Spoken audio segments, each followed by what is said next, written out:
Hello, everyone, and welcome to the final night of GiantBomb.com's E3 2017 coverage. The show is over. It's in the books. We're finished for the show, anyway. But we're here, ready for another night of action. I'm Jeff Gerstmann. I'm joined by this couch of people. Hi. Hello. Hello. We got Jeff Bakalar from CNET.com. Hello, sir. Thank you for having me. Thanks for coming. My pleasure. Yeah.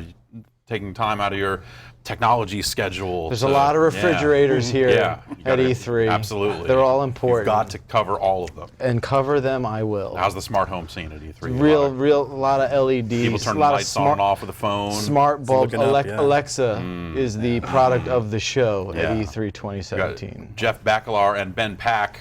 Look at a Pack's back duo kind of. Ooh, the Pack's, Yeah. the backpack? Yeah, the backpack. the backpack. Backpack's better than pack. When you guys start Yeah, when you guys start a podcast, you could have like the people that listen to the show are the backpack. Or the backpackers. The backpackers. Yeah. I don't want that Once one. they No. eventually break off and do a Patreon, of course. Yeah. Yeah. No, yeah, when you guys like wise up. Standard procedure. I'll probably be my third or fourth Patreon at that point. Yeah. By then. You got to get a first couple under you. Your first one's a practice starter Patreon. Patreon. Right. And when that one fails This is a out- Patreon, so I can take time off to figure out how to run a proper Patreon campaign. Yeah. A Patreon for a Patreon, right? Yeah. Yeah. Of Yeah. course. Yeah. Dan Reichert's here. That's me. Hi. Hi, how are you? I'm doing all right.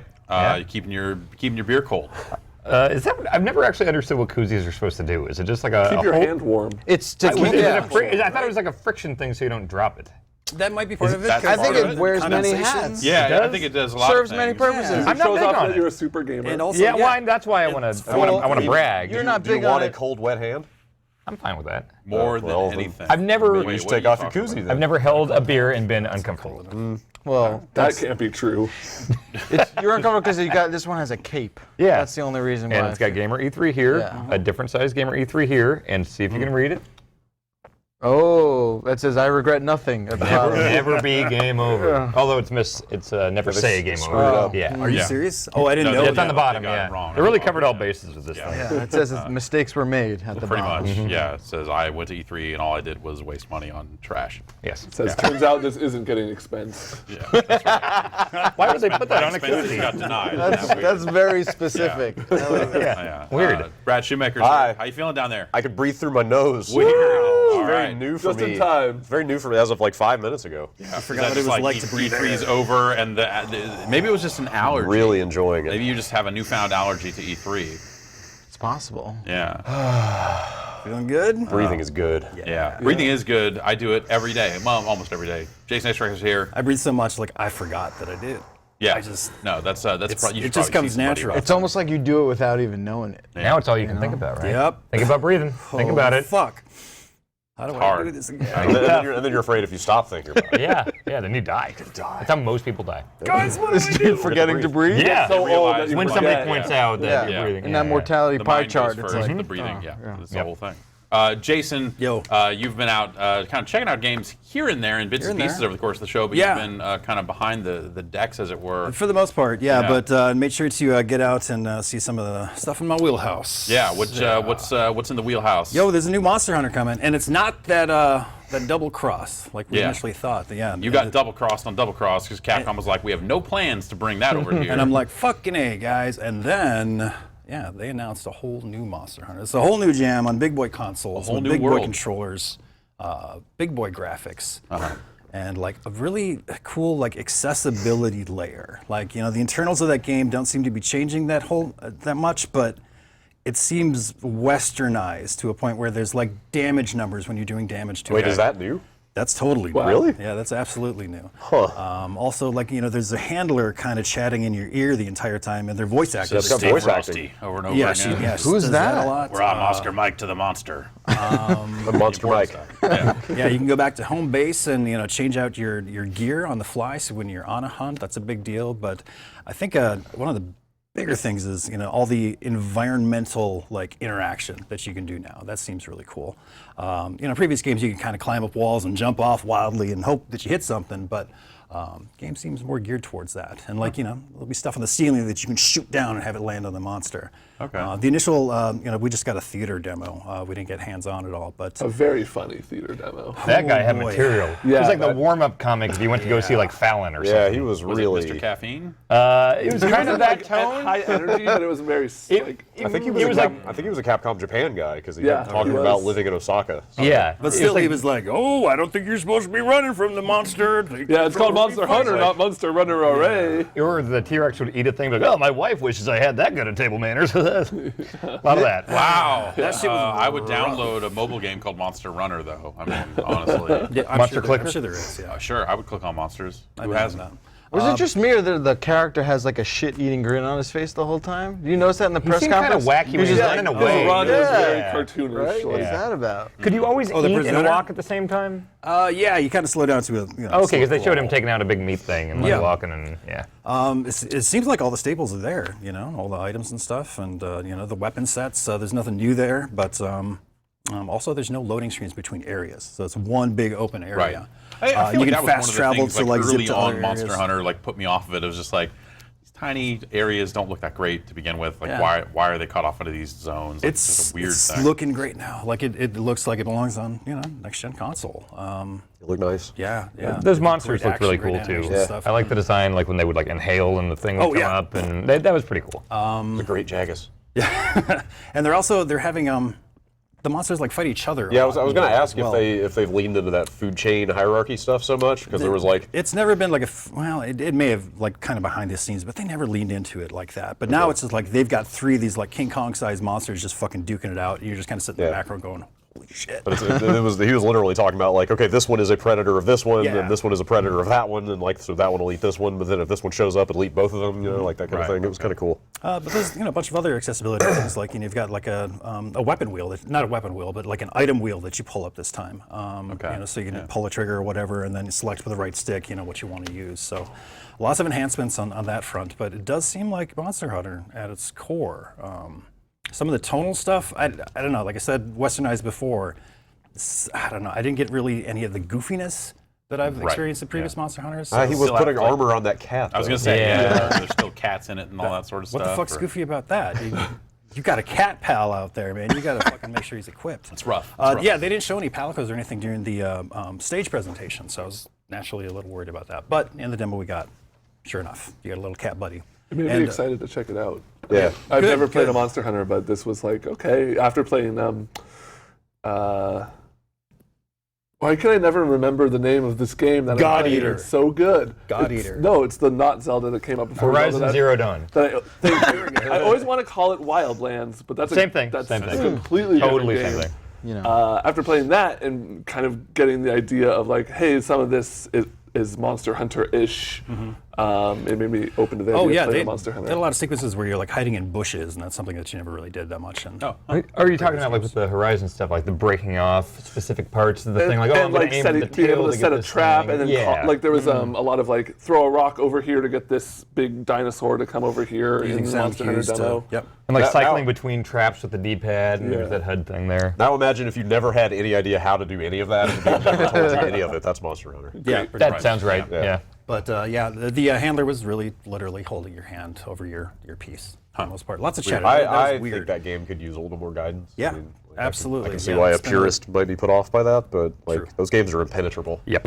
Well, they want to reach a wider audience, right? And I just don't think the current form of Monster Hunter is ever going to do that here. They're- Obviously, it's big in Japan. But Yeah, they're definitely doing some smart stuff as far as that's concerned. And also, you can like shoot up a flare if you want to, call in like real live people into your game instead Okay. of having to start at the hub all at the same time. So yeah.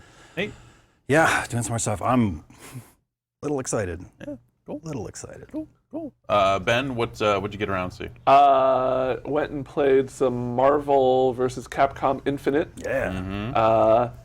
That game's pretty good. Okay, all right. That's not what I was expecting to hear. Yeah, based on, that's not what I was expecting to say. Yeah. Because the only things I've seen from that game, aside from very brief gameplay demos, are the art, which is a little not great. Yeah. In action though, that game's pretty But good. the just watching the characters move around, and then it feels good. It feels not really like Marvel 3 too much, because instead of like, traditionally in Marvel games, you hit your tag button and your dude comes in and does a move, like shoots a gun or throws a fireball and then jumps out. But in this one, they just come in and like you can be doing a super and then you hit your tag button or your assist button and then your other player will just come in and you can start controlling them on the fly. Yeah. So you can continue a combo. You can launch them into the air, start to hit them again, tag your other dude in to finish the aerial combo, and then like go into super. It seemed like there was a really high ceiling for combo creativity, which is what those games are really all about. Sure. I was initially worried that it's just 2-on-2 now. So are we going to get those same kind of like weird mix-ups and matchups that we had in previous games and creativity? But it seems like especially between with the gem gems system and being able to call in your partner at any point, it seems pretty rad. Yeah. It's fun. Yeah, for sure. Yeah, it's fun. They've announced that they're doing like season pass stuff. Yep. So they'll expand this roster eventually for. Have they said if it's real money or fight money or anything? I'm sure you buy like a season pass, you can probably. I don't know. I don't know. So I haven't seen anything one about way or currencies. another, we'll get some more characters in there, which will be Is this exciting. just a straight up $60 game? Yeah. I don't know why I keep getting the idea that it's some weird not free to play release, like some free to play or like staggered thing. no, it's just a game. Because maybe how it looks and the business model around it. Maybe. Just a game. And then played a little bit of DBZ after that. I watched some of that. That looks sharp. It is incredibly fun to play. It feels like you're controlling Dragon Ball Z characters. It's like you've got all these different buttons that do different kind of set things. Like there's a chase down button that you can use to just zip to the other opponent. Or like teleport behind them as well. Yeah, you can do like the instant transmissions to teleport around. Every character kind of has an overhead, so it felt really good to fight with, and it felt more like Marvel vs. Capcom 3 than Marvel vs. Capcom Infinite to a degree.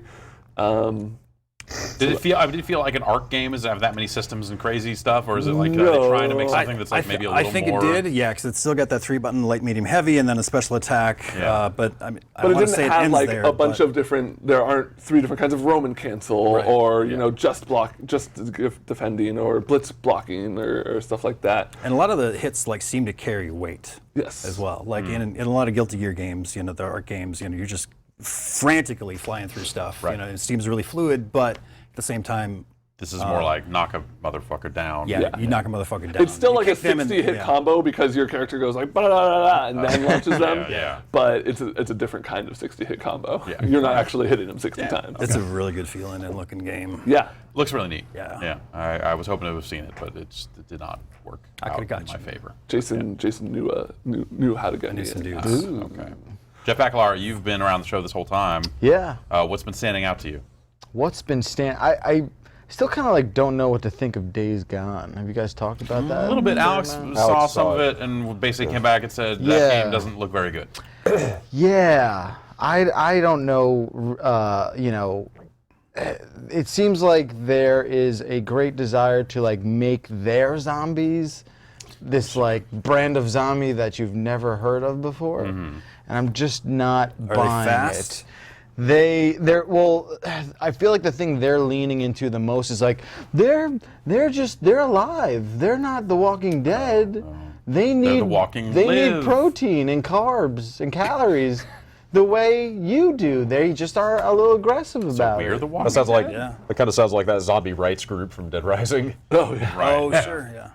Yeah. So I just can't really make heads or tails of that. I'm still so bitter. Like I wanted so much more of like a motorcycle club to be a part of this game.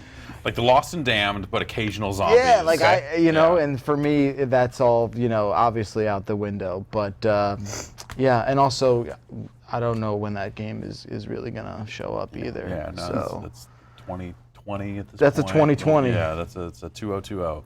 Yeah, that's maybe one of the weird things about, or one of the crazy things about Sony was like there was a lot of next years. There was a lot of not a lot of numbers in not a that, whole in that lot of conference. numbers. But But maybe that went around a little bit. Sure. Definitely saw some of that everywhere we looked. definitely. But yeah, anything else jump out at you? I got to play. We talked a little bit before Skull and Bones. Didn't get to play as many games as I want to, but that one I had was probably the moment of my most genuine fun. Cool. In the show, getting to do a couple of 5-on-5 multiplayer matches, stealing loot and escaping. Did it feel like you were like blocking for the other ships and just like No, working this together? I is mean, just- obviously, like E3 show floor is just like throw people in. Yeah, this is It's gonna just be whatever. it's kind of just chaos. Okay. And I thought it was just funny that like you can spawn again, you can Yeah. respawn. Like the ship's back. You're gonna just respawn. That's the And subtitle to the game. And you Someone basically- phone's calling the ship's back. the ship's back, and the best part is like, oh, you just gotta sail over there real quick. Come on, men, get back to the battlefield. Do they sing while they? They do. sail? Okay, good. They All right, chant. good. They have. Great. I wonder. I didn't get into it, but there's different classes of ships. You get like a bruiser, a marksman, and I would imagine, well, maybe like each gang. I think there were raiders. okay, yeah. And I don't know, Maybe they would just have plankmen. their own songs. They all have their own, ballads, and you can buy the soundtrack. Those are later. cosmetics. You can Unlockable buy it. shanties. Yeah, unlockable I would shanties, love and, that. find all the orange collectibles to shanty. get them all. There is something kind of rad how you hit the triangle or Y button and you sort of just like warp up to the guy, the one like flanky sort of like pirate guy who like, all right, you have to just keep an eye on what's going on. You can just jump up to his point of view. Yeah. That's kind of fun. That's cool. Yeah, there's something there. I just hope there is more there. Right. Yeah. Yeah. Pirates are fucking hot this year. Yeah. Between that and Yeah, Sea of that's Thieves. And Skulls. weird. Yeah, Skulls. Man. Skulls very Skull. big this Skulls. year. And then Pirates. Weirdly enough, big. Dan, what did you get out and see? Saw a few things. Started the day with God of War, which was this hour-long meeting in which they just showed the trailer. I thought that was kind of where Corey like talked over Yeah, the trailer. so that's the thing. Corey basically narrated the trailer, and then it was just a long discussion with him. It was me and like 2 other journalists just asking questions. It was like every Sony meeting at this thing was Yeah, just Spider-Man was just that. the press conference demonstration with like some Q&A at the end. This was even less than the Spider-Man one because the Spider-Man one had some. They added like a 30-second Yeah, like thing a in the middle variation, or something yeah. at least. This was just the trailer, which looks awesome, obviously, but learned a few things about it that you wouldn't glean from the trailer. So the whole game is like one tracking shot. They don't ever cut cameras or anything, and Corey said that like brought up a bunch of problems that they didn't think about, but like it just has to be this constant streaming thing. Sometimes the camera will kind of pan around during story things, but it is just one big ass tracking shot. Not even in the cutscenes or anything? No, nothing. He said that at no point, like from beginning to end, it's just one shot. Wow, which is, I think is a pretty cool idea. Yeah. Yeah, that can be neat. Yeah. Also, there is no QTEs in the traditional like God of War sense, where the circle. It's me, the god of sense. You probably shouldn't buy that. That's Yeah. embargoed. We can't talk about him Skip yet. that. Okay, all right, Yeah. fair enough. But so yeah, you want to have the circle pop up, when you're fighting something, and when you do like a big boss thing, when you're hacking off its jaw or pulling it into a thing. He said the most that it'll do is like you'll mash buttons to kind of like do the Kratos struggle or whatever, but it sounds like it's just random buttons, so it's never going to be triangle, circle, X, which I like because so much cool shit was happening on screen during God of War, like during those moments. Right. But I felt like I was never able to sit back and watch them because I was always just like waiting for the triangle or the square to definitely, pop up. So it sounds like they're doing the big crazy things, but you're just going to hit buttons and you get to sit back and watch the thing. Yeah. They said the sun, there's like a sun button. Yes. And Right, it's like context sensitive, so it's like, if you see like some language that Kratos doesn't understand, if you look at that and press the sun button. I can't read. Interpret that for me. Read, boy. So angry. Yeah, you can press the button, and as you find stuff, the kid will learn new languages in different areas. Because he's the only one that knows the language. the only one that learns how to read. Has the Right. capacity Yeah. for It's like all this time, knowledge. never He's just weak. shut down. Yeah. Some fucking god Kratos is. Yeah, well. But if it's like a big, like, read. if it's like a lumbering, or let's say it's a big guy with a shield or something, if you press the Yeah. sun button while looking at him, the sun will jump up on his back, and he'll be like this, and he can't guard with the shield then. So, or if it's a bigger thing, he'll shoot a few arrows if you jam on the sun button. Yeah. So that's how that's gonna work. But it looks really goddamn good. Like when it's running, the graphics are incredible. For sure. Yeah. Yeah. I haven't been interested in a God of War game in quite a while, actually, but this one in I particular. want to is jam on pretty that great. sun button. Yeah. I play all the God of Wars. I like all of them, but this is the most excited I've been about one since like 3. Definitely. But Wasn't that the last? Wait. There No, was, God there of was, War, like, there was Ascension. Okay. there's Ascension 3 after barely both counts. PSP games. I think Ghost of Sparta came out after 3. Not sure. Then there's the phone game, but it was like an old pre-Android phone game that I think is canon. No, you're kidding. Okay. No, look it up. Oh, you. What happened in it? Was he angry? I didn't actually play that one. It was a 2D side scroller. Could you like I think it was like sprites and stuff. call an 800 number yeah. to talk to I remember that, Kratos now or you mention anything? it, Yeah, For the yeah. phone? Okay. Yeah, Kratos would call you and you'd be like, "What's going on?" He'd be like, "I'm so pissed. So angry. All these Kill these pop-ups. fucking people." I went to Ubisoft as well, and I saw Far Cry and Transference. Far Cry is very Far Cry. That looked. I watched you play that demo. That was as Far Cry as it could. Well, you flew a plane. That was new. Yeah, the plane was cool, and you can like switch to the bomber view so you can see what's down Yeah, below. I you, like that. Which I was looking down, and I just saw cars and Yeah, shit, you they were bombed crazy a bunch of cold. I bombed them, and the guy was like, "Oh, those were civilians." So I just bombed from a Seems plane. like it's way like, too I easy to know. kill regular people. Yeah, like I couldn't tell. Like I went into that town, and there's just a bunch of people walking around, and my gun would like lock to it when I aimed. I was like, all right, I just like shot everyone. Yeah. But it was totally just the Far Cry outpost thing. You kill the last guy, and it slows down. It's like, ugh. Camp gas station cleared or whatever. Gas, yeah, instead Ah, of old camp gas station. Might be not to go I went to there war in with 5th grade. Dan. Yeah. I just started shooting. I couldn't tell. They all look the same. I Thing saw moving, people. I was scared. My Took gun care of stuck it. on him. There's a battleground fishing strategy, mini game. too. I got attacked by a wolf while I was fishing, so I had to stop fishing and shoot the wolf and keep fishing. And one is a dog. Right. And they all do different things. So like I had the pilot guy, so when I saw guys, you can pick 3 companions. One is the pilot guy, one is the medic sniper lady, and one is a dog. Right. And they all do different things. So like I had the pilot guy, so when I saw guys on rooftops, I could like aim and then press the D-pad button, and he does like a strafing run and shoots him. Yeah. I mean, it's cool. I like Far Cry a lot, but this Is that does a little feel like Far Cry. does. Metal Gear? Metal Like Gear? with quiet or Yeah. The Oh, sniping's I didn't do the like- sniper stuff. Or I guess Maybe. I did the sniper stuff. Yeah? The problem with that is, so I sent her to go up on the water tower. I was like, you'll be able to pick off fools real easy up there. That's where I go. And the second I didn't, I accidentally hit the left D-pad and just basically like marked a point like across the map. She's like, okay, I gotta get down now. I was like, no, I meant you to shoot that guy. That Your was plane taking off. it's just like, Gotta go. it's gonna be inconvenient.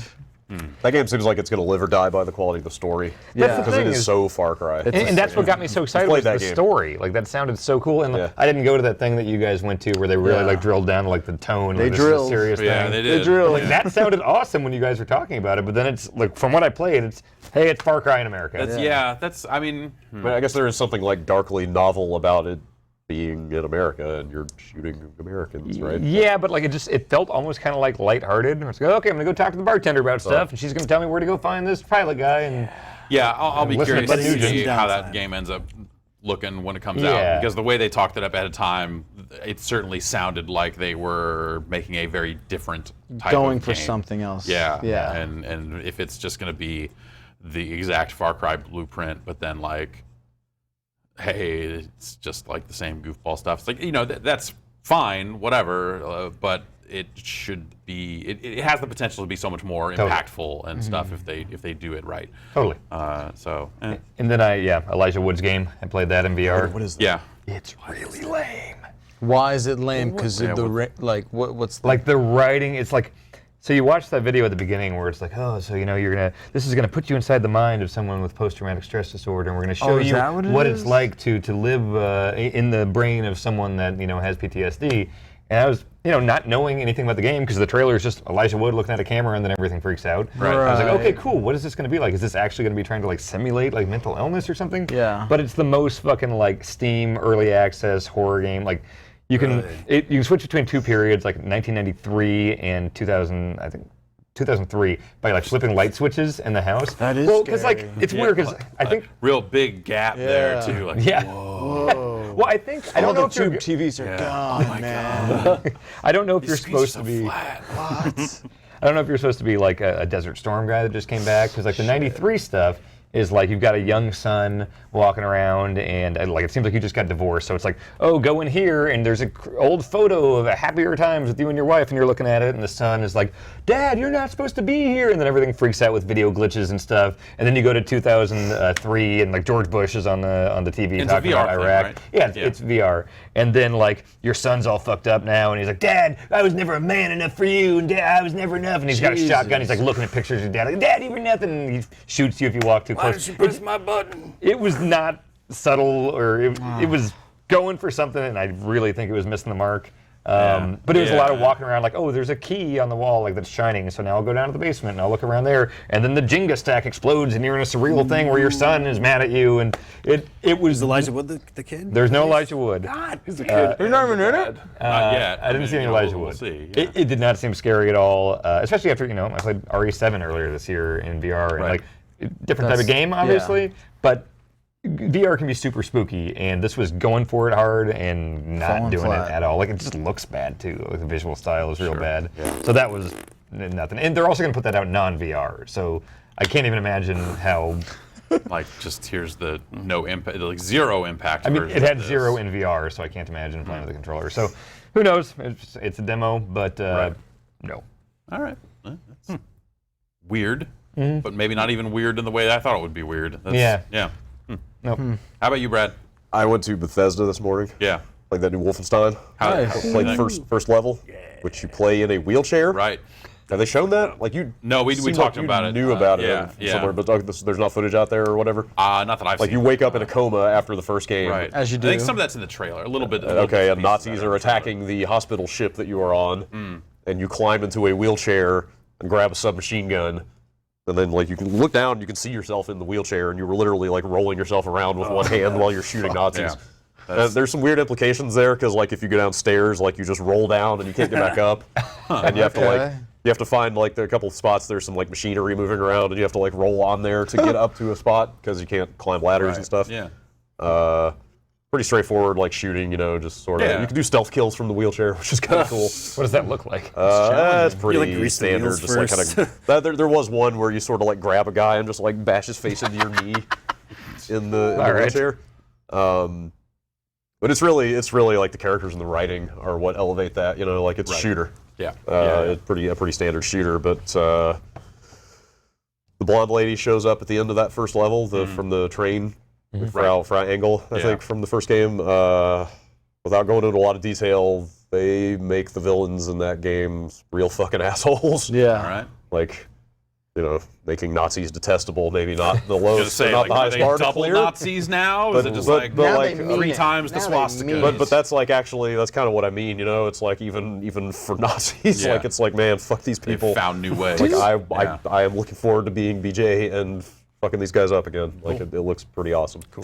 I thought she got like her face ripped off, right, or something. Maybe it's a different blonde lady. This It's is probably like- a lot of blonde ladies. Yeah. It's her jaw. Her jaw got ripped the Oh fuck yeah, off. her face does look a little mangled. Actually. Yeah, and at the so- end she's like, "Oh, we got it. It's like back. her daughter, like Nazi doctors." Not to give a ton away, but like her daughter is there, and her daughter is clearly not into this Nazi business, but she is like forcing her to be in some really nasty ways. Like it's Oh fuck. some messed up stuff. Like that game looks pretty awesome. Yeah. And I think it's on the Doom engine now. Like Yes, it's it is. X6 or Yeah, whatever. really? So I was on the PC, so of course it looked and ran great, but like that seems like a good Yeah, sign. that game didn't run super well on PC. I remember. Yeah. I'm trying to think. Yeah. It's Really? I don't remember. Maybe I running played it super, later super because I well. remember maybe they patched something because I played a lot on PC Oh, okay. and it was pretty good. It was alright. Yeah. Okay. Yeah. Cool. I checked out their VR stuff also. Right. Played that Doom VFR. What is that? It's a Doom shooting gallery, but Right. like seemed like kind of a good one. There's Like two you- ways to move. It's weird. There's a teleport. It's a Vive game, or Yeah. at least they're showing on the Vive. If you hold the middle of the touch disc thing, you get the teleport little arc thing. Right.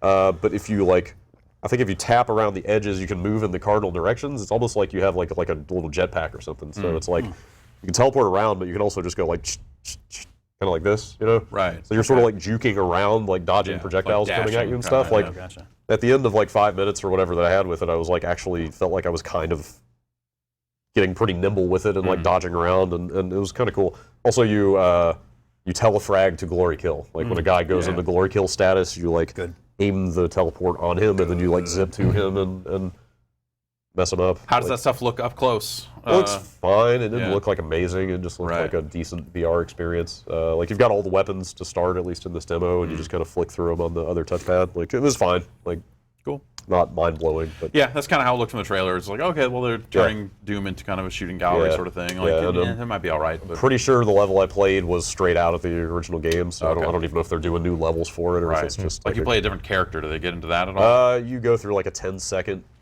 intro of like, you're here, and go get in that suit.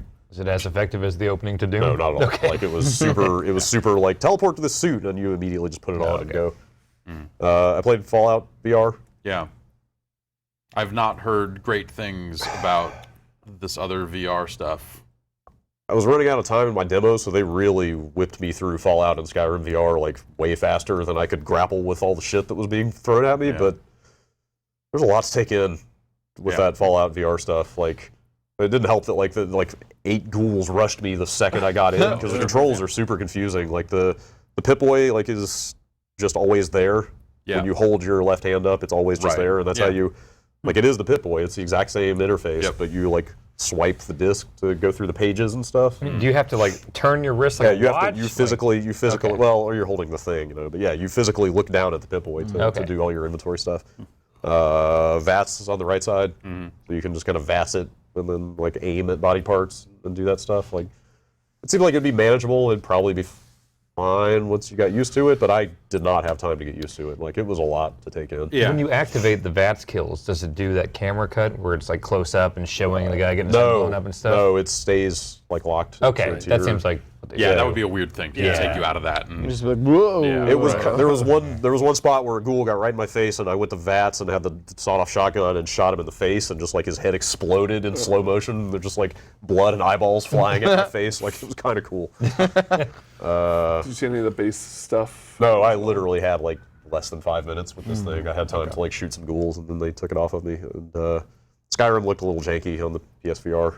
Yeah. And that interface was super early. did they have you playing it with a controller or with the moves? No, with the moves. Okay. They do have. I think it does have. Yeah, so there's no controller support for Fallout VR, if I'm not mistaken, but there is for Skyrim. I think is what they said, which is weird. But like Skyrim didn't even have the quest interface, like none of that stuff in. It was just real basic, like combat and teleport stuff. okay. Like it was. But is it like free movement or is it? No, it was only teleport. Okay, only teleport. It was teleport and hard turns. face buttons on the move to like do that interval turn That business. seems like a real Skyrim bad like, way to play a that game is- as it long was- as Skyrim. I had like maybe 90 seconds with Skyrim. Like they literally were like, we got to get you out of here if you really want to see this real fast. Here you go. And like I killed like 2 guys and they took it off, so I had no time to get used to it.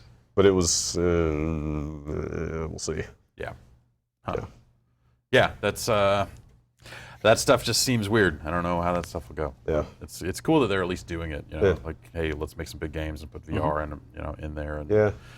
just to see how it pans out, see if people even want it, right? Yeah. And Yeah. that makes some amount of sense. People spend so many hours in those worlds, like it Right. seems like a natural fit. Yeah. Yeah. Yeah. Go deeper.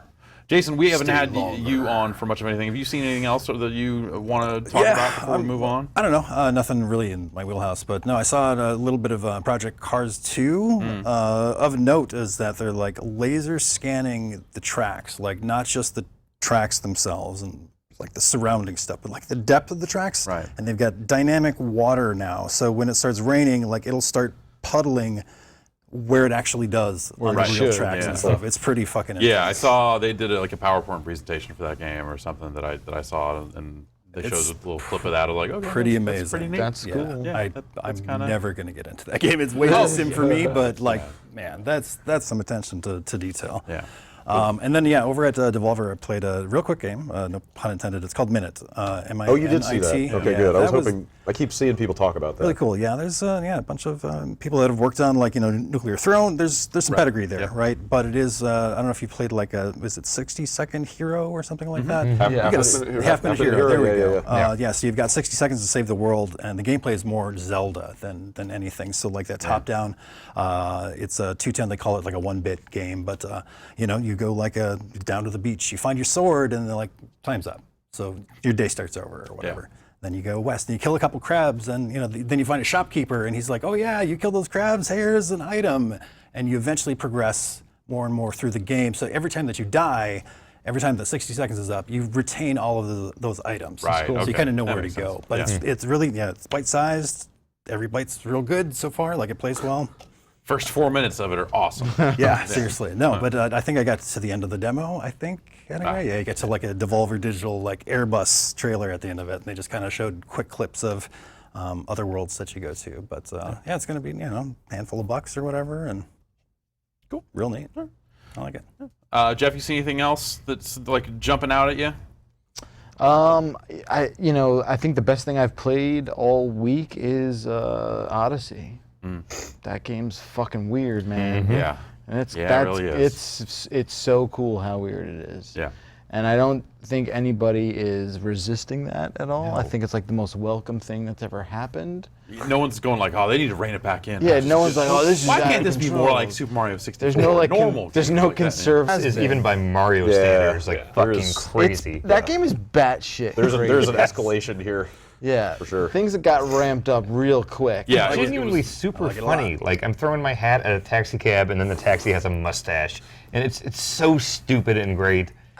And some of that stuff having like gameplay things Yeah, attached to definitely. it. Tons like of it does. when you took like the little Moai statue thing. Yeah, the With the sunglasses. shades and you know, like Right. see the hidden platforms when you got the shades on and take them off to move fast and hop on. Or them. the bullet, you can bypass a bunch of platforms with your Yeah. bullet bill flying past it, and it's the 2D stuff. It's And it's really neat. They announced that 2-player mode today. Right. Yeah. Kind of control the hat. Right. Second player. Yeah. I heard they streamed some of the actual T-Rex level.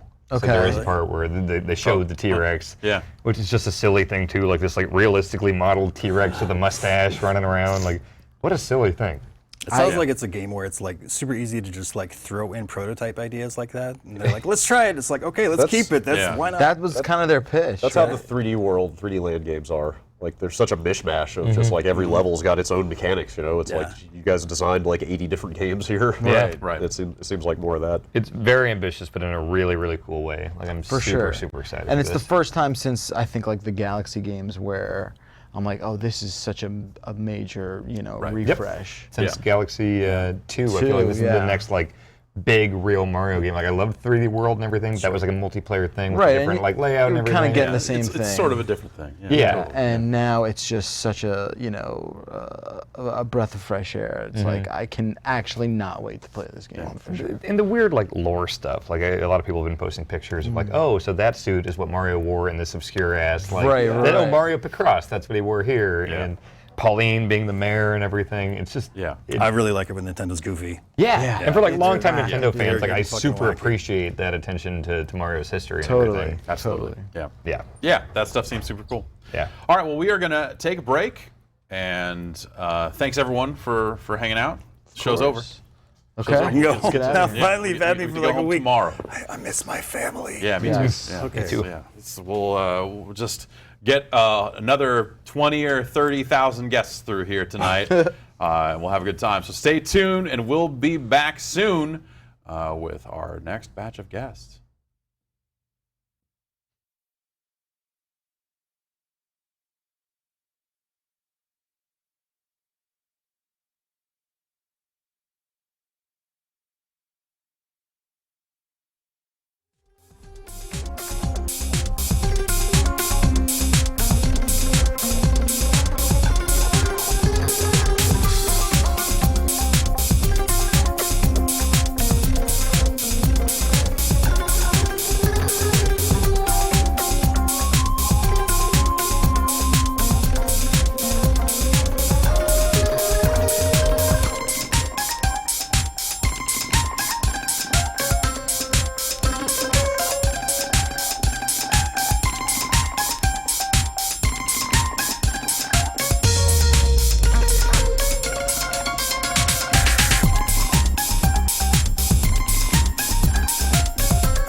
our time for having fun. I'm gonna party hard until the sun comes up. The music feels so good. Dancing is what I love. We feel the heat tonight. The mood is feeling right until the sun comes up. We're gonna party hard.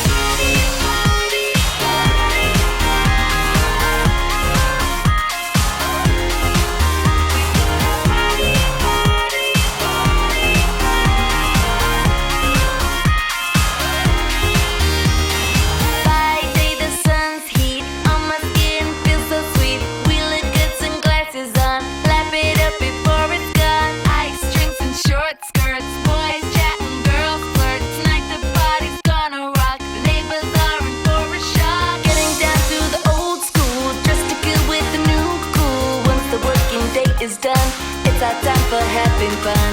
Getting down to the summer sounds, bass is booming, cruising round. Stop the car, the day is done. It's our time for having fun.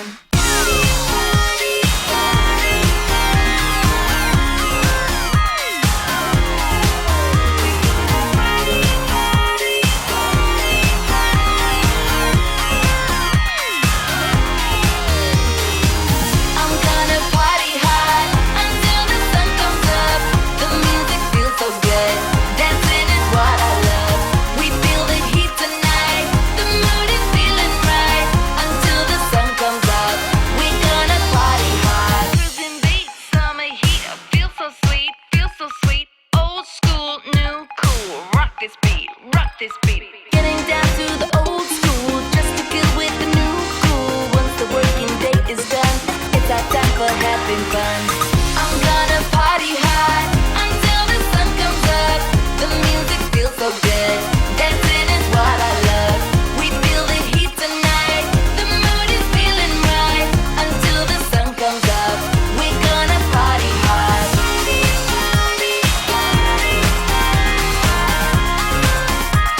It's our time.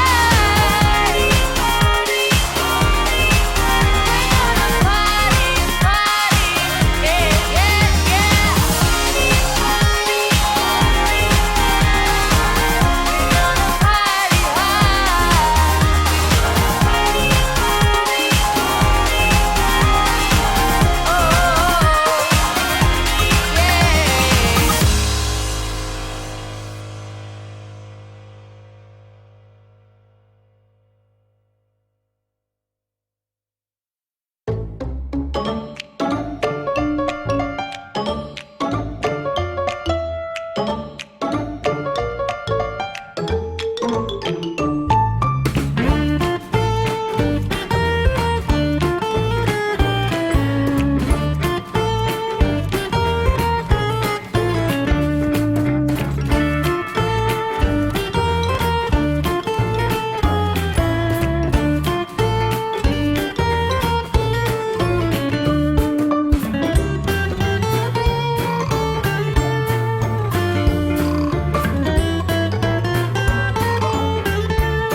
What's up, everybody? Welcome back to GiantBomb.com's coverage of E3 2017. Show's over, but the show is just getting started around these parts.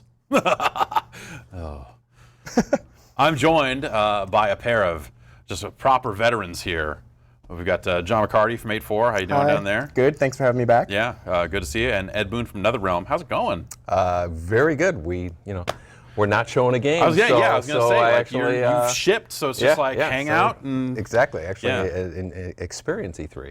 Yeah. And but I guess it's kind of a new experience for E3 this year. It is. It is. It's a lot of people, a lot of extra people there. And then so you were on a panel, like the E3 Coliseum or I whatever was. it is, right? That's right. Yeah. That's right. I was. Yeah. I was. That was very cool. Actually. How was it? Was it a big? I didn't get over to see it. So is it like a throng, or people like going nuts? The lines were like around the block for that thing the whole time, basically. Yeah. It was very cool. You know, it's the lighting that they have is pretty intense. So they have this lower section, and then they have 80% more people on this other, on like, you know, the balcony. Oh, okay, yeah. But the lights are where, so I actually didn't even realize they were up there until I said something and then people were laughing. And it was one of those, there's more people up there like that. You So say the light that is was cool. intense. Were you there before or after the fire? Because one of the lights caught on fire, I guess, during the Spider-Man God, I segment. didn't even, Yeah. didn't hear. No, it was right after the Crash Bandicoot Okay. reunion team. Yeah. You know, they had a lot of like kind of nostalgia things like that. It was pretty cool. Yeah, I and enjoyed so it. you were talking about, I didn't even realize it, but it's this 25th anniversary of Mortal Kombat. Exactly. I was going to say 1992. I was like, that Yeah. add 25 is 2017. Yeah. That's That's weird. That's like a pretty crazy milestone. It is. Did you think in 92, 93, you know, in these first couple games that this would be the thing? No, not at all. And it's weird. It's such a completely different animal. I was you know talking about how the first team was 4 guys. Right. You know, it was so garage band. So let's get this light. Let's go to Home Depot, buy these lights and stuff like that. Everything This was blue so. screen and Now it's union actors and professional actors and Yeah. the camera people and all that stuff. It's just a different world. But we're kind of switching between Mortal Kombat and Injustice. So Yeah. that's pretty cool. Yeah, and John, you're here. I mean, 8-4, doing all kinds of localization. Like, big year for some of your stuff. I mean, Nier Yeah. definitely getting a lot of attention. Yeah, we had a good run of a couple of games in a row that hit kind of big. Like Nier Automata's been, the response has been great. During the show, like people keep coming up to me and saying how much they love the game, and I keep telling them like we didn't make the game, we just basically localized. But even so, it's just great to see it move people so much that they're like stopping you in the hallway and be like, "Hey, Nier was amazing." And then we worked on Fire Emblem Echoes, which just came out a couple weeks ago. Right. And so what does E3 entail for you? Are you just kind of like here hanging out also, or is it like, hey, you're out there looking for business, taking meetings, kind of catching up? Mostly catching up with people because we're in Tokyo and so we don't get to see a lot of you guys all the time, and so it's coming out and saying hi. We actually had a big announcement the other day at the pre-stream on the Sony conference. We showed Undertale for PS4 and Vita, which we're actually, I think a lot of people don't realize we're actually publishing and developing. So we're like doing the coding and everything ourselves. This is the first time we're doing that in America, Japan, and Europe. So that was kind of a big deal. The response to that has been amazing. So that's been really exciting and kind of terrifying. I mean, also like the only Vita game mentioned at any point during Sony's broadcast. Yeah, we intentionally held the Vita part till the end of the trailer because we knew that people would love that. We took some bets before the press conference. Vinny and Ben said 1 Vita mention, the rest of us said 0. But nice. we also agreed that only the actual press conference counted. So I see. Undertale No good didn't then. make it. Bummer. Yeah. Oh well. There was no Vita mentioned in the Sony's one, was there? No, definitely not. Not at all. No, that's maybe PSX. That's where you get like a Gio Corsi out there pulling Vitas out of his hockey jersey, and you're like, oh, check out all these visual novels, or whatever it is. And, so Injustice 2 is out. Seems to be doing quite well. Yes. Actually, so far we're ahead of the last one. As far as things are going and stuff like that. And but it's always fun to kind of jump into the DC Comics arena. You gotta think a little bit differently, and and now we're kind of trying to get into as much the kind of serious competition with esports and all those Evos and the CEOs, all those tournaments that they play, and it's fun to just see people start getting into the game. We had a tournament in Chicago called Combo Breaker. It was really well run, but the game was only 2 weeks old. Right. So everybody, was everyone's like, kind of coming in new. He's the best character. Now he's the best character. Literally by the hour, everybody was saying who the best character was and how. Just tier lists changing after every single match. It's like a living, breathing organism. But that's always fun to see, and then eventually, then things just kind of settle in. Yeah, people kind of lock in on a handful who they of characters. think is the best character. When it comes to developing a game like that, do you think about it? Do you have an internal list of where you're like, we're pretty sure this guy's going to be top of the tier list, or is it you're just trying to balance it out, and once it gets out there, people figure things out? Our QA guys are insanely good at the game, and they have their opinions. And it's funny, I think they get annoyed with me. Every once in a while I'll send them an email saying, okay, give me your top 10. and then they get philosophical.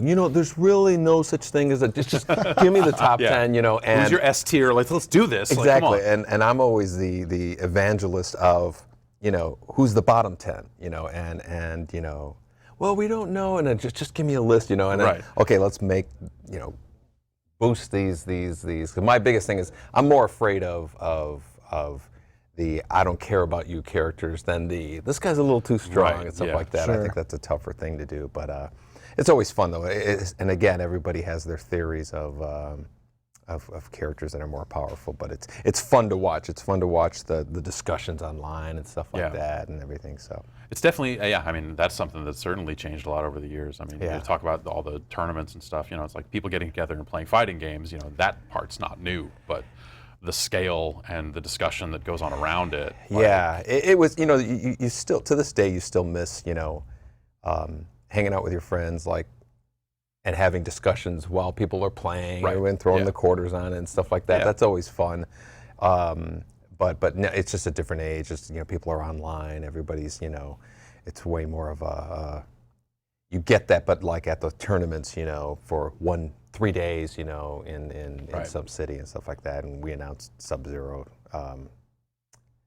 Well, we showed the gameplay like yesterday for the first time. So everybody's kind of freaking out. And then about Red Hood is out now. Yes, came out. Yeah, exactly. He just came out, and then Sub-Zero's up next. Is that Sub-Zero, and then Starfire, and then Striker. Striker.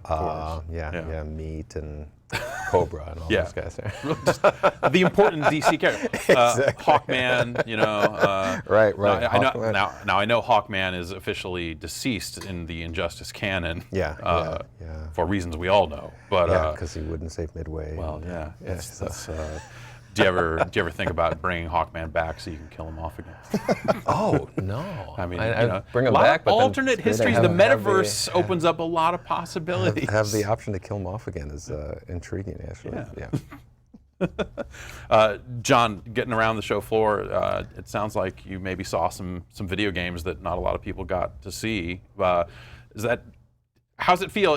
That's the transition. I mean, obviously you came out of the press and now you are working on a lot of this stuff in a localization capacity. I imagine you were seeing things like way earlier. Sometimes, yeah. I mean, you get the best of it and the worst of it, right? Because now that I don't have to play everything, I come here and I'm like, oh, it's nice to not play anything. And then I end up not playing like almost anything at the show, which is kind of like, the other way. But at the same time, there were like a couple games on my hit list that I definitely wanted to play. And one of them was Mario, obviously, which you guys have probably talked about to death. But I've had a great time with that. It just feels so good. Both those Mario games. The Mario and Rabbids like XCOM thing. Yeah, I was really a little harsh on Rabbids like before it came out because Rabbids, they're Rabbids. But the game actually looks really good, and I'm actually now interested in playing it for real, and Mario itself too. Just like for as good as it looked, I never expected the funnest part to just be like flicking around. Like I was just like throwing the hat everywhere and doing this and everything. Yeah, and like we're gonna have like super strong arms by the time that game is done. Because finally, because arms is not going to do it. I'm not going to play enough of that to get there. But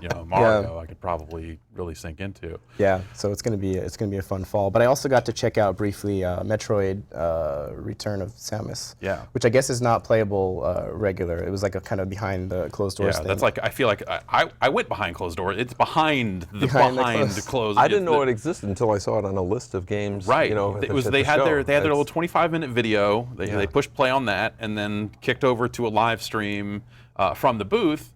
And we're packing up. We're here for the press conferences and all this other stuff, and we're packing up, getting ready to head over to the show floor and stuff. And I look up, and there's a 2D Metroid game on the, like a polygonal, but like side-scrolling Metroid. I'm like, what? Hey, what?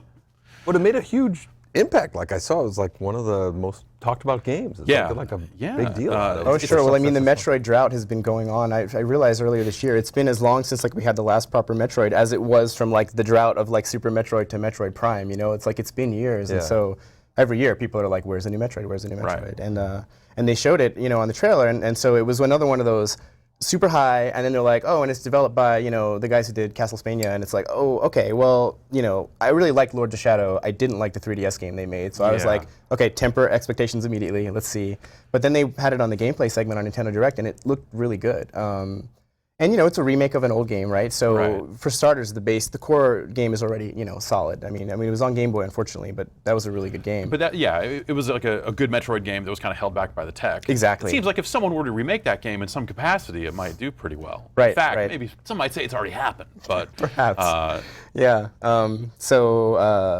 But yeah, so they had that, and so I really wanted to get my hands on it, and I was disappointed when I got there to find out. But I managed to sneak in between a couple of the interviews because I know some of the guys on the dev team, and I just Yeah. messed with it for about 10 minutes. But which isn't a lot of time in Metroid because you start course. off with nothing. Yeah, but, It's like, I got the morph ball. All right, see you later. Yeah, but it looks super polished. It felt really nice. The stuff they showed on the stream, how you can sort of like, there's like melee counters and stuff. Right. and So like and if shots are coming your way, you can kind of like certain counter 'em shots that you can way, like or- sort of knock them up, and then if you like immediately fire afterwards, you'll get like a stronger hit and stuff. So there's a little bit of like technical play there. I don't know how deep that goes, but it was definitely fun in like the beginning. Like I could, knowing how these games are, you could tell maybe it might get tiring after a while, but it also might get really cool. It probably gets a lot more deep. I don't know. Yeah. Music was amazing. The music was so good. Yeah.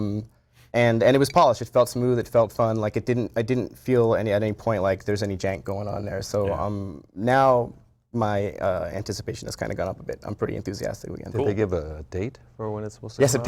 September. It's probably done. I mean, it's Yeah. out in like Really? 3 It's months. got to yeah. be really close. We heard nothing, and then they announced Yeah, it here, and well, it's September. well, they had to have both ends of it, right? So they have this Metroid game that is like very close to done, and then they just showed a Metroid Prime 4 logo, and they're just Right. like, that's coming eventually. Right, so right. they got to meet in the middle 2019 or somewhere. something Yeah, like that. exactly. Yeah, So, and I guess that's not Retro. That's a different team. It's doing that. Mercury Steam. So those are the guys who did. No, the Prime Metroid 4, 4. Prime yeah, 4. Did anybody find out who did it? I believe like it was, I haven't. It was like it was being run by like a franchise producer out of Japan, but I don't know. What Yeah, actually- Tanabe-san, yeah. who did work on the Metroid Prime games, which is good. But Yeah. like then it was like the PR materials just said like the same information twice, and which was basically nothing. So I was hoping Right. it would come out at E3, but apparently it hasn't. Yeah, I mean, I don't wonder if it's going to end up being like a team inside Nintendo, or if they're going to be like, oh, by the way, it's Armature, or something like that, or Those guys work with who's the guys who made Luigi's Mansion?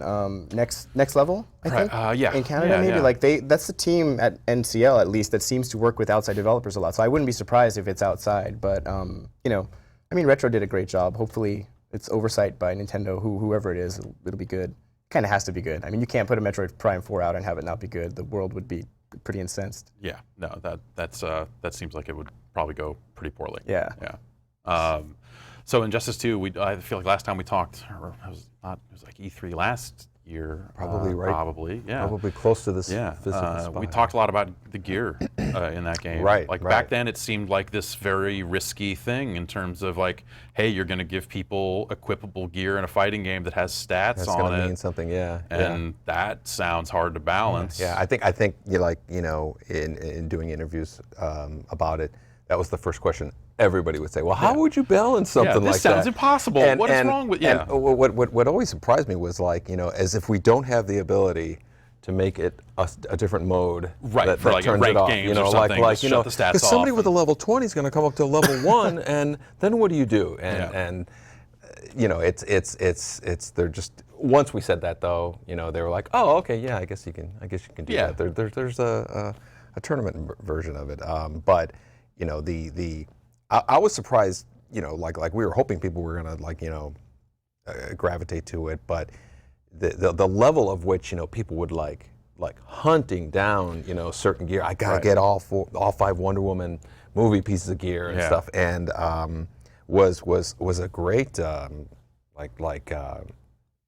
even bigger than we were expecting. Right, So that's really cool, and so we're kind of like going, God, we got to do more of that. We have to really play up on people's So- love of hunting down things. Mortal like Kombat that. 11, or Scorpion with like weird back things and different and masks a cape, yeah, and yeah. make him look like Spawn and Yeah. stuff like that. Of course. I mean, but how long was the gear system kind of rattling around in your minds? Was this something that like back on Mortal Kombat X, was there ever like, hey, let's think about gear? It was brought up in different formats. Some of our designers were pushing for it. Literally an MK9. Wow. Yeah. We're asking, and it was called the equipment system back then. Equipment, which sounds like you have a suitcase, you got an umbrella. You get That would your be, tools I and mean, stuff like honestly, that. if you could take someone like a Johnny Cage and just Right, say like, and I've give unlocked my suitcase. Exactly, unlocked exactly. Scorpion, he's got a spear and a briefcase, and he's off to work. And, yeah. Actually, what's funny about like for some reason, like Tekken, they'll have stuff like, you know, an alligator that's biting your butt, you Right. know, and just Yeah. hanging off there. That Yeah. they were able to, and like, which makes you laugh, but we could never get away with doing something like that. That's But I'd fine, love yeah, to have yeah. like kind of comedy stuff like that. But yeah, it's been juggled around, and technology was kind of in our way, and you know, just every game, it was like, you know, okay, and you know, when you think about it, MKX was kind of like that. We were okay, let's just do Right, the 3 stance versions. things, Yeah, just like exactly. 3 sets of gear. Exactly. Right. And so it's kind of like the next progression of that idea of we just want to just keep doing as much customization stuff. So it's like this, I feel like that's my character. That's my, Right, yeah. I worked on him and I made him better and stuff like that. And a lot of that stuff, you know, we've seen in, you know, like first-person shooters and stuff like course, that. yeah. And it's just that whole, you know, mechanic of. Or even it, you know, it seems like a lot of the Japanese fight, like the 3D fighters, like, you know, Virtua Fighter has had, you know, not stuff with stats on it, obviously, but Right, yeah, you talk right. about Tekken, like they've been doing hey, I don't know, I put a tennis racket back here and now Yeah, Paul's yeah. hair goes 3 Yeah, times as yeah, high. right, yeah, yeah. Like all that stuff for a while. Yeah. But I don't It know. was like the visual aspect, but we really wanted to, you know, have something Right. like, you know, Like, plays have a it little be differently meaningful. and stuff Yeah. like that. Yeah. So. Yeah, that's it's worked out really well. Like it's been fun to, though I don't know if there's a bug or if just I'm just a really good guild leader or something. But it felt like every time I boot up the game, million yeah, drops. I yeah, listened yeah. to your podcast actually. Yeah, so every talking time about I it. go into the guild And- menu, and it it's just funny. starts coming. I'm like, all right, but it gets to a point where I need an open all button now. We're doing that. Okay, great. Yeah, All right. yeah. Nice. It's funny. I was listening to that on the plane, my last plane ride back from LA, and you're going, you know. And every time I turn it on, I get like, you know, 30 things. Next, I have 130 things. I don't want to open all those things. And I go, yeah, maybe an open all is anything. yeah. So yes, we actually have a bunch of our designers call it quality of life updates that we're going to do that's going to address all that stuff. So you can just say open all There's that that stuff. and like a sell all common gear. Yeah, Like, exactly, yeah, exactly, that's yeah, that type of management stuff for sure. And it's weird because like that stuff exists in like, you know, like Diablo Diablo, and yeah. all that stuff like Yeah. that. So part of me is kind of like, you know, how did we not catch that? You know, but you know, It's a different genre. You know, you probably don't know how people are going to really use Yeah. the system until it's out there. Right? Yeah, and we'd rather have that kind of problem than, you know, nobody gives a crap. Right, yeah. Stuff It's like, that. oh, Gearbox So, is- yeah, exactly. Well, it's nice that you could do something about it too. That's another thing that's different from 25 years ago, where like Yeah. the best thing you could do is like, what did people say at the arcade or whatever? And I now don't you know, can it's- get that feedback. You can listen to Jeff Yeah. on a podcast and then like go home and make some updates. And Oh yeah. A You lot probably of- could have read posts I put on Usenet, you know, 22 years Right. ago about MK2. Wrecked out Download some games. IRC Yeah, IRC chat logs. when you were changing all the fatalities from one revision to the next. Yeah, that was me like refusing to accept the reality of the internet, you know, Right. and It's kind like of they like, figured it oh all out. yeah, Well, check you this know, shit. kinda- Yeah. Yeah. and just angering people, you know, all over the place. So that was just funny. I had a pretty good list. It was like pretty good printout of like here's all the fatalities, and then the pizza place upgraded. They got the latest God, chips. you know, it was funny. I remember Sonya's fatality from like MK1 was like the last one that nobody knew, and I go, yeah, that's the one that's never going to be discovered, you know. And someone, you know, found it in Chicago. Actually, I think it was somebody was one of our game testers wanted to show off and watch did this, it. and someone was like, someone you know, just stared at it. exactly, and then like I would read, you know, on the Usenet groups that night, somebody in San Diego or something like that would be like, you know, yeah, I read it on rec.games. And I was like, this is out not there. Gonna, this is Yeah, not going to be no, able this is to be fought. You know, Not you going to can't play. sell any more Yeah. strategy guides. Yeah. You know, issues of EGM Right. in the Yeah. tank at this point now. Oh yeah, God. Yeah, that's. I used to just devour all that stuff. That was right around the cusp, like right around the time I was kind of starting to get into like the industry side of things. But yeah, it was still Yeah. like every month EGM had another fighting game on the cover. Right. This is probably like before your time. A little before my Yeah. time, but I mean, I was the same boat as you. I was Yeah. reading EGM like religiously back then, and you know, they were in Chicago too, and I think Right. that helped a bit, especially with Mortal Kombat stuff and everything. Yeah, But, when we would test a game, we'd see like, you know, the EGM guys checking it Yeah. out and stuff. Which again was something that we weren't used to, of like, you know, people are professionally looking at and talking about video games. You know, Right. like it was just kind of, Professionally you is a know, relative like term. Right, yeah. Yeah, That's right. it's- Well, They're getting paid, They're right? getting paid. Yeah, exactly. yeah, Sure, yeah. in the but- widest sense. Yeah, that was. But yeah, it was at that time. You know, fighting games were so big. I remember there was a time it was like, there was alternating between Street Fighter and Mortal Kombat in a lot of the magazines. And then, once Capcom, I think, started to respond, and they were like, all right, we got all these Rainbow Edition. Okay, here's Champion Edition. Let's start. And they started down that path. Then you had, like, 1 month it was Super Street Fighter on the cover, and then that iconic Mortal Kombat 2 cover. And it was really interesting times. It seems like, with the way the tournament scene has gone, you kind of have your main stage games and your kind of not main stage games. It's a little different. It's a little wider now than just the Street Fighter versus Mortal Kombat. There's, Skullgirls and Guilty Gear, XR and stuff like that, which are great games, but there's the whole gambit of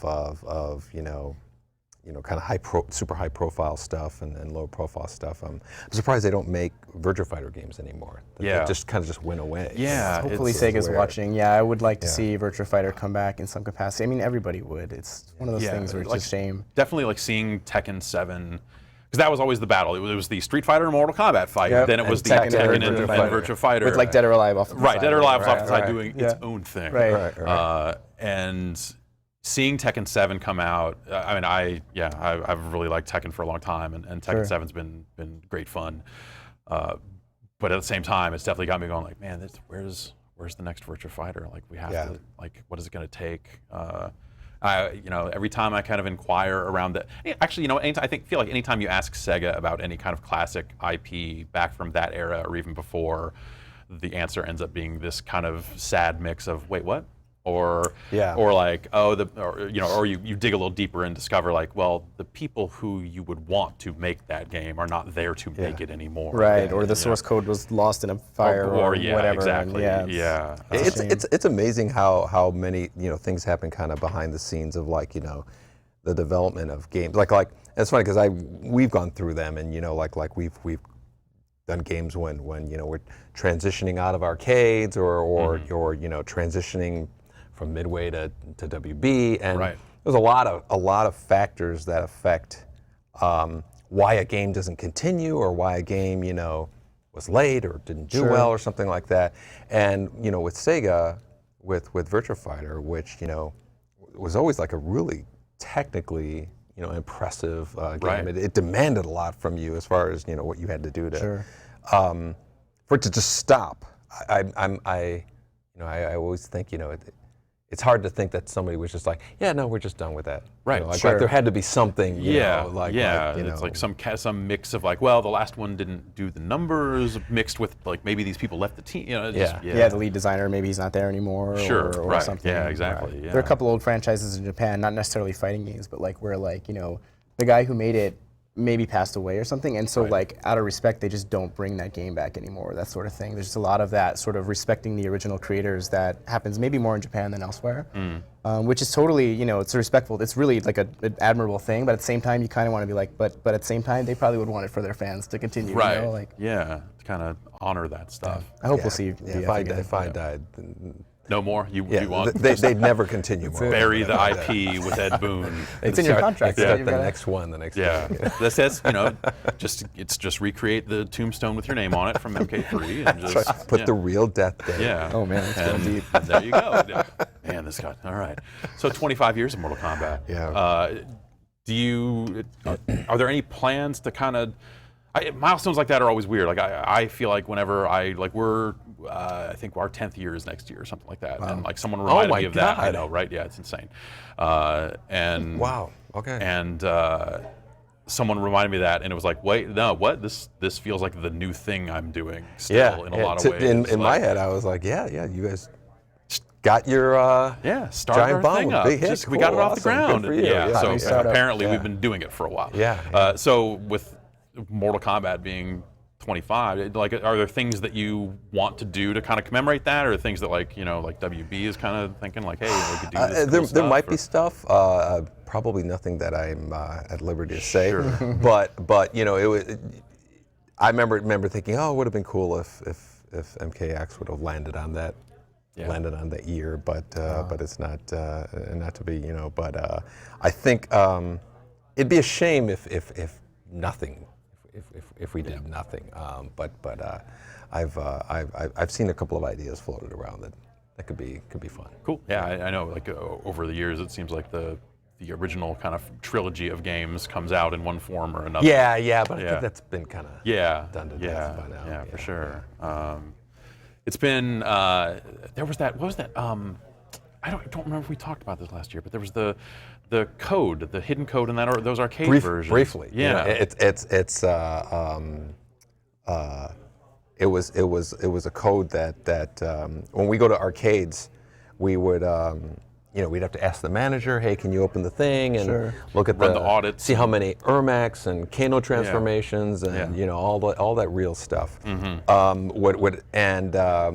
At one point, like I was just kind of like the manager's not busy and stuff like that, and I'd be going to all the different arcades in the Chicago area and didn't have time so I put a code in to let me get into the thing, and I thought nobody's going to disassemble code, but I didn't think they'd be sitting in the arcade 25 years later, still running, and MAME came out and people can disassemble code, and somebody did and found it, and then somebody on YouTube put a video on it, and someone told me though that it might be the longest code or longest secret in a video game. Like Easter egg in history. I would assume, yeah. Like without being discovered, basically. Yeah, exactly. Because I got the Guinness Book of World Records presented me with a plaque of longest voice for Scorpion, and I just gotta get that second one. And I was gonna say I want to like bookends and stuff like that, so that would be cool. But there was that code existed in the first 3 Mortal Kombat games, and they found it all. So. And then it seems like that there's I want to say it was last year, maybe the year before, but it seems like there's a small group of people that are working on like further balance changes to Ultimate MK3. Are they really? Yeah, I don't know if maybe you haven't seen it, but No, yeah, it's like people are like just like making little tweaks and Yeah. just like okay, we took a couple of frames out of this, we added a little bit here, and now they're just that would be like fun. burning new sets of ROMs for their cabinets and that would be fun. running all this stuff. It's pretty amazing how the community will set their sights on one game and then just like keep it going forever with their own, like it happens with Smash Brothers too, right? They still play the older one like even now. Yeah, like, And they nonstop. don't they make up rules too? Like you can't use No this, items This, and all yeah, that, like yeah. you can't do this and can't do that. That's pretty. And then that's pretty cool. that got to a point where people started just modifying some of those games as well Exactly, to yeah. get what they wanted out of it. And Yeah, that whole thing is called the industry term at the time was called an octopus. It was something to do to sometimes they use it for like piracy things, like people would duplicate our circuit boards. And, make duplicates, and then we'd have like in court they would show is this your game, and then you do that thing and say this if you definitely program might- this game, how did that get exactly, in there, something yeah. like that. So that was Did you ever have to walk into a courtroom and do the thing? I did. Wow. I did. Yeah. Yeah. And MK1 was pirated to the point of like ridiculousness. Like people would break into the cabinet, Yeah.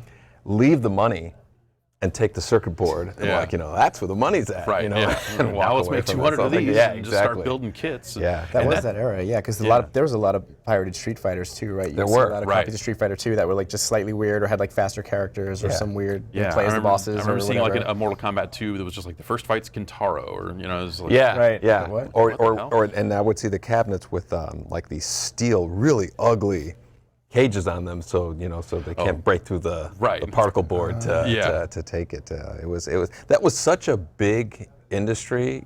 I don't think people realize just how those things were making $1,000 a week at a hard arcade. Right. They would be making $1,000 a week, and if you kept that thing going, that's 10 weeks, you've made $10,000, and so it was a big deal. Yeah. This might be a dumb question, but why was it called an octopus? Like, what's the? Because the original games, the term was like you'd have to be an octopus in order to do the button combination. Oh, so like 'cause you've some of got- them was like hold these 3 for a second and then do this and that. I see. Yeah. And they would say it was like an octopus. Nice. So John, are there any projects you're on right now that you can talk about, or is it all kind of like hush hush? We're doing some stuff. I'm actually not. I didn't come prepared to see what I can talk about. I can say that we're At least I'll say we're helping out on the new Monster Hunter, cool. which you guys talked about earlier. Yeah. But I don't know what I'm allowed to talk about with that game, so I probably can't say too much. But we didn't work on the last one because we were really busy that year during Generations, and so we're back helping out. I wouldn't say it's like the sort of game where we're like doing everything like we sometimes do, Right. but we're definitely involved and trying to help them make it be the best game it can be. So. That's cool. That's cool. It seemed like a pretty surprising announcement. I know. It was Yeah. Like just okay, finally here's a proper looking console. I've wanted that Monster Hunter. forever. Like personally, I've been wanting to play Monster Hunter on a console again for the longest time because like my best memories of that were like back when like Try was on Wii. I mean, I know it was Wii and didn't look that great, but it was so much fun to get online and play with people. Mm-hmm. And you can do that on 3DS now, but it's just not the same for me on the tiny screen. So I'm just looking forward to being able to play on the big screen again. It's going to be awesome. Yeah. Cool. Yeah. Ed, what have you like post Injustice 2? I mean, obviously there's plenty of work to be done with additional characters and all that sort of stuff, and we're entering kind of the season for tournaments and stuff. Yeah, The road to Evo, we're on it. Yeah, exactly. But are you finding any time to kind of play anything else? It's funny. When the Switch came out, I made like this big effort, to find one, get Right. Zelda and everything Yeah. like that, and it's literally still on my desk, no. unopened no. in the box, because the reality of shipping the game, it's like, okay, one of these days. Yeah. So I went through all this hassle to get it, and find the store that had it and all that stuff. So I literally have like a stack of like 5 games, Horizon, and all those games that everybody's been raving about. Right. That I never had a chance to play. I hear Zelda's cool. quite good. And It's quite good. and, As it and I turns hear out. I hear the Switch is a nifty little device. So like I'm gonna be like discovering. In my head, it's like this summer is all about opening packages and Right. seeing what everybody's talking about and getting into that stuff. Maybe that'll lead to you wanting to make a Switch game down the line. Yeah, maybe. I think about was it Mortal Kombat Armageddon, the Wii game? Yes. With the I fatalities. still have the video they sent out of you doing fatality motions with the Wii remote and nunchuck. That's right. To murder the man, do this. This is like just this amazing set of motions. I'm just watching this, going like, man, this got weird. What a world. To murder the man. Maybe it wasn't that direct. It is still a Nintendo. We should have said that actually. Yeah. Yeah, and then it's kind of like I'm really curious. I saw your interview with Phil Spencer, Xbox X, and I don't know if you were the one who said it, that you take instead of saying X-Bone, Right. it's the word Xbox. It abbreviates the word Xbox. I wonder, and I go, that had to be on purpose. Right. That had to be on It had to be, purpose. like- I can't imagine that. Yeah, like someone must have been like, I'm so tired of hearing the word X-Bone. Like, Yeah, we're gonna fix this. Here you go. All right. Here it abbreviates to this. But I Problem tried solved. using it, and I've already started. Now, when I say Xbox, then some people are like, "You mean the first Xbox?" And I'm like, "No, the new Xbox." The thing And is, they're like, no one's The ever One X. talking about the first Xbox, really. I guess mean, maybe just old people like Yeah. us, but they did say that they're bringing back, what was it, backwards Those compatibility games, for yeah, games. yeah. That got a big Yeah. applause. Yeah, from that it's stuff. cool just to see from like a preservation standpoint, Yeah, because those yeah. original Xbox games are very hard to play on anything other than an actual Xbox. Right. And stuff like MAME is great for arcade games and stuff like that, but there's no good original Xbox emulator. I couldn't get anybody, like, say definitively. Was there a what's the word I'm looking for? Did anybody say clearly that are there going to be any games that are just Xbox One X games? No, their whole pitch There's a is that point of it has to be everything on. runs on everything. Okay, So okay. Right. so yeah, the one loophole they left last year. So last year they talked a lot about, or not a lot, but they talked about VR being on the X only. Right. And that the base model Xbox One Okay. would not be powerful Oh, enough really? to do VR. Are So they- that was kind of the loophole. But now they're really, They didn't even talk about VR this year. yeah, right? it sounds like when they talk about VR now, they very much talk about it in terms of Windows, and they talk about it in terms of PCs. And when Phil was on, it was his response was like, it's a little weird in a family room. It's a little weird when you're kind of around other people. That they weren't really ready to commit to that stuff. So it seems like it is powerful enough to do it, but I just don't know. So then they're- the Iron Man game, is that called Anthem? Yeah, yeah. And so is that coming for the S as well? Yeah, that'll have to run on everything. Okay, And that'll be on PlayStation and PC Yeah. as well. Okay. But- That looked great. Okay. Yeah. Yeah, it looked amazing. Yeah, It it's looked amazing. I hope that comes together. It's BioWare could probably use one right about now. Yeah. But yeah, I feel like that's been a weird one. Consoles, you're used to this kind of standard cycle of just like we put one out, we put out a slim version of it, we put out you go to the next one. yeah, and then here's the Yeah. next one, and now it feels really disrupted. Does that excite you, the idea of like, hey, we've got more power to work with on this stuff, or does it become like, oh, this is maybe a little more confusing because now instead of developing for one spec, it's like now it's like 4 just for consoles. Yeah, I mean, I kind of think of it like, like all the console games that we've made, there's always been 2 systems. There's always been an Xbox and a PlayStation 2, right? And a PlayStation 3 and an Xbox 360 and then an Xbox One and a PlayStation 4. And we've always developed in parallel, and some do some things different than others. Right. So we do things differently, and so to do an Xbox One X version and an Xbox One S version. Yeah. We think of it kind of like in the same way of it's almost like a different platform. Sure. And with Right. different advantages and strengths and stuff like that. But When you go and when the team is creating just like raw assets, like are they creating them at a high enough resolution that you can kind of scale down to whatever? So like, hey, they're authoring at 4K and working backwards from that? Or, yeah. There's always like the crazy or the version that is in Maya. Right, And it's like, and it has 1 billion polygons. Looks and- amazing. yeah, at exactly. half a frame a second. Exactly. Yeah. But it's not zero work. Like to do an Xbox One X version, that I'm guessing we would want to make it look as good as it can look. It's not zero work to go from that to from the S to the so it's probably going to be some, and same thing with PlayStation Pro. Right. When you think about it, it's almost like there's almost like 4 versions that you could be releasing, Right. and it's not. It doesn't come free. Yeah. Especially if you want the Pro and the X. And if you want to go to- all to over the look best. place, then all of a sudden it's like, okay, well, now you're going to make a Switch version that is like a completely different power band. And then the PC, which is all over Yeah, the you're place. not going to ignore like, PC, Yeah. and it is disruptive, like you said. But I don't usually disruptive kind of makes me think of good things. But I'm not sure yet that this is like it seemed everybody was like, oh, the industry's going to move to this model of like iterative console updates, and I don't really see that it's necessary yet. Like I haven't really. I mean, I own a PS4 Pro because I will buy anything, but like I don't think that like. You're a nightmare person like me. You just buy everything. You're like, Right, all right, well, and- yeah, here we go. And I appreciate it. It's fun. It's nice that some games run a little better and it's smoother. But like at the same time, like I don't feel like it's made such a huge impact that like it's a must-have thing for everyone. And if anything, it's just kind of made things a little more confusing for like the average consumer. It's for me. It's been confusing because it's not obvious which games use which features. Sure. And I bought a 4K TV relatively recently, and everything looks really good on it. So the one nice thing I do get is it will pop up and say HDR. So like when I launch nice. Injustice, it'll pop up and say HDR. okay, and I'll be like, so it's using it. and I'll go like, this game is dark. Yeah, okay.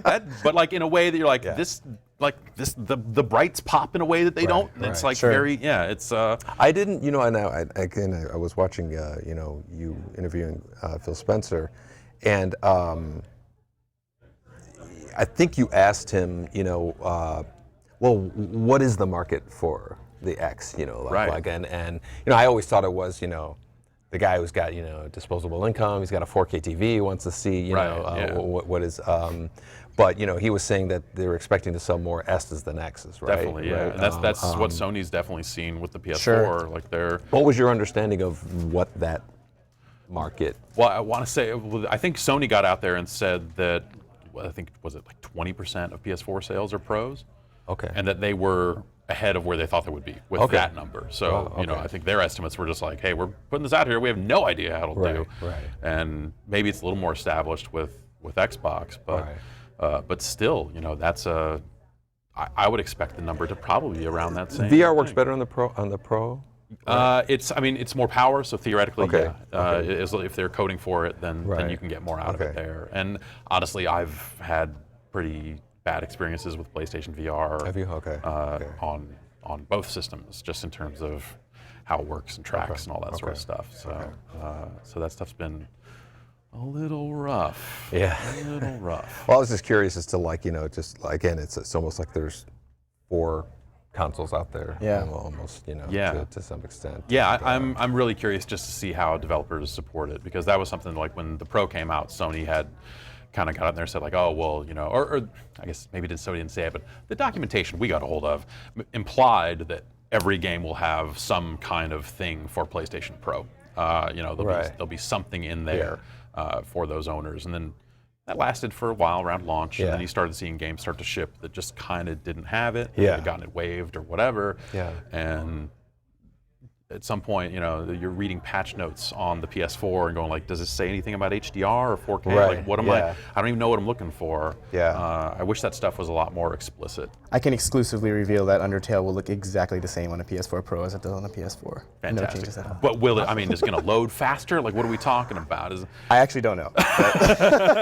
Although you said that very confidently. Well, because It's have you also seen the like, game? It looks like it's from like the Super Nintendo era, so Okay, it's not. okay. But no, but I mean, the thing about the PS4 Pro and these step-up consoles is like really, if you're you look at the audience and like you said 20% or whatever, you really just need to focus on making sure the game looks good on the core console, and then if you even have a little bit extra on the next thing, that's probably fine. And if you don't, that's also probably fine, because like people mostly buy that just so they can, it'll look better on their TV, they can have the HDR and everything, but like it's not like you have to go cram more polygons onto your characters or whatever else to get the most out of it, because the return is probably not going to be that much at this stage. Right. It seems like the games that really set out to take advantage of that stuff look better. Games like Horizon on a nice 4K TV on a Pro. It looks better. Is it the hundreds of dollars better for if you're already a PS4 owner to go out and buy a whole new system for it? Like, that's a muddier question that then gets into like, well, did you already spend the money on a 4K TV? Because if you're already that far in, let's just sunk cost it and just sure, let's go get all this stuff. Yeah, like guys who bought 3D TVs and Exactly. all of a sudden a 3D game comes out. Well, I gotta buy it because I paid for this 3D TV. Exactly. Like you're already there. With Mortal Kombat, I was thinking about this recently when Injustice came out, that Mortal Kombat's one of the few franchises, maybe it's like one of the only like long-running fighting game franchises I can think of where like the gameplay has completely changed. Yeah, a few times. Yeah, like one, you had 1 to 3, and then 4 kind of was in there, Its own thing, was right, starting right, to become its right, own thing. right. And then the PS2 and Xbox era Right. was, it was a weapon fighter, like a completely different set of games. Yeah. And then MK versus DC kind of got halfway back to the old style. All of a sudden, and all of a sudden you can duck easy again. Right, yeah. And then 9 kind of got to kind of where we are now, with both Injustice games and 9 and X. Do you feel, I mean, obviously like things have changed so much with the fighting game scene, and like your games have a feel to them, whether it's back to block or a block button, whether it's DC or whether it's MK. Yeah, it's the super juggling and all the crazy stuff like that. It's meter burns, it's all this other stuff. Yeah. Do you think you could get away with a full overhaul of everything, or is Absolutely, it now like absolutely, yeah. And not only do I think we can get away with it, but at some point we need to. And that's been, I guess, all of our philosophies for quite a while. I think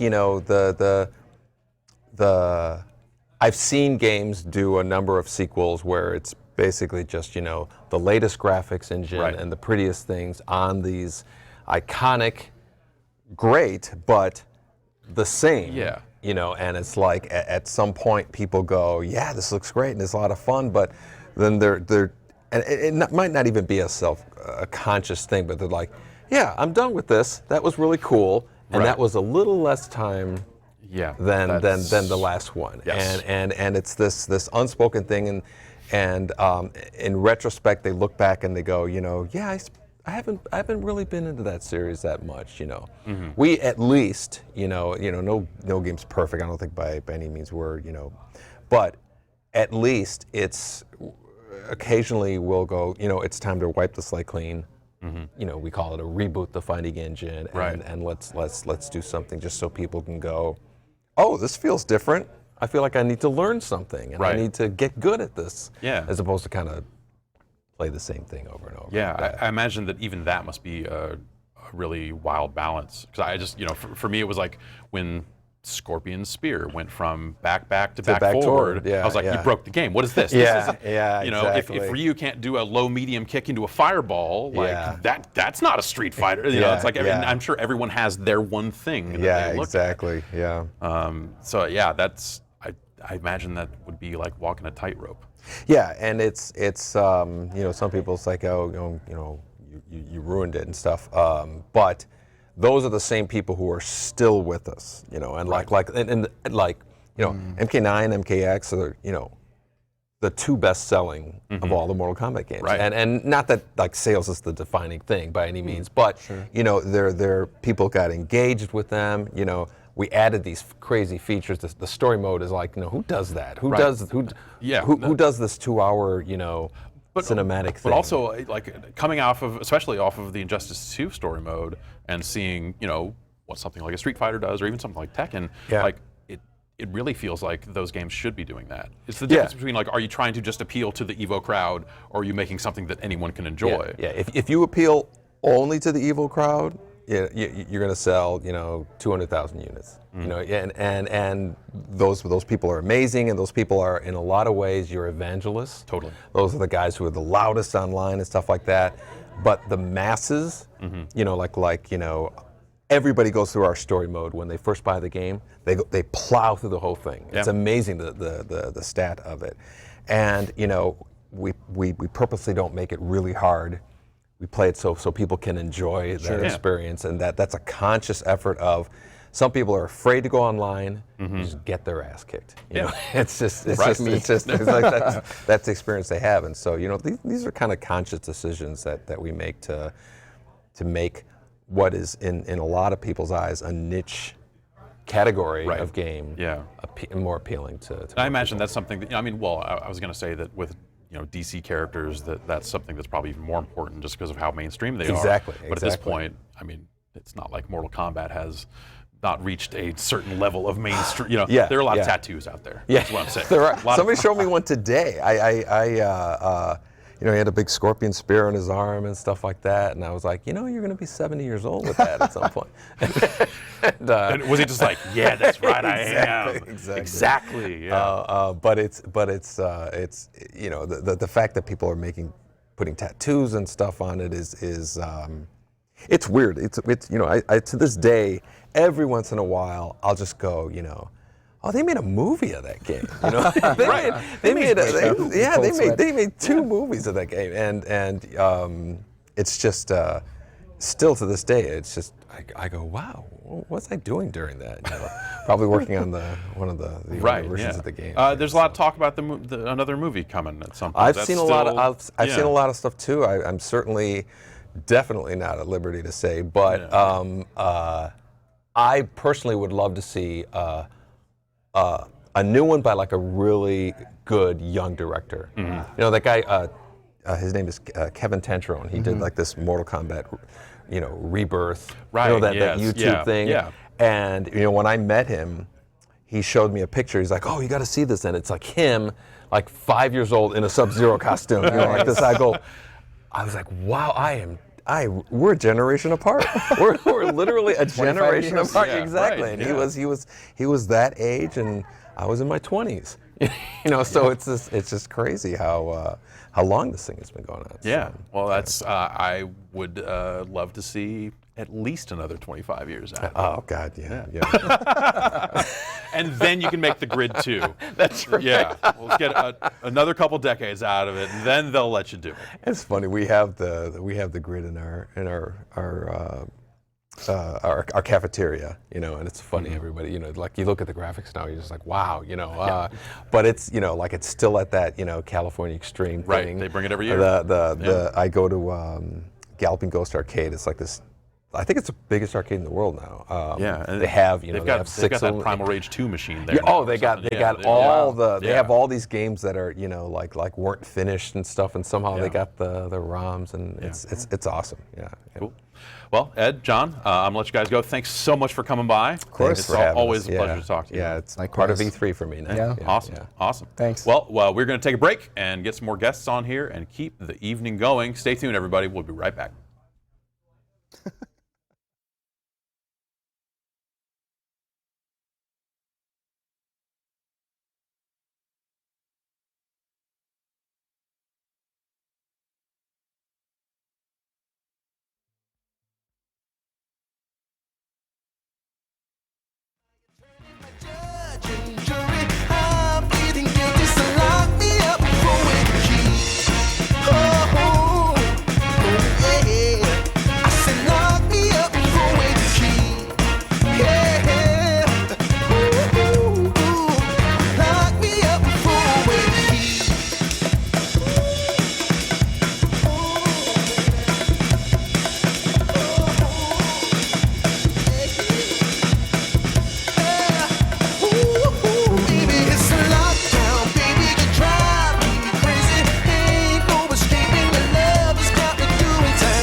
to save me.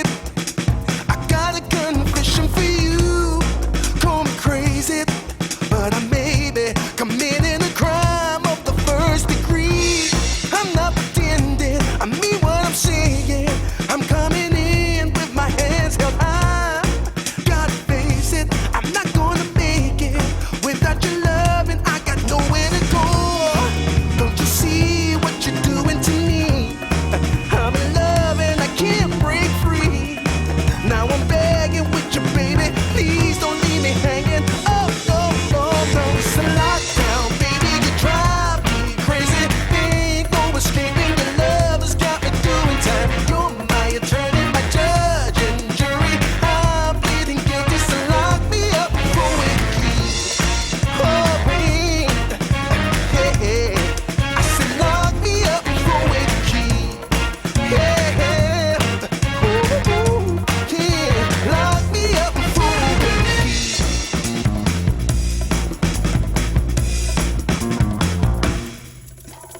You can't restrain me. You can search me. I'll give it all up just to be with you. I'm so happy. Now you got me. I'll surrender all my love to you. Don't you see what you're doing to me? I'm in love and I can't break free. Now I'm begging with you, baby. Please don't leave me hanging. Oh, no, no. It's a lockdown, baby. You drive me crazy. Ain't no escaping. Your love has got me doing time. You're my attorney.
Hello, everybody. Welcome back to GiantBomb.com's coverage of E3 2017. I'm Jeff Gerstmann. The night continues. The endless night. That's right. No, it will Into end dreams? at some point. Will we go into dreams? These nights do not go into dreams. There's no 3D control pad here. Don't even try to bring one. But Sega Saturn. All right. All right, I will happily play some Saturn games. Just look, we can talk about my problems with nights all night. All right. But tonight is not the night for nights. Okay. Tonight is the night for Burning Rangers. Sonic No. Team, though. Yeah. Yes, Burning Rangers. Yeah. Thank you. Let's get into it. Samantha Kalman is here. Hello. Hi. I'm from glad to be here. System Era. System Era. Astroneer. Astroneer. Yeah. Space. Yes, thank you. It's new. It's new. Yeah. I actually saw it for the first time on the Giant Bomb stream in December, like a UPF. And I was like, this game looks awesome. And then I was working on it 6 months later. So. That's amazing. Props. And we're big fans of matchmaking. Yeah, That's definitely. what it's all about. We want to just Bringing try to them connect together. people to other people. Robin Hunicke's here. Yeah, that's right. Hello. Hi. How's it going? Video games mom. Video games mom. That's my job. I was helping her with her mic earlier, and she said, "Oh, video games mom." That's right. Of Luna fame. Luna. That's right. Yeah, Yeah. we were behind closed door here at E3, Oh. so kind of keeping it a little stealth till Gamescom. Still, All right. All right. it was great. Undercover.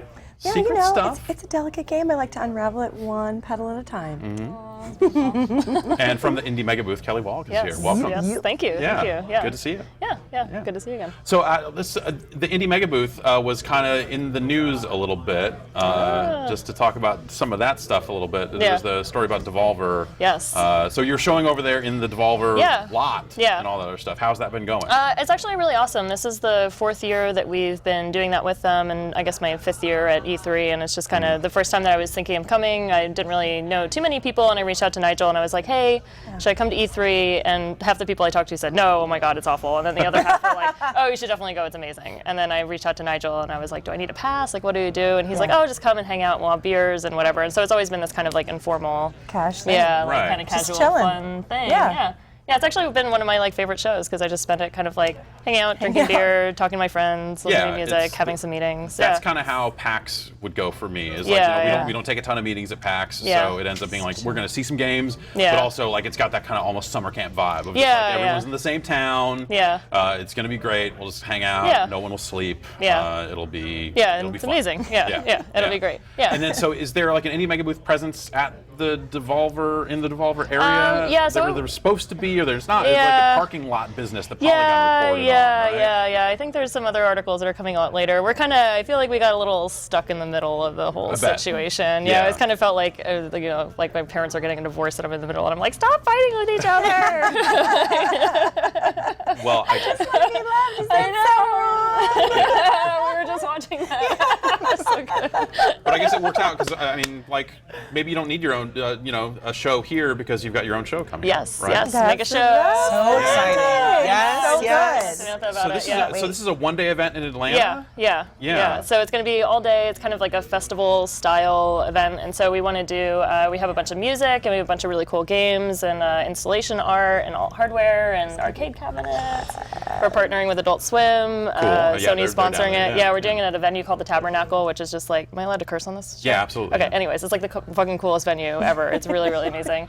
Dave Chappelle is actually playing there this week, and it's like a really famous music venue in Atlanta. So like, we're super, super psyched about it. Tickets just went on sale on Tuesday. Oh, yeah, that's cool. Yeah, so if you're local to Atlanta and you want to go to the coolest thing ever. If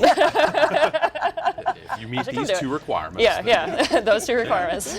So Robin, behind closed doors with Luna, what's That's right. Who's like where is it? Well, exactly. This is so. Okay, so this is like extra stealth. This is you like, can't even tell me well, where you so were. The show's over and we can't even talk. The show's over. We were across the street, actually, in a suite across the street from South Hall on Figueroa, and also upstairs at the JW Marriott with Microsoft. So Microsoft has this new range of mixed reality headsets that they've kind of soft announced it, and there's going to be a bunch of stuff coming up like Gamescom PAX timeframe, which is coincidentally right around the time that the game is going to ship. So we're going to ship in fall this year, and it just turned out that as you know, my jam is that VR is really amazing, and it's also hard to describe with words. Yes. It's been traditionally considered a luxury good because it's kind of expensive, But as a person who believes in technology and robots and the future, I see it getting more and more accessible and more open, not only for people to play games, but for people to make them. You out there in the audience is thinking about doing it. This might be your chance because there's no boundaries. Nobody knows what VR is now. It could be anything. You could make a game about being a giant banana that's brushing its teeth, and it could just take over the world. I want 20% of that one. You're blowing my Bananas mind. do not have teeth? I will get Griffin McElroy in here. He's a banana expert, and we will find out. But you hear me. Like, it doesn't have to be any one thing. And in fact, as a designer, I've realized that it is really hard to take traditional games and shove them into VR. We saw it's some very here bad. at the show that It's not great. maybe It's not. not great. Yeah. And no offense to anyone who is having to do that because of the way that the games get financed or the way that the people above you may perceive what games are. But those of us who are doing it right now know that the best thing you can do in games is innovate, and especially in VR, you really don't have a choice. You have to do something new. Yeah, like it doesn't work. The old stuff just doesn't like work. there are rules starting to form, Yeah. but it seems like most of those rules are around like, well, I can stand behind this thing and then peek out with a gun and do this. Yeah. Like that's like it's really like That's right. we've started covering fewer VR games on the site because so many of them are just shooting galleries. And this is exactly the thing that I'm really concerned about, and I want to have a serious moment here. VR cannot become the comic books of video games. We cannot let this happen. We cannot let this happen. I agree. We have to get funky, queer, weird, sexy. I want to see some sexy VR games. I've seen some sexy VR. Wait, what?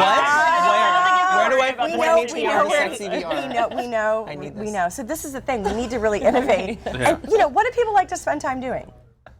Watching sex. pornography. Eating, No, watching porn, yeah. having sex, cuddling, smoking weed, drinking, eating food that's delicious, and probably all of those at the same time in some capacity, depending on what your thing is. Sure. Yeah, So two why are- people wearing headsets at the same time. It sounds really Yeah, from across the room, very sexy. Sensual Yeah. headsettery, right? Demolition Man. We've arrived at Demolition Man.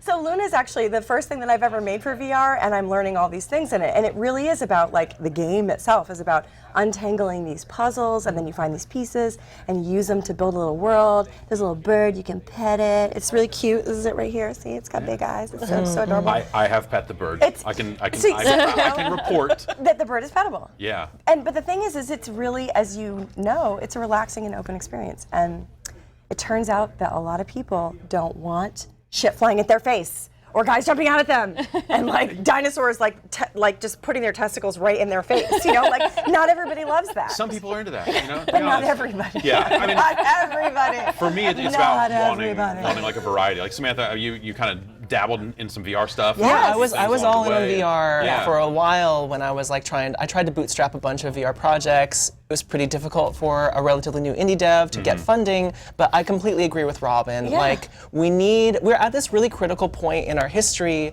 with the games industry and with technology that we can define what VR is.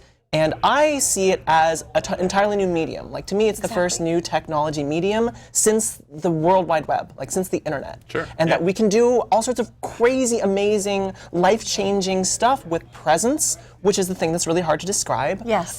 But that we should do new cool things. Like we should be creative. Like Tilt Brush has been so successful and acquired by Google and Medium and I saw Luna at Indiecade last year, and it was always booked, so I didn't get to play it. But I remember seeing like the hands, because you have hand presence. Yeah, we have hand But they were presence. like, they almost looked like claws or beaks Yeah, or like like crab. Yeah, they're petals. They're like Yeah. kind of like a Something, pebbly yeah. claw Yeah. brush. Yeah, and just like that sense of like, oh, my hand is not 5 fingers, it's this other thing. Like that's really fucking powerful. It is. And we should do more with that. Yeah, Yeah. I was giving a talk and I mentioned just a little bit about this where I was like, VR is basically the ability to create your own universe and anything that humans can possibly imagine. Like, why are we shooting things? Yeah, Like, haven't we totally. shot enough things in video games? Like, the number of times I've solved a problem in my life by shooting it is 0 times. 0 times. And the number of I've times shot solved 0 a problem in things. video games by shooting it is like 150% Uncountable. of the time. It's crazy. I was just like, there's got to be something snuck else. into our house once, and my dad had Did to you shoot it? Okay, Yeah. well, there you go. So Okay, so that's okay. a that was a problem. Yeah, so we can make that a created new VR game. problems. Yeah. It was like- that was not the end of the game. That was like this, and then it became like the visceral cleanup simulator. So there's a lot of VR that could lead to other Yeah, VR. yeah. Oh damn!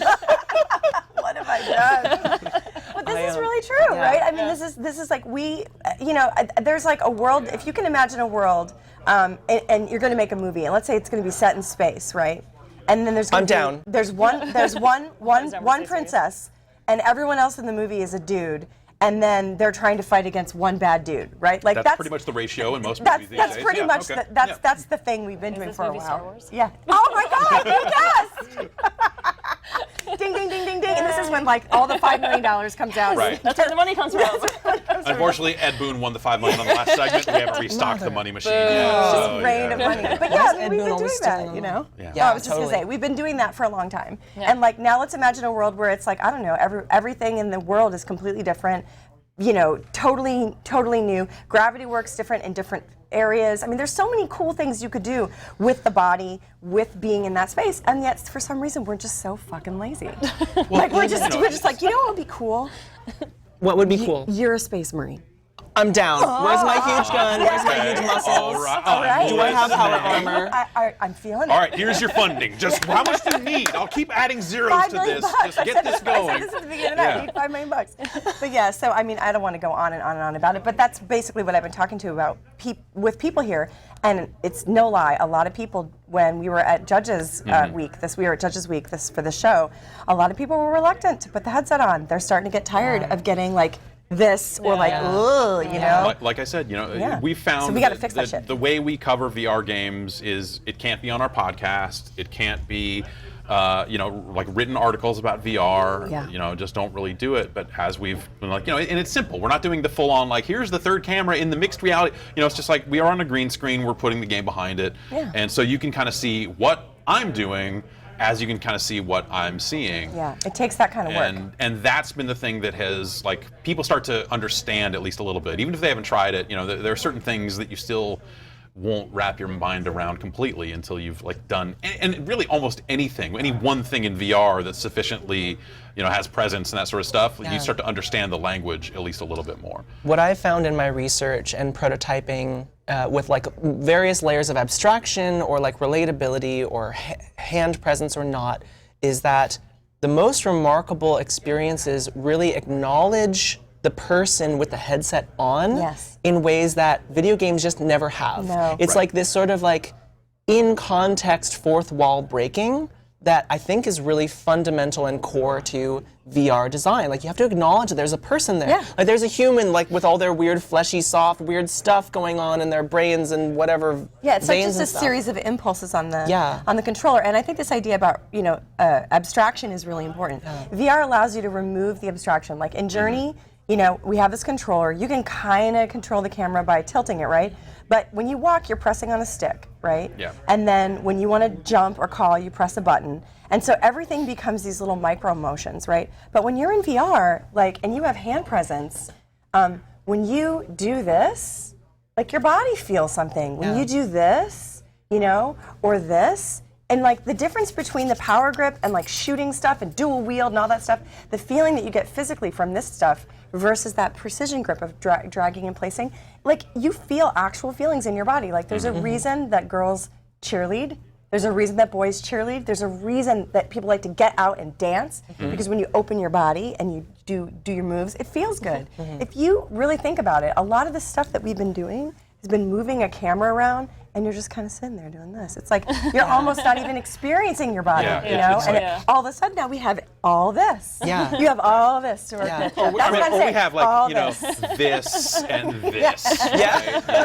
But we'll get there. But the thing is when you move the hands and the head and you cause people to lean in and like pet the little bird and they go hee hee hee, like the feeling of looking down into something or looking up at something, that's all right here. So it really is your whole torso, and possibly, possibly even this, like you said, boom. There's definitely been a lot of hovered jumpers or some of this other stuff that's been like very much like a lot of leaning, a lot of that. The fancy word that I like to use is proprioception. Yeah, proprioception.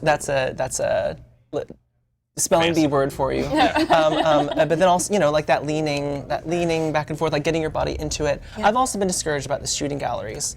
You guys have talked about that, like so much of shooting galleries, and like let's do something more. I was gonna try to segue gracefully, but now can I do it awkwardly? Just do it awkwardly. So the most ham-fisted. So we were talking about acknowledging the player. Yeah. So in Astroneer, there's a button that you can have your backpack, which is your inventory, and it zooms up to the screen and acknowledges the player sort of in a similar way, which a lot of people sort of latched onto. A lot of players really appreciate, and it's sort of like toy-like, like action figures. It's very physical, tactile, and it's like the UI is always right there, but like, hey, let me get a closer look. But at this. but then it's like it's also like from like a design like UX, like typical UX perspective, it's a conversation. Like when you're acknowledging the person, like then you're telling them something. Like now I'm asking, like now you get to focus on this.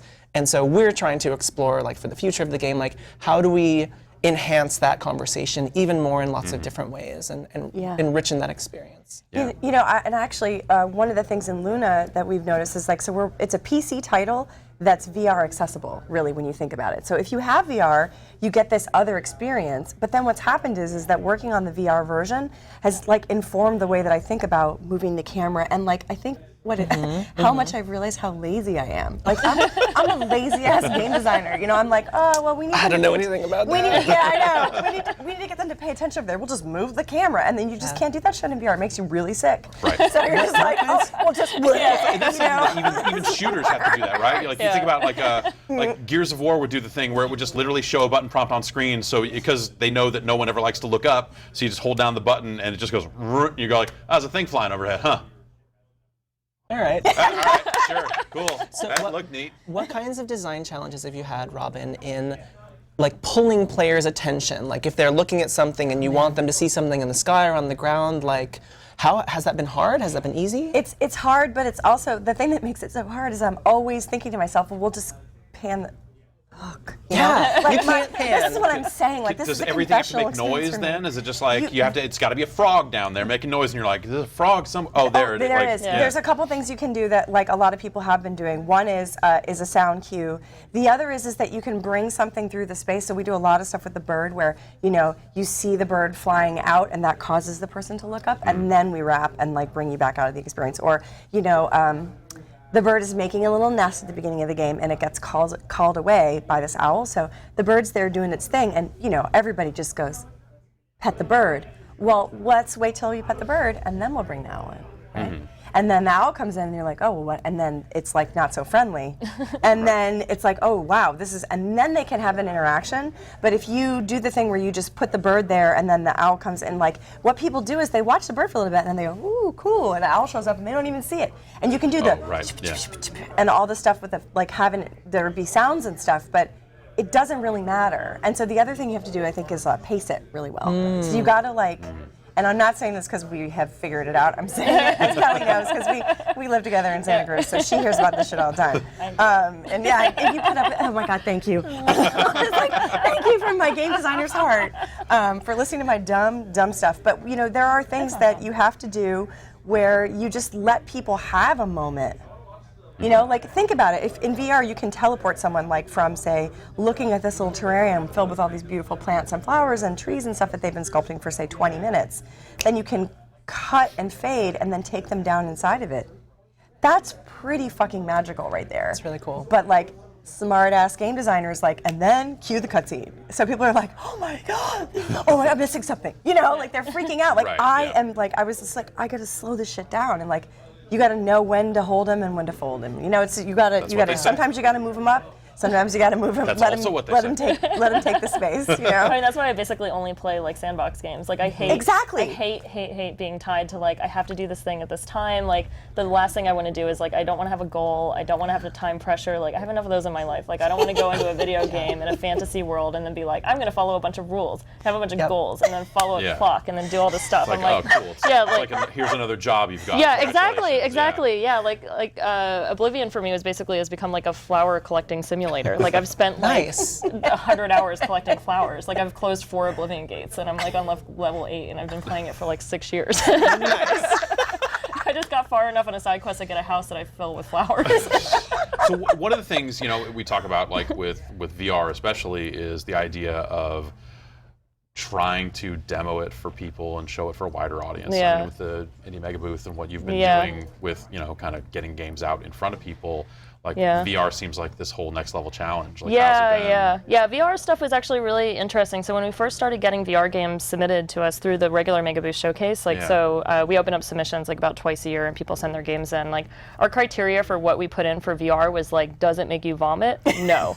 Okay, good. Then forget it. Yeah, well, it was Oh my it God, was basically we should just give up now. everything, like we play like stuff that is not ready, it's not optimized. Like I get motion sick, and so I would have to have other people help me test it. Yeah. But the consumer fans like really wanted to see this hardware because it was only available to developers, and so like the demand was super high. But then the content that we were seeing was like, oh my God, people are gonna be throwing up on themselves like on this Until show. Luna, which showed at the Mega Booth last year. Yeah, I was gonna say the quality has gotten better because people have had more experience with it, and so like and then for the Mega Show event.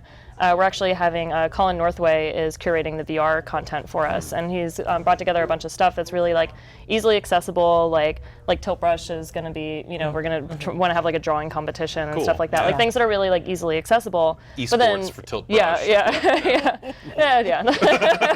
But then the other thing that you have to also think about it, which I hadn't really thought about this before, is that it's like a party and people are drinking and like. If you're drinking and you put on VR, like you have to make sure that these are like games and that you have somebody who can identify like, okay, you're like a little too tipsy for this situation. Give out reverse drink tickets. Yeah, for every drink you serve someone, you stamp them here, and if the line's up this far on their arm, no VR for you. No more VR. You must be under this drunk to play VR. Yeah, basically, because you don't want someone's first experience with VR, to be really unpleasant. Like you said, it's something where there's like tons of stuff coming at you. Because with the local events, what we would want to really do is like reach out to local audiences, but then people who wouldn't like typically like go to a really like hardcore video game event. Like when someone would be like, go to a music concert or go to an art exhibition or just want to hang out with their friends or something. And like we had this when we started curating for the Mega Boost stuff initially too, is there's a lot of cool, weird experimental games, but we didn't want to have all that kind of stuff in there because the kind of consumer audience wasn't really ready to experience just a bunch of weird stuff. It would really turn you off. Like you can't just throw someone in to be like, oh, okay, you're going to learn about art, and also here's the most abstract shit that you can possibly ever unless look it's at. vaporwave, you just get that. You can't just like march them out of the GameStop and into the back of GDC. Yeah, exactly. Like, all right, this is where the real shit is. Yeah, exactly. Just it's hit too much. Yeah. It's like it's too much. So we would kind of like we started slowly sneaking in over the years like a bunch of little like weird stuff, and we would hide off in corners and like and kind of grow that a little more. And so we kind of have to think about it and curating the content in the same way for the like for these events that are going back a little more to like more of a general audience where it's like and like games that are out already and stuff that can be rediscovered, like you have Crypto the Necrodancer and stuff like that, because it's like unless you're like super deep in the video game indie scene stuff, like I mean there is always like cool stuff to discover and things that you can play in an interactive way or like in a kind of arcade style stuff, but you have to be really cognizant of it. Well, and also it's always really fun to see people fucking geeking out and having a great time with video games. Yes, like I don't need like video games are fun. Yeah, they're fun. They're actually fun. Weird, right? Yeah, They're I know. pleasurable It's crazy. experiences, and they don't have to be brand new to still be pleasurable. You know, like you can see I don't know someone about enjoy that. something that's like 2 years Newest, old. latest. I actually 2 years had old, to, still so I good. demoed at the Mega Booth a couple of years, and it was in that experience and watching people play that I sort of was reminded of the point of why we make games is like to watch people enjoy themselves and like create those good experiences, and like that it's really important. Well, like a lot of the times when people like will show their game at the Mega Booth, they come out of it and it's actually like it's reinvigorating for their team. It's really inspiring because like a lot of times you're sitting there and you're working on something for years and years and years and years, Stress. and it's like the resources are low, or you're stressing about stuff, and then you come out and you show something. Like I think Sarah Northway had come out and shown something, and she was like, it was the rebuild stuff or something, and she was like so inspired at the end of it because she's like, I didn't realize I had so many fans, and all these people are coming up and just like, oh my God, you made this game that I love, and it was like it was really like inspiring for her to like have people come up and say how much they really enjoyed her work, and it's just kind of like, oh, okay. I mean, it's the same with the event stuff too, right? It's like we work on these shows for like months and months and months, and I'm like sitting in front of a computer and looking at spreadsheets and just hating my life. Which and, I know because I live with Kelly. Yeah, I was gonna say, exactly. but you see me like standing and just freaking out over numbers and spreadsheets and stuff. Like, when is it going to be over? I know, and then you have the event, you're like 4 hours before it's happening, you're like, I'm never doing this again. And then afterwards, you're like, oh my God, that was amazing. Now I have All right, we got to plan the next show. Yeah, Let's I keep know. going. It's like, and it's kind of like the rush that you get from that, from seeing like how much people actually really truly enjoy this, and how much it means to people, and like how important it is to them, and like the kind of experiences that they have in like a shared environment is super, super important. And creating that sense of community. You know, we have all been part of this indie community for so long that we forget that like it's new for some kids. Yeah, you know, like we have kids come to play Luna at PAX and like they came back multiple days in a row to come and like hug the turtle and like hang out with the bird. And the way people like establish their favorite games at the show and they come back again and again. And they'll be like, oh, I brought my friend. That's the best. You need to see this. Yes. Come see this. Yeah. And also it's important when you're doing a VR game to just watch all your players puke. Yeah.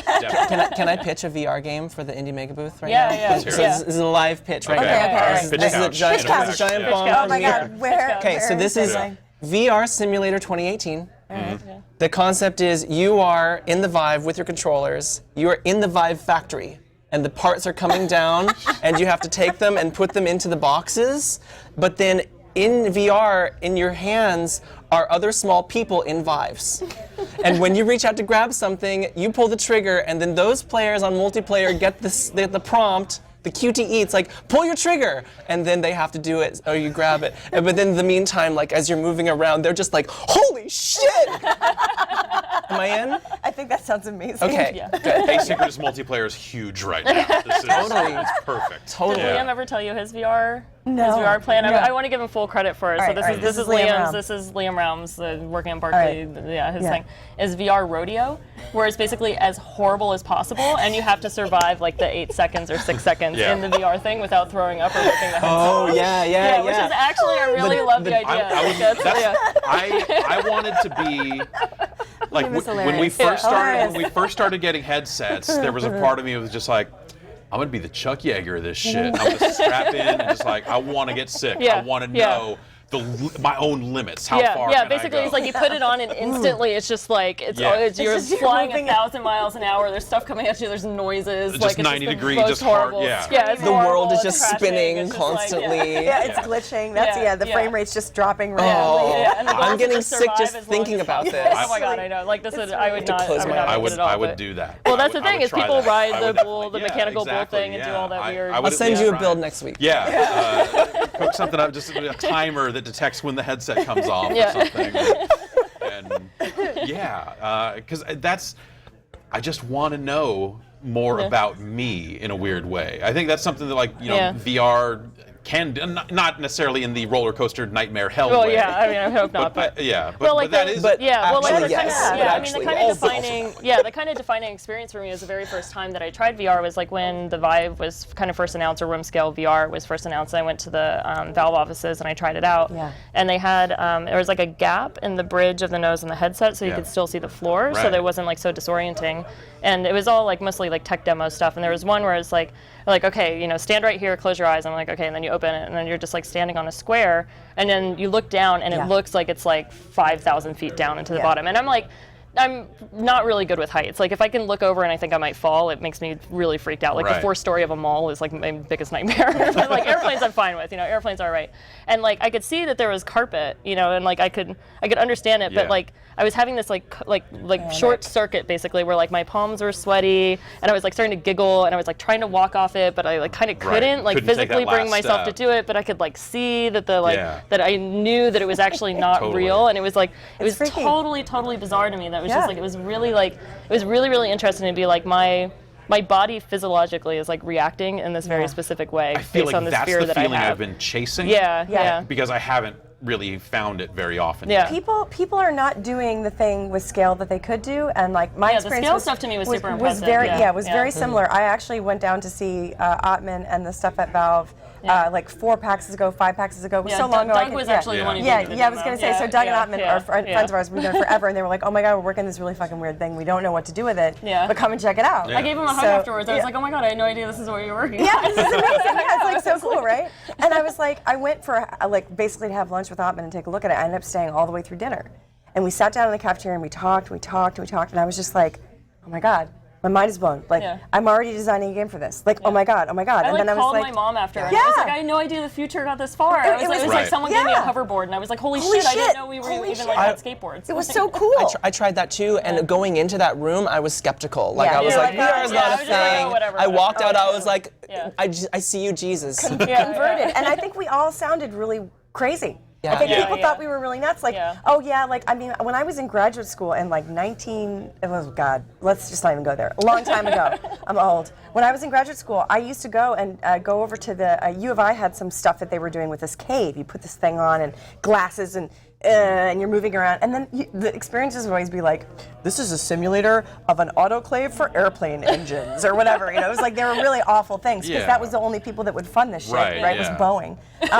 But it was like really, it was awful. It was just, I'm just gonna say, it was shit. It was really bad, and you'd be like, oh, that's exactly what I expected when I went into that room. Right. And when I came out, I was literally like emotionally like overwhelmed and excited and a little traumatized at the same time, like holy crap, because the responsibility, and we've talked about this a lot, like I had an experience where I did a demo, an AR demo, where there was a moment in the demo where I turned over my shoulder because I heard a sound, and there was a man holding a gun to the head of a child. And As you do. As you do, yeah, right? Yeah. And it was backstory. I went like, oh my God, you know, like I was really overwhelmed and freaked out. And I said to the demo person, oh my God, is he gonna shoot that boy? Like I can't see that. Like that was my feeling was, I can't see that. If I see that, I'm never gonna be able to unsee it. And they're like, no, it's just a story. Like you're gonna be looking for clues. It's just a clue, it's a memory. And I was like, okay. Anyway, I asked him to shut the fucking thing off. It's just super aggressive, no big just shut the fucking thing off and put me in something else. I was like, don't you have anything with blocks or like, I don't know, toys, you know? Like, shoot fireworks. But I took the headset off and I tell you, no lie, I could not look over my shoulder without seeing it.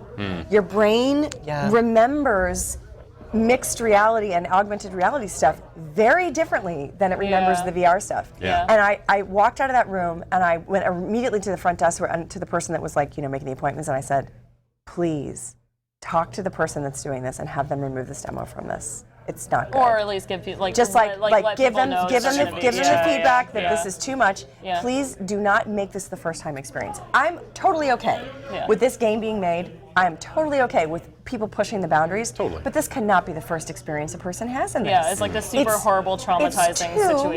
It's too much. You know, it's too much. And like, I never want to say that these kinds of games shouldn't get made because I mean, I run the experimental gameplay workshop at GDC, so I have seen it all. And I love weird games, and I love games that are broken, games that are bizarre, but like, we have to be very careful with how we release the content and how we think about it, because it only takes a couple of those to really poison, you know, the whole world against Especially, it. with a new medium like VR, you know, You gotta think there's this a shit certain through. amount of just like, okay, well, what? And that was Why? something like, you know, I got my Rift and all this other stuff, and it's like, okay, well, you know, I've kind of somehow become an old hand at this somehow. 6 months in, I've done a lot of it, and it's like, okay, well, what am I going to show my wife?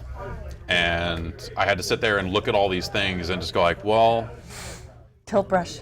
Yeah, that's I mean, honestly, like if VR does nothing other than the fact that I can put on like noise canceling headphones and smoke a joint and sit and paint some stars, like I'm pretty sold on the whole situation. Yeah. Like it doesn't literally doesn't need to do anything more than that. I ended up putting her in the. It was just a 3D video of a Paul McCartney concert. That's also And great. it was just like, just, you know, just like presence. just kind of here's a way to kind of maybe ramp up. And she's a big Paul McCartney fan, so that really helps too. Well, that was one of the things. Like one of the demos was just like a photo of the Vatican, like I don't know, out front of the Vatican or something. And what it made me think of, which was really interesting, was like this. If I didn't have to strap on this giant headset, it was like this would be perfect for my grandmother to like be able to see things that I've traveled, like virtual tourism. It's true. And, End of life VR is a thing. People are doing this. Like when they're in their deathbed, they're like, I really always wanted to see the Sistine Chapel. Okay, well now you can. Here's what we got. This is what you got. I wanted to. I had the idea to late. I actually had it that night that I played Luna during Judges Week, talking to Adam Orth. I was like, you know, we should have bought a camera and put it right here. And let people sit on a fake couch here and, you know, and watch this stuff from whatever angle. I thought we were going in a San Junipero direction with this, where we live on in VR as virtual ghosts after we die. I have to say, I mean, also part of what I was thinking of is that like, I like actual fucking. I don't want to fuck in the virtual future. Well, the thing with the 3D pictures though is it's kind of the same thing as like an iPad or whatever, where like the technology got more advanced and it actually got easier to interact with and became more intuitive. Like the idea of interacting with a computer by using a keyboard and a mouse is like super counterintuitive and does not make sense. Like I talk to people who have kids now and they're like, my kid will touch the screens of everything, absolutely. because that makes That's- way that's more the thing. sense That's than like, no- here's how this they use bizarre tablet, and thing why that's does kind your of shaped like. screen do that? Yeah, and then yeah. suddenly they're Like, breaking your TV. Yeah, like how do I send my grandmother pictures when she's like doesn't understand how to turn on her computer? Like she's not, I don't know if she has an email account. You know, like I basically had to Right. physically go to her and show her this stuff, and it's like Yeah. super complicated. Where it's just like if if they were lighter little glasses, and she just like suddenly got pictures and could look around and be like, ooh, this is what my granddaughter was doing. Right. You know, that's actually like one of those situations where it's like it's way more intuitive to just turn your head and look see what's It's 'cause happening that's how than it is to how do shit all this works. like bizarre other shit that's like really scary, like push 14 buttons, on this controller. Oh my God! With Journey, like my mom actually played all the way through Journey, which I never expected. Right? Like, and not only did she play through it, like my mom's old because I'm old and she's older than me. That's just the way it works. I'm just letting you all know. Every time I say something to my mom about getting old, she's like, "How do you think I feel? My daughter's your age." Like, all right. I want to meet your mom. Oh, your mom. Kelly's mom is really, honestly, she's She a is- goddess. She's she a is fucking goddess. Diane from payroll. She does all of our payroll and HR stuff. And so we introduce She's everybody. so cool. Diane She's from so payroll. cool. But this thing about like when I gave her the controller, I had this momentary like because I thought like she's gonna get in there and she's gonna get afraid of the buttons and she's not gonna. So what I did was I said, you know what, Mom, I'm gonna let Dad learn it a little bit and then you can give it a shot. And she said, okay. And she sat down next to my parents and my dad started playing. He was like, oh wow, it's beautiful. It's very lovely. It's the wind and sand and all stuff. And then my mom just goes, and it's like, and we had been to dinner. They had had at least a bottle of wine because my parents love wine. And she played it all the way to the end. And then she turned to me and she said, I didn't know you'd made a game about Jesus. And you're like, I didn't know either. But yeah. Fair enough. But for her, it was a revelatory experience. And like that one moment where I thought, oh my God, I didn't do a good enough job.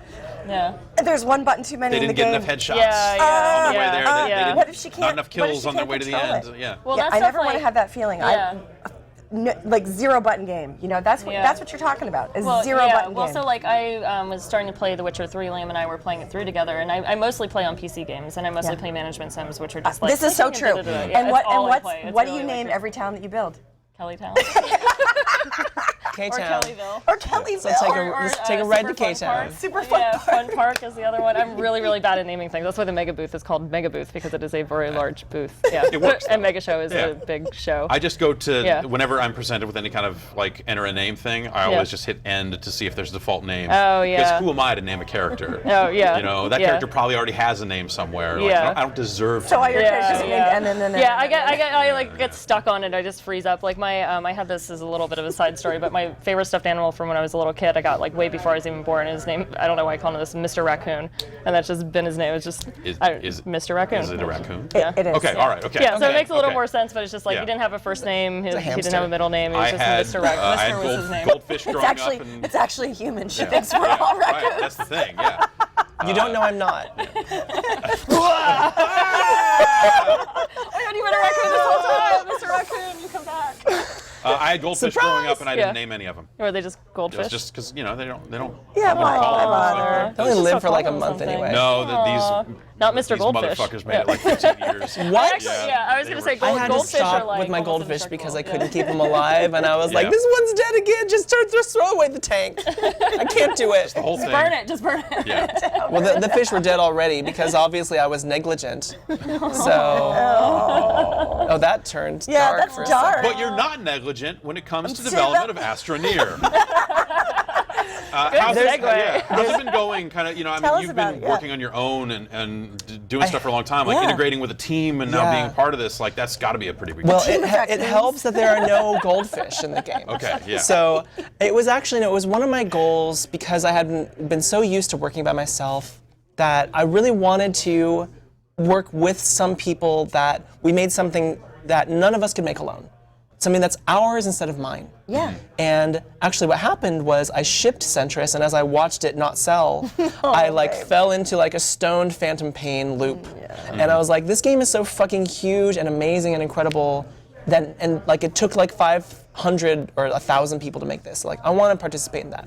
So the team is top tier. I want to shout out to the team. Everyone there. Aaron Biddlecom is one of the designers that I'm working with. It's actually he and I are the designers. Aaron worked on Galaxy before this, and Brendan and Adam, the founders. Shout outs to Paul, rest in peace, and Jacob, who decided that he wanted a career change after early access. Like was like, early access, like this is too much. I'm out. Peace out. And Veronica and everyone. So they're all they're fucking top tier team. Yeah. We've been really lucky. The game has sold really well. I guess we sort of hit popularity with the No Man's Sky audience and with the Minecraft audience because sort of like mixing those two worlds. Yeah. And it's sold really well. The company's able to grow, and that's why they were able to bring me on. Come on, rub some of that off on me. I'm trying.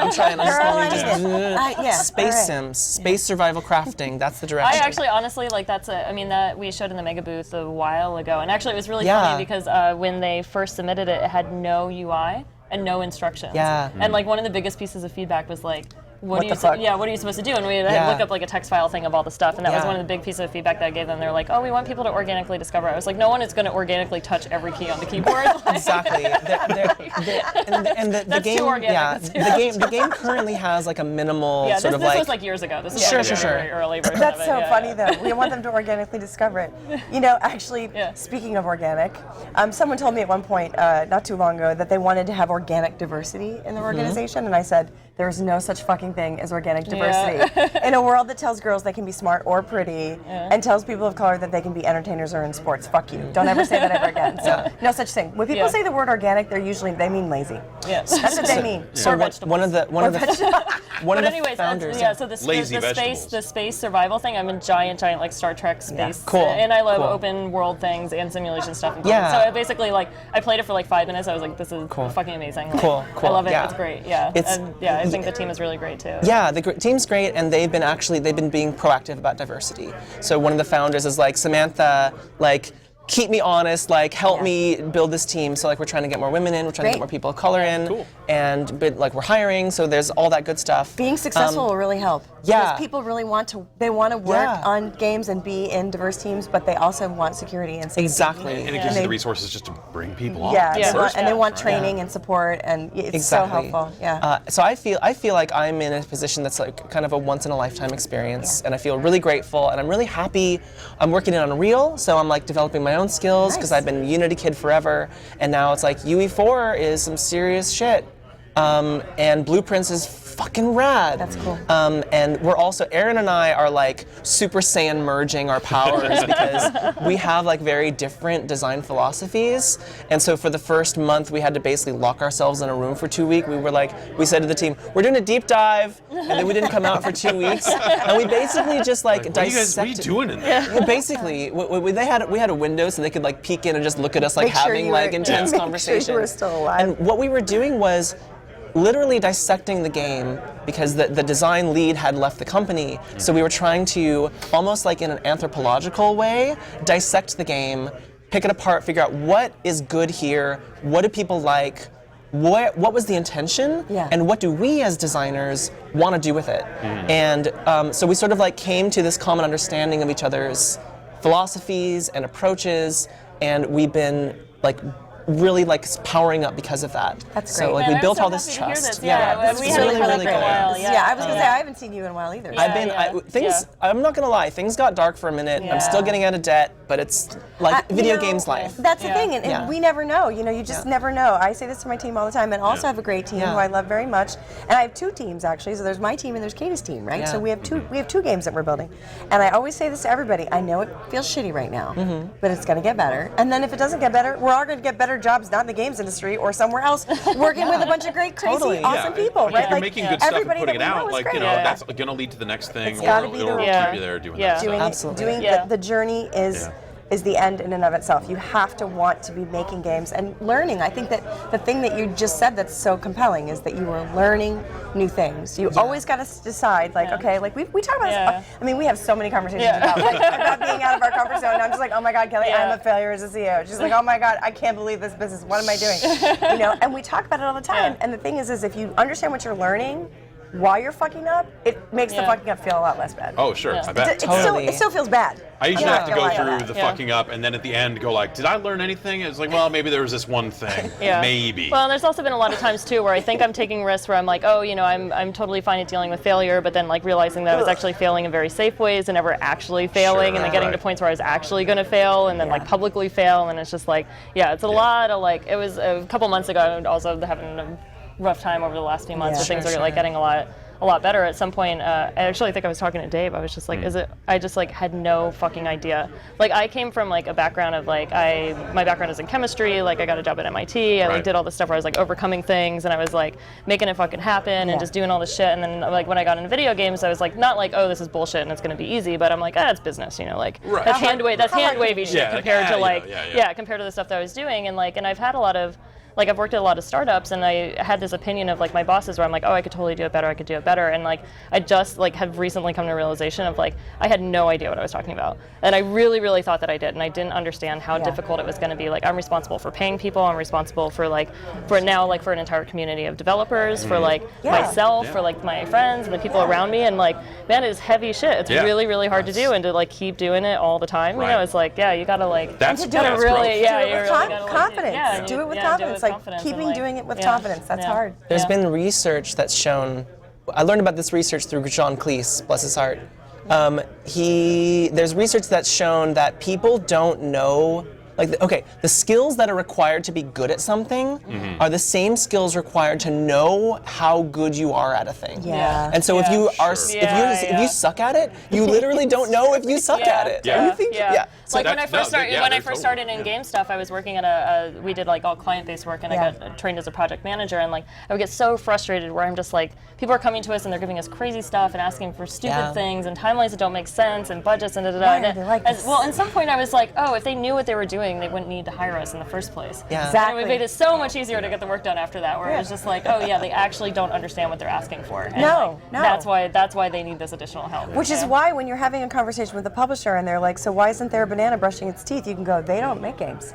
They just sell them. Yeah, they think that like, oh, well, maybe this banana brushes teeth will help. Yeah. Maybe that's probably what we need here. We got to wrap it up. I think we're going to replace me with a banana and a toothbrush. Oh, exciting. Samantha, Well, can Robin, we just get Kelly, you a suit? Thanks Yes, so much. A thank banana you so suit, much maybe for that would having help. us. I just say this is my last commitment of E3. Yeah, so me too. All right. fucking I just want to say Wrap it thank up. you for being here. I also want to say thank you to the fans and Yes, thank you for thank having you, me. thank Oh, you. yeah, Thank no. you. Thank you so much for You're so coming through. awesome. Yeah. Always a pleasure to see y'all. Yeah. All right. Yeah. And we are going to take another break and come back with some more guests. Giant Bomb's post E3 2017 coverage. It will continue.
panic about is my flight enough. I check it like 18 times before everything. Make it 19, man. Welcome back to GiantBomb.com's coverage of E3 2017. We are live on the internet with a new set of guests. Starting down the far end of the couch. You know him. I was going to say you love him, but maybe you love him. I do. Tim Turry from Capcom. Hello. Hello. Hi. Thanks for having me. Yeah, no, executive director.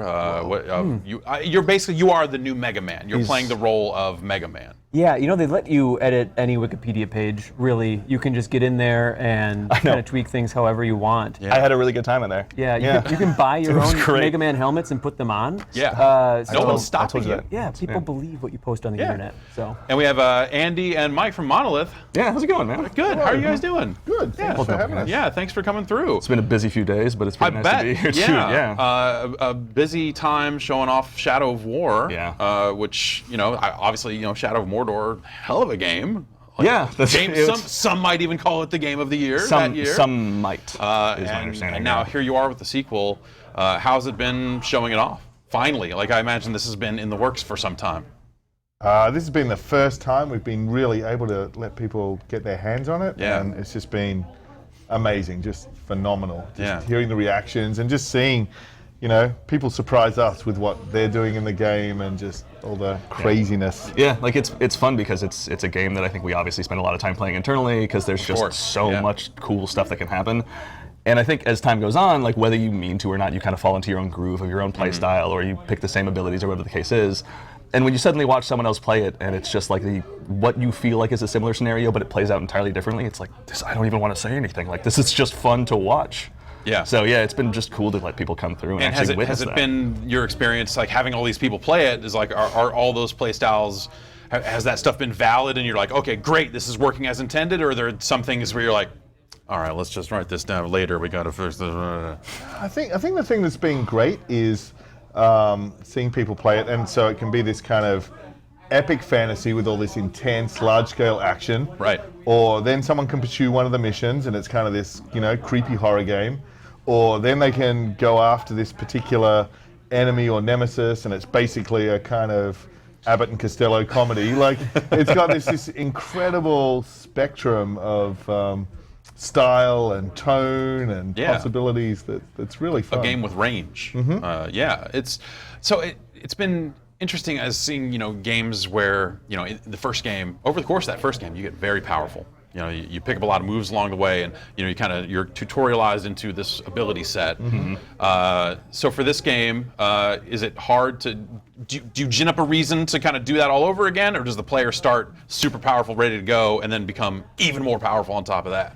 You ultimately become even more powerful than you were in Shadow of Mordor, but the enemies and the world around you become more powerful again. So kind of everything's very much turned up to 11. Yeah.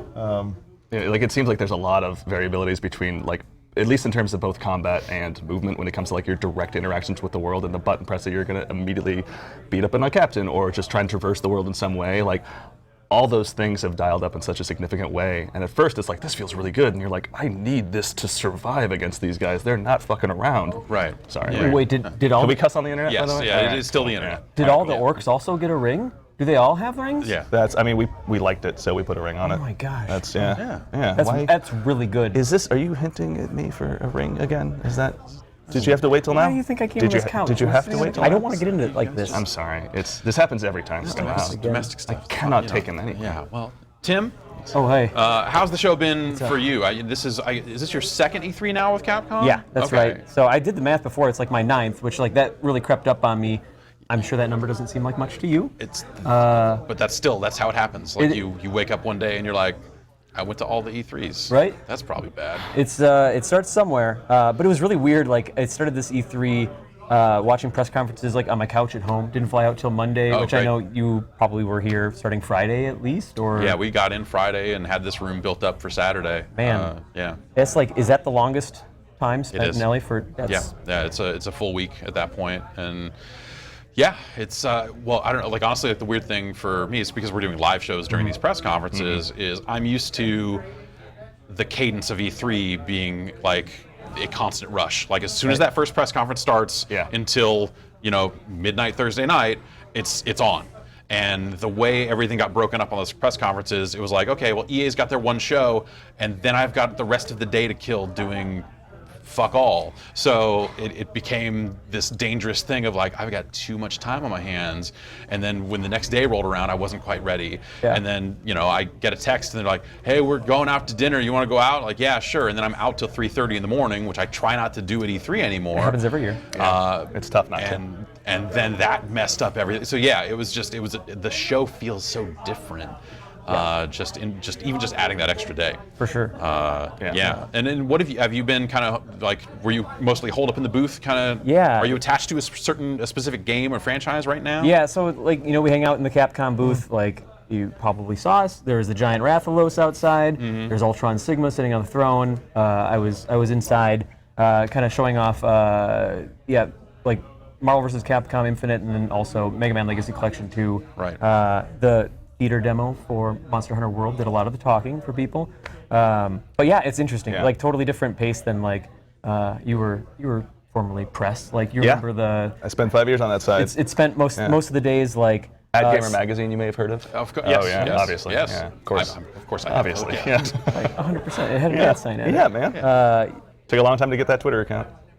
Really? Yeah. It's a story for another time. Just in time. I'm into that. Yeah, of course. Yeah. But yeah, essentially, you spent time like going from demo to demo, seeing games like Shadow of Mordor, and then hoping that you had time to actually write about it. Yep.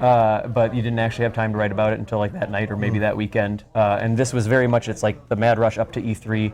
And E3 is busy, but it's like you built everything up to get to this point, and then it just kind of runs. It's kind of a known quantity. It's like unless the demo breaks or something, you know what you're pretty much in for. Yeah, but it's been fun. Obviously, it was like for me personally, last year was like Resident Evil 7. We were talking about that this year. That is a great fucking game. Resident Evil 7. Thank you. Yes. Play it in Terrifying. VR. I didn't. No, I couldn't. I literally couldn't. Yeah. It came out. Your daughter's upstairs saying, "Why are you screaming again?" You're like, "I can't. You can't see this game. I'm really sorry." Yeah. That makes my heart sink to hear that, honestly. But yeah, I worked on that game on the marketing side. Obviously, like the boys in Osaka made that game. They did a good job. I played it like 5 times after it came out and platinumed it. This year, I'm like, I don't know why I dropped the platinum thing. I didn't need to do that. Wow. Yeah. I was like, whoa, Sounds like someone had a lot of time on their hands with a game they knew very well. Or I spent like a couple months playing it a lot. Like I had a 1-up on that. I got my Shadow of Mordor Platinum the day it came out, man. Don't worry about it. It's like a right. Like you kind of have to. There's that inherent fear where it's like, as a community manager, if someone stumbles across my PlayStation account and I don't have that 100%, they're just going to shred me, as they should, right? Certainly. Yeah, but it's like I've got some chops. I can play some Shadow of Mordor. I can behead a captain every once in a while. Yeah, as you do. As you do. Yeah, of course. Yeah. Spent a lot of time murdering orcs. I know. Or Oryx. Yeah, I didn't want to have to start on that note with you, but yeah. Well, the Nemesis system obviously was one of the big, like very refreshing things about the previous game. It really helped make it stand out in a way that was surprising. And I came away from that game going like, that system is going to be in everything next year, 2 years out, whatever, 3 years out. Yeah. And it's been shocking to have been wrong on that. Like, obviously, you're back in the Nemesis system has grown exponentially into this crazy other thing. Yeah. But, when the game came out and people seemed to really latch on to the Nemesis system, did you expect that, like, it would suddenly just be everywhere? That people would be, or taking little bits and pieces for it? I mean, obviously, games get influence from everywhere, but did you think that maybe other games would look at that and go, like, we need something like that? I don't know. It's always so hard, and you definitely can't speak for any other developers. I think the thing that we did know, based on our experience making it, and then our experience with this one, is it's fucking hard. So I imagine, way harder this time around. Like, games are hard, and then you're adding this additional entire layer of complexity of all of these systems interacting with each other. So I kind of feel maybe there could have been cases where people thought about it and started looking at it and then went, wow, that's really fucking hard. You're like, I'll just wait until they make a sequel to Shadow of Mordor, and I'll just play that. That'll be fun. Maybe that seemed like a good idea at the time, but those guys are fucking insane. Yeah. So we might skip that. I mean, we certainly like it enough to keep putting it in our game. Definitely, And, like, certainly love to like play. I mean, it's a fun system. Like if someone else did it, we would be all on board. I To kept play thinking it, like, like a driving game. Like, Yeah. of course, you would have like rival drivers that would like remember like, I blew the doors off your last race, and it's an orc in the car. Of Well, course. it's funny you say that. It's interesting you say that because one of the big inspirations initially was Burnout Revenge. Right. So yeah. Burnout Revenge Of was course. this other car wipes you off the track, and then it's like vengeance, Yeah. and then you wipe that car off the track, and like boom, revenge. So Yeah. that actually was one of the key kind of inspirations for us initially. And I think another genre that actually does something very close to the Nemesis system is sports games. So if you play, FIFA, Right. you've got players, you've got procedural players, you've got play-by-play commentary, which has memory of what's going on. Yeah. You've got seasons, which are effectively this procedural storytelling of, you beat me last time, so Right. I'm going to get revenge this time, and it escalates towards the kind of grand final. And then now I feel like there's this big innovation within sports franchises for them to actually have these story modes. So Right. I think that's so within the action-adventure genre, not a lot of other people have applied it yet, but sort of I think that's a big part of gaming is actually looking more broadly across multiple genres. Yeah. I feel like XCOM is something that started to look Yeah, at it. definitely. And XCOM was another one that was an inspiration for us because it had that notion of really care about this guy. Right, this Oh, unit shit. veterancy thing of just like, this guy Veterancy, can't go, death I'll being reload if this persistence. happens. Yeah, time is always moving forward and creating these stories. So, I think a lot of the progress in game design is very often the kind of combining of different genres and bringing them together to create Right. something new. Yeah, and it's been fascinating. So I played the game a few weeks ago, the kind of pre-E3 event, and did the Fortress stuff, and it was interesting to just kind of like sit down in front of it and go like, man, there's so much going on. Yeah. Like between the entering that fortress, entering the mission and going, okay, well, there's these guys here. The example I keep giving is just like, there was one guy in mind that just didn't like spiders.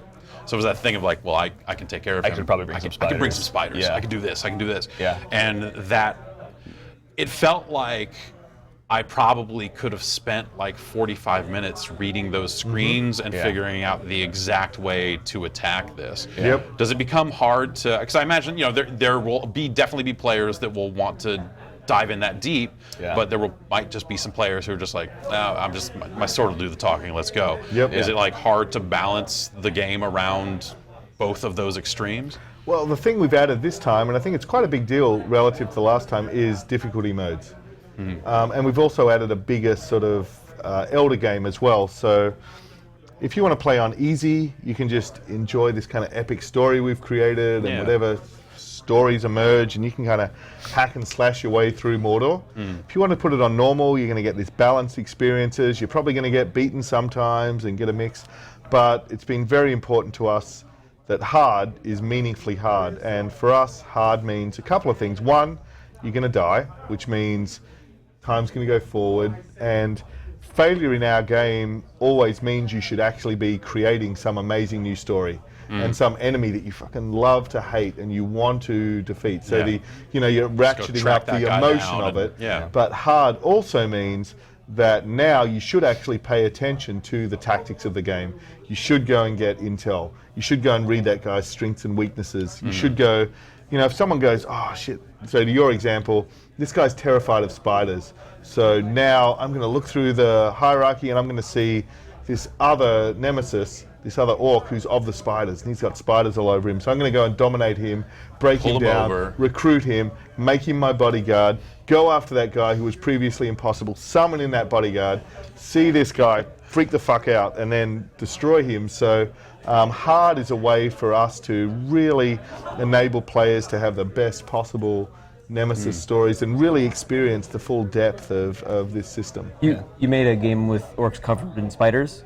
Yes. They're covered in Just them? the one. Like Yes. Smaller one spider?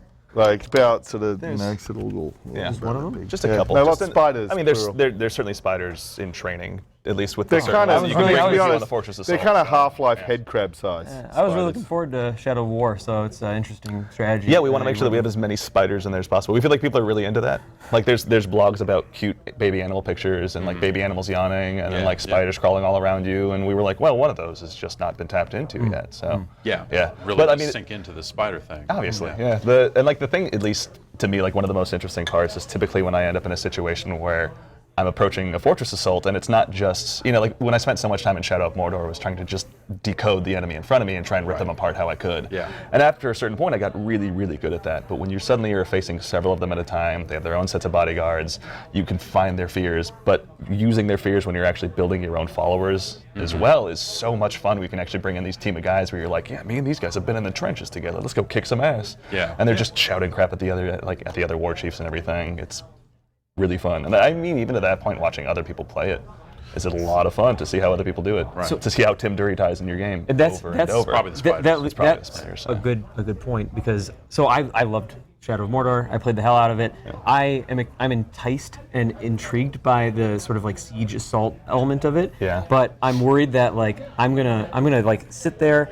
I'm gonna make the plan that I think is great, and then I'm gonna get into like the throes of combat and be like, oh God, that was a bad plan. Like just like sketching out the war plan in the sand and be like, that'll probably work. Let's try it. And then you get in there. Oh, all my best friends died. Right. Oh God. Yeah. You got everyone Andy, killed. Good going. Yeah. Yeah. Andy But at least you got a good sword. Goes, Andy the Sheen. I told you not to. I thought that was a name just for. Listen. Sorry. It's my own. On that, this is a tip to you guys. Yeah. Never ever type extreme machine in Google image. Never ever. You know what everyone watching this is going to do, never. right? Save search off. It's a good thing we're not live on the internet. Without a doubt. Live on the edge. Bing it. Yeah. So what I was driving at is just basically, can I save myself by being really an amazing like orc slayer from a bad strategy? Fuck yeah. Okay. And I think there's two things to that. One, if you just want to just stroll into this fort, just be fucking king of the world, go and plant spies, convert all the war chiefs, they're all on your side, and you're just going to approach this thing, and it's just going to fall down in front of you, and you're just going to walk up to the war chief. But even if you don't do that, you try and go and be a one-man army and just charge in. You've given no thought to anything. Whatever progress you achieve, if you kill a particular war chief or an enemy, time's always going to move forward. You can never fight the same mission twice. It's impossible. We can't show the same mission twice, even at E3, because the world's going to evolve. Anyone you've killed's going to die. Maybe they'll cheat death and come back and hate you and want vengeance, but the world's always going to evolve and move forward. So failing is always fun. You're always going to fail forwards into some cool new story and relationship and nemesis. And makes me feel a lot better about myself. Yeah. Thank you. So is this the system you're thinking, when it comes to the classics of the Mega Man Legacy Collection 2? When I die in those games, can I possibly just get better and move forward? Well, you know what you could do is if I might die a lot in some of those Mega Man games. Jeff, if I'm really happy you brought it up, like if you're fighting Shade Man in Mega Man 7 and you decide like I am not ready to attack this robot vampire. Boy, I have been there. These zombie robots are giving me too much trouble. I activated the Ghosts and Goblins track for this level, and it's kind of spooking me out. You can back out of that, okay? And you can go and fight a robot master that actually has an ability that is Shade Man's weakness. Or for example, you could go and say like, I want to take on Junkman. I'm going to go to Cloud Man, work through his fun, bright cloud level. Yes. Take his ability. Bring that to Junkman. Not only is that true, that's fucking awesome. Power the machines that lay dormant in Junkman's world is also the weakness against Junkman. Really? Yeah, 100%. This game's called Mega Man 7. It's available in the Mega Man Legacy Collection too, along with 3 other Mega Man titles. Really? That you may have heard of. Awesome. These robot nemesises sees. So Robot Masters, but the Robot Master system Sorry, is I'll something stay that, on Robot Masters. Yeah, sorry. it's No, something Nemesis is correct, though. We had to look it up. very proud of. Been refining it since 1987. You guys really took your time. I appreciate that. 100%. You gotta really just hammer on the anvil. You know what I mean? Yeah, it's weird because I always feel bummed out when like having hung out with Tim a fair amount. Like, Oh, cool. Yeah, I bet Cool that's what sentence. you're It's, talking about. that's pretty much the end of the story. Yeah. Comfortably, yeah. Sounds That's about right. like having heard Mega Man come up in a common conversation a lot. I was a kid who, when I first started playing kind of that more difficult platformer, not just Mario, but like my parents were like, "Here's Super Star Wars. Maybe you'll have a good time with it." Yeah, maybe. And I was like, "Well, I maybe hate not. this genre forever now. Can Right. you just give me a Link to the Past again?" And I feel like there's been all this time where now, as more time has passed, and I've actually like one of my friends introduced me to Dark Souls, and he even kind of sherped me through it for a while. Nice. And I was like, yeah, that's right. This can be kind of fun when it's challenging and it's me getting better, not just me having to kick the crap out of the guy in front of me. Yeah. Yeah. It's a nice change of pace. It was a big credo with those games. Like for me growing up, was just like I think the music helped, but it was just like that. I feel like that was really, really unfair what happened there. But like I know it's going to happen. It's not going to fool me twice. And then once you have it in like the back of your head, it makes those games a lot of fun. And then when you replay them and you know all the Robot Master weaknesses. You have your path through the game, and Like everyone, you talk with anyone about like like Mega Man 2 is like the easy example. Like who do you start fighting? Like who's the first Robot Master you go It's after? Airman. It's always Airman. You see, Metal Man's the go-to for me. 100%. See, that's you and Dan should hang out. Dan, who? Have you what's met that? Dan? Dan Reichert. He's a I don't like to talk. He's about that. the getting I don't like married. to talk about He's that. the getting married to Taco. That's the He's getting over there married to Taco waving. Bell guy. You're the best man at my wedding. Are you the one who beat me out for He that? says that you're the best man at the A Taco Bell wedding? Is that not a thing? best that, man at a Taco Bell wedding. This guy doesn't know what he's talking Put that on about. your Does tombstone. have you guys told Bianca that yet? Does she know that that's where she's getting married? Is she coming? Yes. To the wedding? Yeah, is Bianca coming? Yeah, She'll be at the wedding. She'll be playing the bride. Cool. Flying out with me. I just been following your social media feed. I was trying to figure out like is she gonna be there or not. So okay, cool. But yeah, so it's got 7, 8, 9, and 10. 7.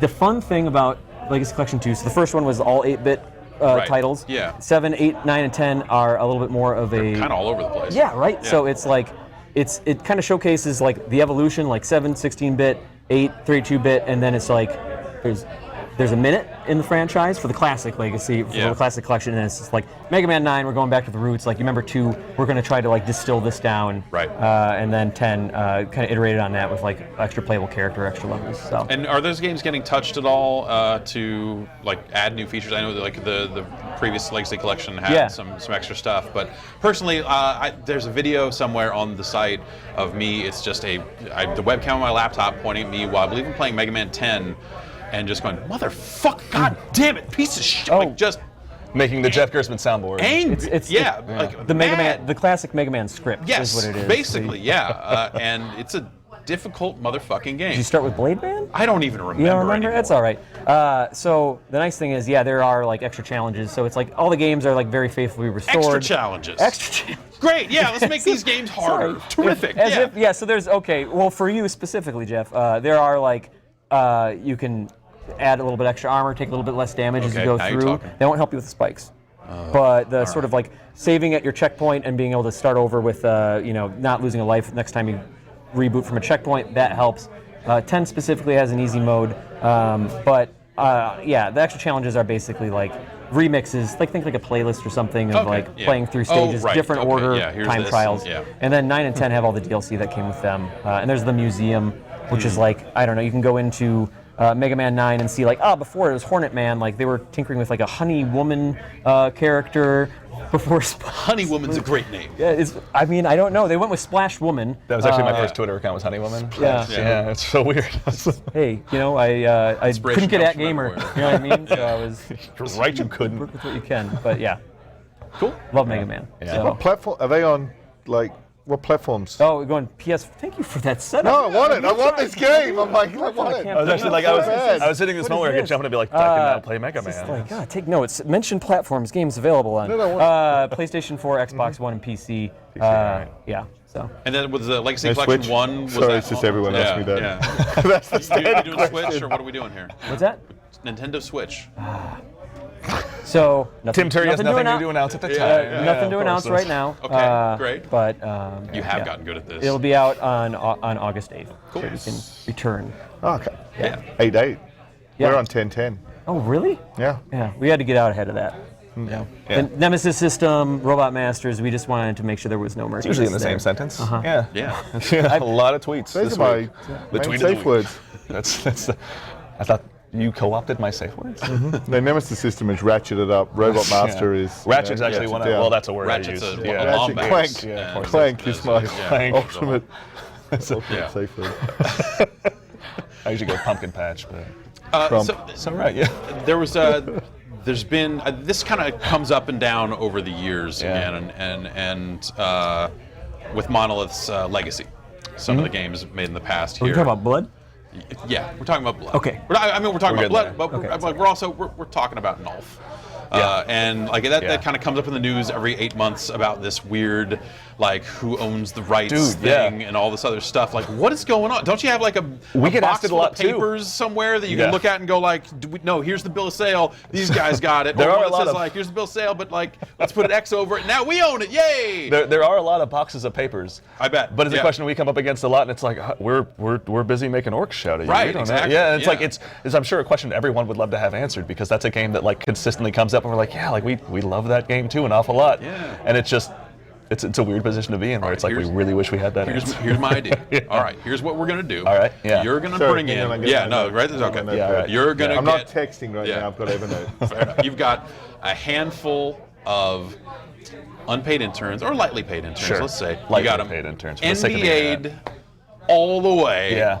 And you say, just dig through these papers and tell us what's in there. I don't even know. You're like a law student. Like, let's make it happen. They're just gonna be like, did you guys play Shogo? This game's great. And we're like, we know. Like, Yeah. come on, man. Yeah, this is Shogo Gold Master in here. Stop You hanging want out with this? Hank so much. We got Kate Archer. What do you mean? Yeah, right. And the thing is, they would all rush out of a dark room somewhere and be like, I got chased down by a bear for 2.5 hours. It's like, oh, you guys fell across Condemned too. Okay, Got it. Yeah. More Have fun. spiders, huh? Enjoy- Yeah. We need more of those spiders. Yeah. When you find more spiders. When you're bring 'em done out. giving us very faithful concept out of that, enjoy your nightmares for the next 2.5 You're weeks. saying the bear is says covered you. in spiders? Is that what you mentioned? I mean, why not? Oh my God. When in I Mordor. think zombie bears were a big theme at this year's. Yeah, E3. that Did you seems- notice that? Yeah. Zombie bears, Yeah. giant snakes.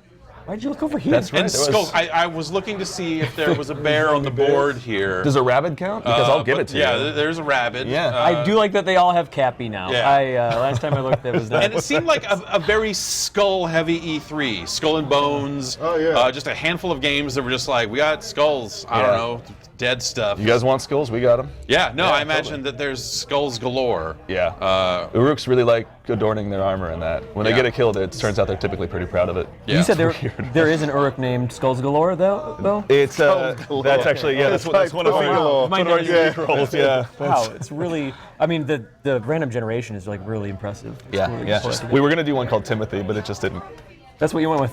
Yeah. Well, we didn't is the problem. I think. Yeah, it was. We were close. Just didn't sound tough enough. didn't make it through approvals. Yeah, you just Yeah. you need these kind of burly We need it sounding tough. names. Please, Yeah. it's Yeah. Timmy. Yeah. Thank It's you. Timmy. Yeah. I Timmy thought that does was- sound a little bit I tougher. thought that was Now just that you mention Mamaturi.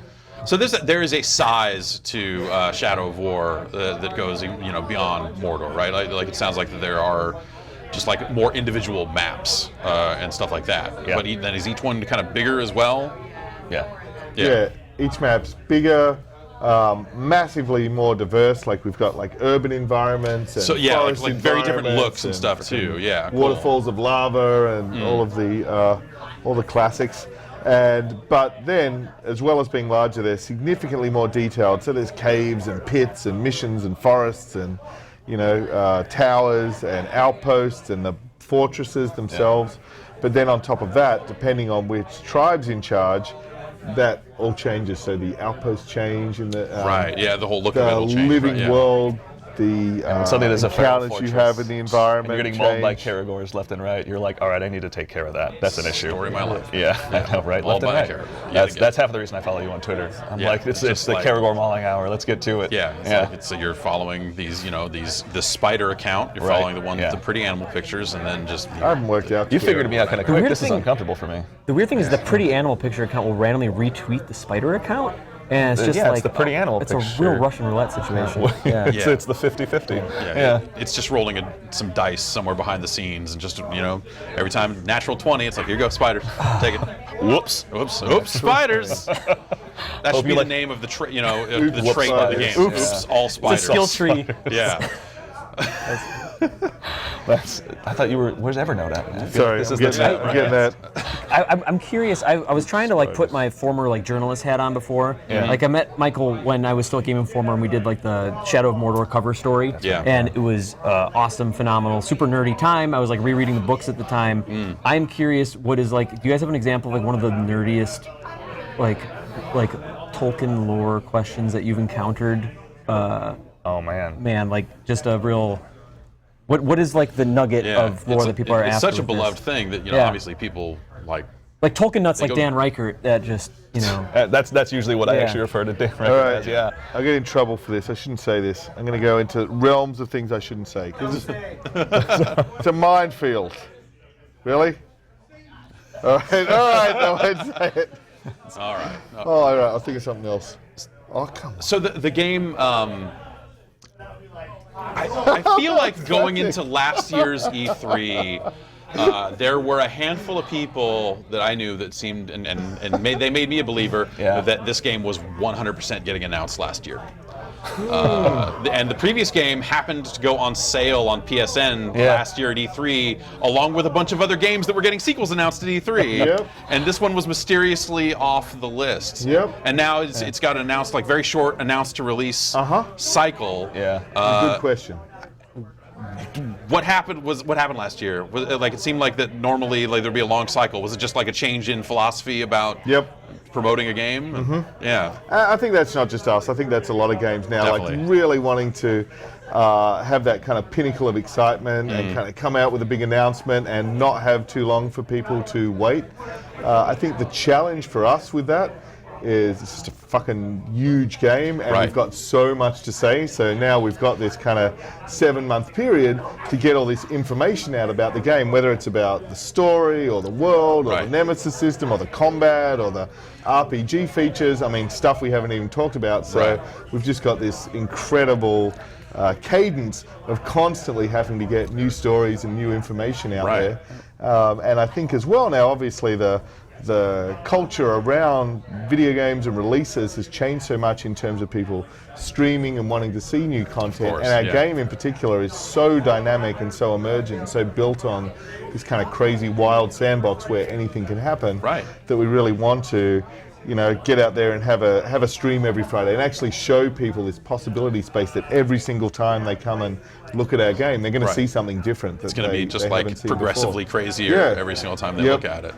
Yeah, that's a cool strategy. And also, I mean, well, there are so many events now that it seems like even if you were like, hey, even if you just like, hey, we announced at E3, even if you didn't announce it a few months back, and we're still putting it out when you're putting it out, like, there's PAX, there's Gamescom, there's all this other stuff. Yeah, it's fantastic. There's so many ways for people to see the game and interact with the game and communicate with us on Reddit or communicate with us on Facebook. I think one of the most exciting things about this game, and one of the things that was, going back to our announcement strategy, so we've been working on this for 3 years. So, for 3 years, we're not allowed to talk about what we're doing. We're not, and you're like, and it's itching, and we can't tell our families, and we can't tell our friends, and we can't go. It's not some big surprise that maybe this successful game would get a sequel and you someday. meet people are like, what are you working on? Oh, I can't tell you. But we're like, itching, and then you sort of get to sort of explode out with what you're working on. I mean, it's in this very compressed way. It's like, it's been fun, at least like now that we have so much to talk about, at least as the community guy. Like,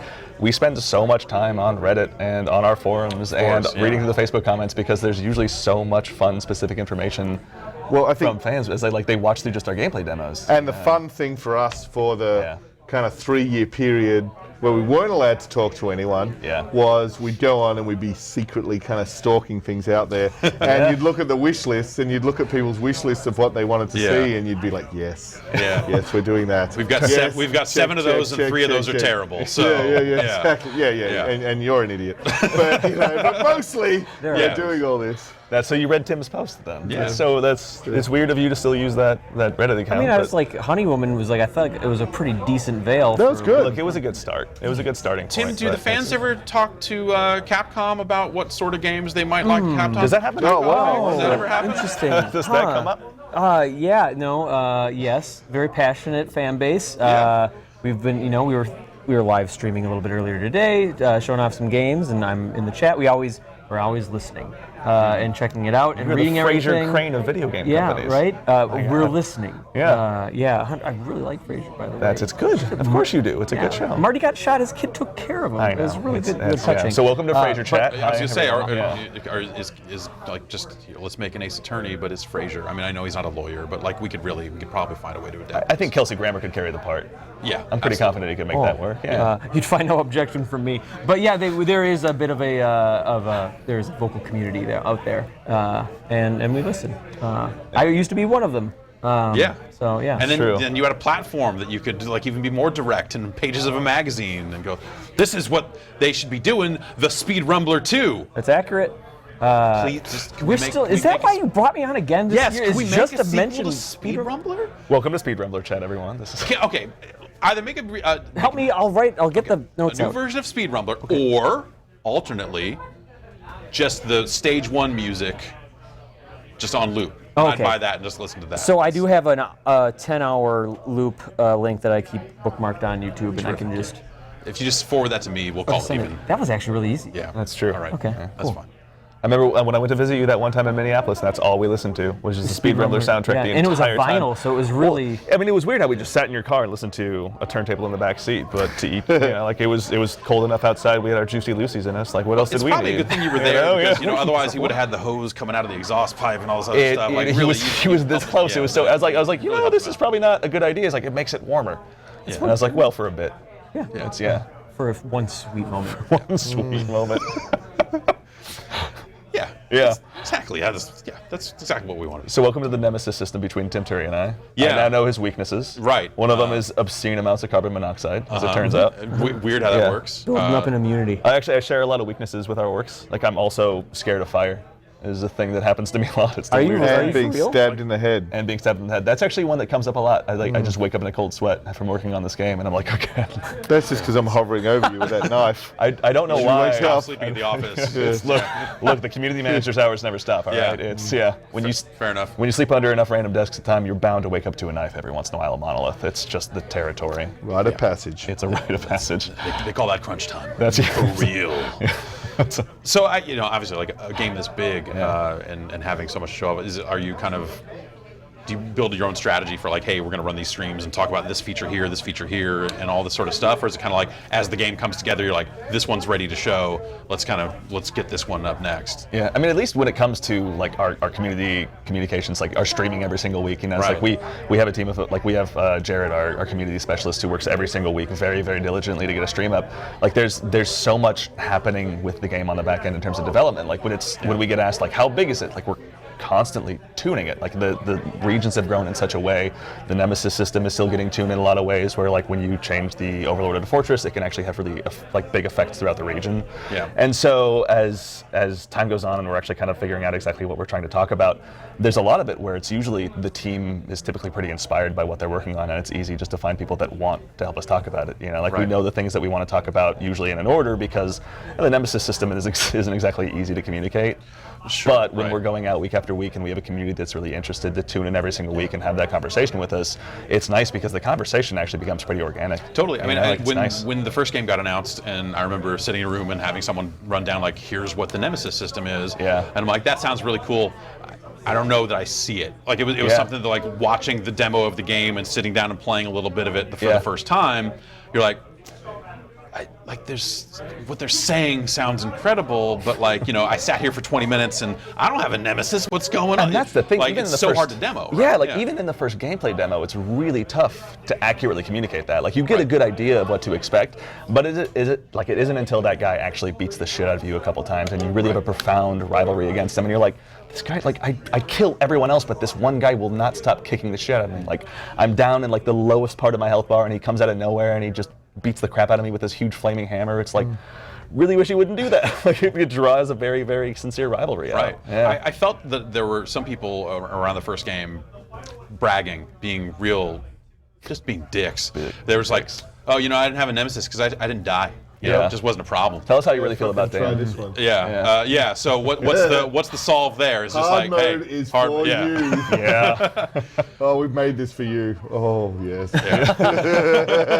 It's like it's weird because like, especially when I'm playing the hard mode, like I've had this moment where it's like at a certain point, it's like I feel like I'm a general in a real-time strategy game when I'm doing a Fortress Assault, which brings like the Spartan Dynasty warriors in. Yeah. But then when you're playing like an Overlord battle at the very end of a Fortress Assault, there's this small point where obviously like Dark Souls fights have a very clear connotation in terms of like there's a very mechanical precision to everything that happens. Right. But when you're in the middle of an Overlord fight and you're getting mobbed by their archers and like you have these Ologs running in and it's like that hammer probably would, yeah, that'll crush me, I should get out of the way of that. It's really, really intensely difficult where you work your way through this field where you have all the help of all of your friends and then you make your way to the Overlord and it's like, well, shit, you brought a few guys with you, huh? And it's like, and it's really, really like intensely difficult. Like it's nice to have that moment where you're really busting your ass trying to beat this guy up. Yeah. Yeah. You can write that down. No. I'm just like, just as an example of that. So we got a guy at work, Hammer, Lucas Myers, right?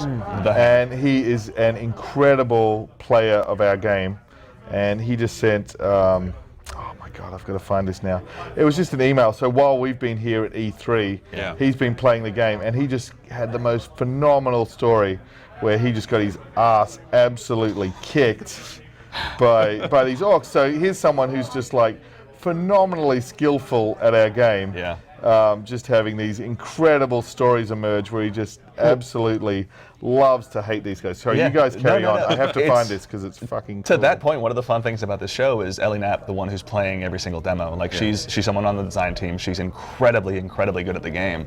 And even throughout every single demo, like there's times where she, who has spent thousands, I'm sure, of man hours at this point in the game, is still running into situations where she's like, no, that was really difficult. Like I wasn't trying to make it look hard. Like I was actively getting the shit kicked out of me in that Overlord fighters. I was taking victory point A or whatever the case was. Yeah. And like again, as someone, I felt really, really confident kicking the shit out of a captain in Shadow of Mordor. There's a lot of times in Shadow of War where I'm like, I should probably run. Like, I probably could use a little bit of health right now. Probably get out here and figure some stuff out and come back. Like my usual strategy. I got to read Let's hear this. story just because it's so fucking good. So this guy is good. Yeah. You know, so he's probably the best. That's probably the nicest thing, by the way, that anyone's ever said about Hammer. This is so nice. So it's been taking me hours to shut down the war chiefs in the hierarchy. There's one persistent war chief fucker who's an assassin. He's killed me 3 times thanks to no chance trait. Fucking pissed. I planned everything out for him now. Put a spy guard on him, selected a personal bodyguard who I thought would be particularly helpful, so I go and fight him again. My spy helps out. Still very punishing fight. I'm losing. But then I remember, I got a bodyguard. So I summon him. Then this other asshole shows up with my bodyguard in a headlock, cuts him down. Now I'm dealing with 2 of these shitbags. The spy guard's dead. My bodyguard's bleeding out. Graug shows up out of fucking nowhere, causes enough distraction for me to finally kill this shitbag assassin. Yes. He gets his last words and I chop off his arm. I just know this a-hole's going to come back later. The guy who ambushed me became terrified, ran away. I went after him, dominated him, but he was a level higher than me, so I couldn't recruit. I decided, fuck it. I'm just going to kill this guy because fuck these orcs. I want to end this zone. So I choose stay and fight. He's no longer terrified, then promptly kicks my ass. Okay, I'm still happy because I killed the assassin. I respawn, pick the orc who just killed me to get revenge before I try the fort again. On my way, I'm ambushed by a different asshole from a while back who's now turning into the flame of war. He beats me down, humiliates me, telling me to get back up. He beats me back down again, then walks off. Son of a bitch. Then a follower ambushes me, says I'm too fucking pathetic to work for, so he betrays me. I beat him down. No, fucker, you're mine. I try and recruit him back. Oops, he's iron-willed, so I kill him. And then another follower comes and ambushes me. Now he's pissed because I killed his blood brother. Dealt with that, went did a fort assault, got it down to the final war chief. Barely beat him down to last words. Nope, he's a tank, fucking death-defying. Then I died. 2 to 3 hours of this I've ever played of this game. Hope you're enjoying E3. So that's someone who's been playing this game for like 6 years, sending an email to us on the team, just saying there's this like amazing fucking story. The cool thing, I think, to me, at least as a community manager, like very regularly we're hearing feedback about the game, as most video game community managers do. Yes. Certainly. And there was, like, whenever anyone comes to talk to us about our game and they have like a sincerely held story that they want to tell you about it, you know, usually in most other games it's like there's this moment in the story that was so impactful to me and like let's all talk about when Aerith died in Final Fantasy. Yeah, with these and that's more the thing. emergent stories. In the community in the community management area, whenever I'm out reading a Reddit post or an IGN comment or whatever the case is, like there's these people that are just so fucking pissed at this one war chief where like they had this incredible moment of victory and nothing we wrote is anything to them. Like they're so wrapped up in that moment, and it's so cool to just see how sincere they are about it. No, Like they fucking hate those guys. I shouldn't say this, and you should never say this, but I don't think anyone's ever felt that identified with Nathan Drake as he did with his personal story there. Like it's yours, It's the difference between like watching a scripted movie, and I mean that's like the ultimate power of video games, especially as they get more powerful. We're hearing more and more. PlayerUnknown's Battlegrounds, and just all this other stuff. People just having these extremely personal stories of vengeance, just this trail of blood across, like all this sort of stuff. And it's the stuff that like when they announced Destiny, they talked about as like players having stories, and then Destiny came out and you're like, no, my story is I shot into a cave for an hour. But like at least at that, like it's still those moments where like they'll talk about the raid they went on or the strike they went on for the first time, where they were able to finally take this fucker down. The game eventually got there. As they worked on the game, like that game got to the point where you started having those moments. But like we're seeing more and more of those, and it's just been so much fun to to have some of those of my own and share them with others, and just like seeing other people's, whether it's even just something as short as an animated GIF or just like these long streams, and just being able to see all this stuff has just been great. It's one of those things I'm excited about as a fairly newly converted Monster Hunter fan. Our team, you prepare for E3. You want to put on the best show that you possibly can. We were doing a theater demo for Monster Hunter World. Our team did everything they could to kind of like make sure that they're making people's time worth it. They're waiting in line. It's just like at a certain point, like you can't prepare for every possible variable that's going to happen with your game. If the Anjanath appears over here and sniffs you out and is following you around, and maybe they got a better lead on you, or the Rathalos attacks in here, and then depending on how that sort of like quarrel pans out, I remember having these stories of coming back from these hunts of being like, I totally blew it. We need to band together and kind of get back in there again. And so I love Destiny. I love Shadow of Mordor, and I'm looking forward to Shadow of War because I just like sharing. These are games that like are fun to talk about. I remember like there's a unique breed of game. Like I don't know. I remember talking with Dan about like Animal Crossing games. Very different breed, but it's just like something that's fun to talk about. It's like half of the enjoyment of the experience for me. That's actually like when that Monster Hunter trailer went up, I was suddenly like there was this galvanizing moment where even Brett Elston, for those of you that are unfortunate to know Brett Elston, I'm really sorry. He's a tough guy. Is like he for the longest time would always tell me about Monster Hunter and like these specific tells that different monsters have when they're starting to get weak.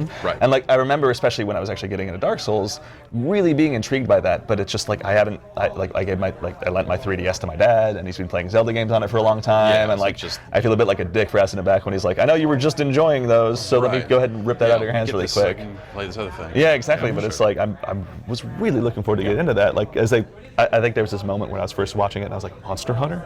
Like I was like weirdly excited for a series I had never played before, just being on a platform where it's like. And I had this moment of just like, this is a really good looking Switch game that they're bringing up. Oh wait, no, this is totally something else. It's like, is this Phantasy Star 4 remastered? Yeah, finally. Yeah, we made it. Yeah. All right, guys. Well, thank you so much for coming through, Tim, Andy, Michael. It's been a pleasure talking to you. Thanks for having us. Yeah, thank you. It's always a pleasure. Let's do this again next year. Let's do it again sometime. Cool. Absolutely. We are going to take another break and come back with more guests, more fun, and more excitement. We'll be back.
So they just spin?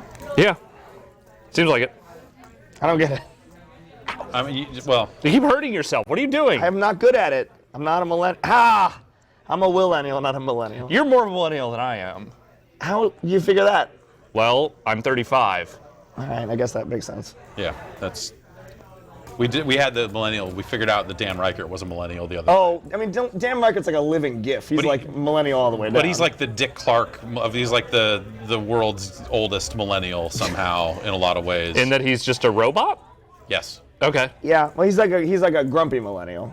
Yeah. He's grumpy about weird, dumb shit and super into everything else in an ironic, but not ironic way. Right. So he's got that like kind of crotchety old man vibe going a lot of times, but he's still somehow in the age range that is getting blamed for destroying everything. Also, let's be clear. Dan is not ironic. Dan is like irony level 0. Yeah, well, right. Well, he's pure earnestness. But there's levels, right? Because I think at the core you're It's that correct. Midwestern stuff. Yeah, at the core you're right. There's irony level 0, but I feel like there's a level above that where it's acknowledged. Oh, I'm doing it to get a rise out of people, and there's a level above that where it's actually sincere because he actually likes the stuff that he's being aroused Right, about. that's fair. So it's like a That's triple reasonable. down. Can I also say this is the kind of thing where you're like, oh, I feel like I'm being cool doing this, and it does make you feel kind of cool, but it's not. Is it? It's like I don't feel cool at all. It's like fushigi for people who are uncoordinated. Yeah, all right, here, take it. Let me try one of these out You do it. here. So I was able.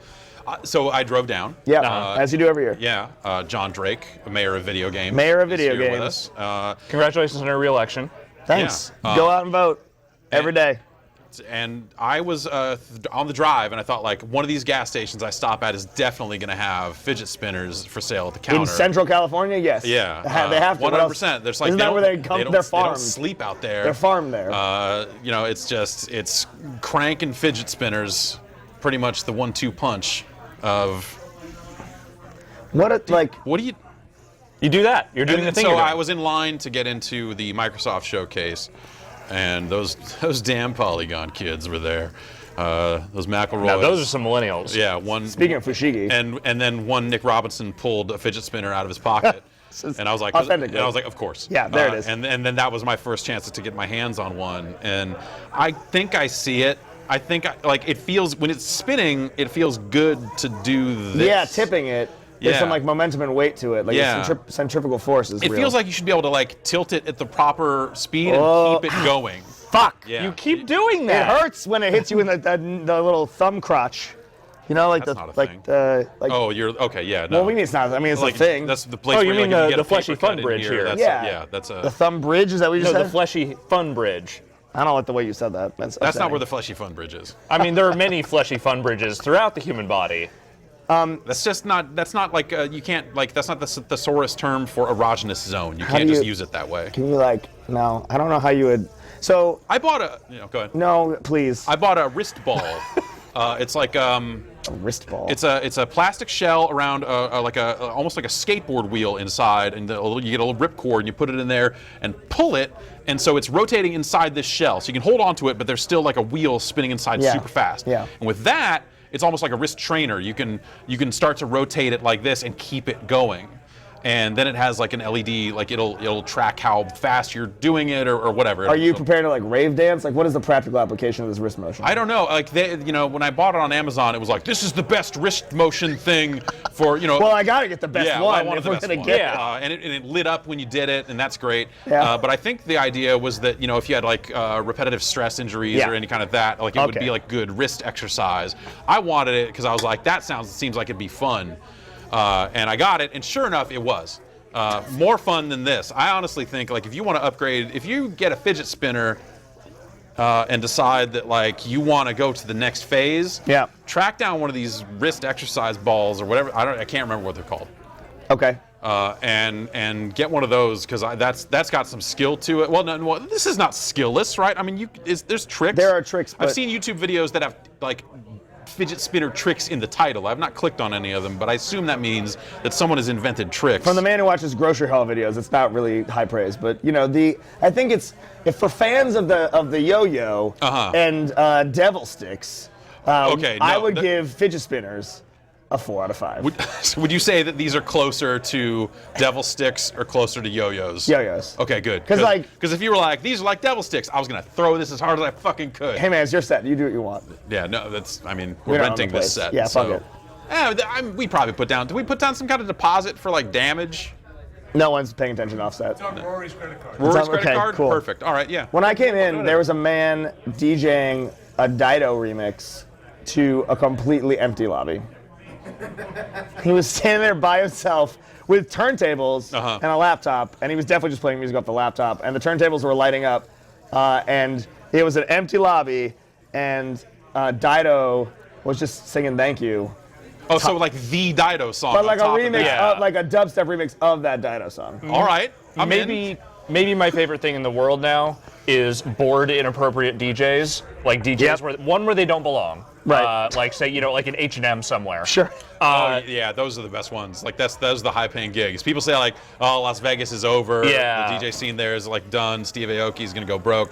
H&M. Yeah, H&M. Yeah. The other ones are the ones that are like playing to either just completely indifferent audiences or they themselves are indifferent. Like at EA Play, they had a couple of DJs there. They could not have given less a shit about that gig. I saw them coming in. Yeah. Like I was getting a car out and these two girls walked up holding like CD decks. And I'm pretty sure they were just checking their phones the whole time. I'm into like, this. they weren't even There was a looking at the second there that I laptop. thought you were gonna say crates of records, and I was like, no. Jeff, that's not. No, Yeah, crates of MP3s. Right, yes, yeah. crates and crates of the wave. Oh, yeah. The AIF files.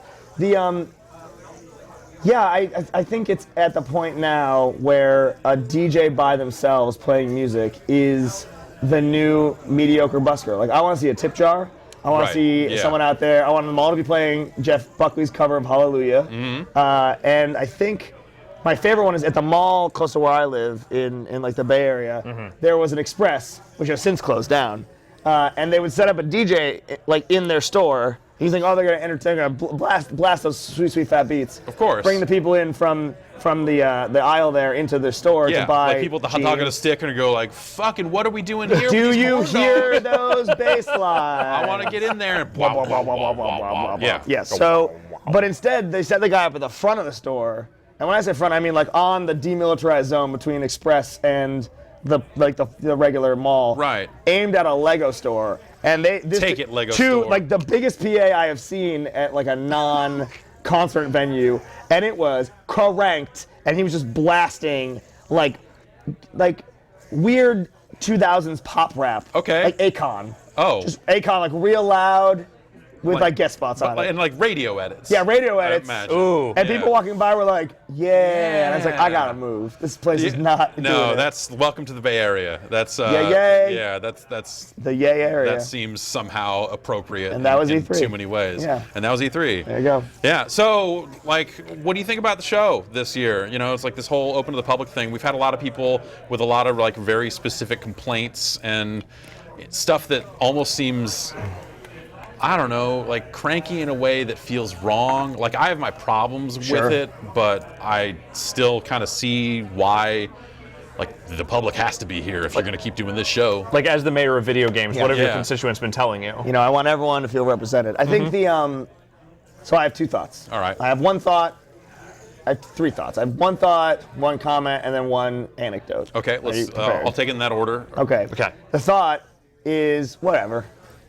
Yeah. Like whatever. It was fine. I went to the floor a couple times. So I don't work E3. We've talked about this before. I don't work E3. I work shadow E3. Right. I'm in meeting rooms. Right, you're part of the deep E3. I'm part of the deep state of video games. Yeah. Deep state mayor. Yeah, so I went over once or twice. We had a couple meetings on like the second floor of the convention center, and I went to our booth, which will come back in the anecdote. But whatever, like people seem to be having a good time. It was a lot of people. I don't know what people's desires are. I would love to see some like reporting afterwards on satisfaction and how many games you got to play and did you see what you want to see. Maybe don't look at the hashtags for that because I feel like maybe there's a little bit of hyperbole in there. Okay. Yeah. So that's my main thought. I would say the first like 15 minutes of the show were rough. Yeah. I wasn't over there, but like seeing photos and seeing people being like, there are people in the street. It's like the Lakers just won the NBA championship. It was a lot like that. It was scary looking at it. You're like, it was this feeling of just like, I don't know where they're going to put these people because inside E3 just looks like E3. Yeah. And E3 is not set up for lines of people, not lines that long. No. There are definitely people lining up for theater demos and that sort of stuff all the time. Yeah. But those lines didn't get any longer or able to accommodate more people. No, and I think the question of people being grumpy, I'm here to do work and people are in my way, and I get it. I think that shows can have audiences, and I don't think either way would be good or bad. I think but the show needs to fully adapt. I feel like this year was a growing year. Right. And I think next year there'll be a lot of learnings, which is good. I think, so the anecdote that I have for you is, I did not venture off to the floor, right? I went once today and once yesterday for about 15 minutes. Don't do it. You're gonna hurt yourself. And I saw that Bethesda was making milkshakes in their booth. Yeah. And that made me very happy. Mm-hmm. So big ups to Wolfenstein for milkshake time. Yeah. But I was in our booth, and the anecdote is I was deep in not our booth. I was in a company's booth. I was in the PlayStation booth. Yeah. Deep in blue country, right? So like Nintendo and PlayStation were next to each other. You can see the Nintendo wall from inside the PlayStation booth. I'm telling you, I was so far in, it was gone, right? Like we're talking about, I'm in the middle of like God of War and Gran Sure, Turismo. yeah. It's just blue as far as the eye can see. Yeah. And a man next to me, clearly a consumer, was wearing, I believe, a vintage Sims diamond on his head. Wow. Which is like, wow. so I don't know what Like, that is. So he's been had a E3 backpack before then. Had a backpack that had all of his belongings in it. It seemed like it was a large backpack. He was turning rapidly with that backpack. Backpack courtesy is a real thing. You gotta watch out. And hard. I don't wear a backpack every day, so Yeah, man. It's like you're getting pulled backwards all the time by the weight of your life. Yeah. And he was standing next to me. We weren't talking to each other. We weren't in line. I was just walking around, taking in the sights, you were just looking there doing a at thing. Spider-Man in a helicopter hanging from the ceiling. Right. Yeah, that whole thing. It was pretty legit. It's a good looking helicopter. Yeah, I thought so. And he just looks around and he goes, ugh. It's all PlayStation games. And I turned and went, dog, what did you expect? And he was like, where are all the other games that aren't from PlayStation? Ugh. And then he walked away.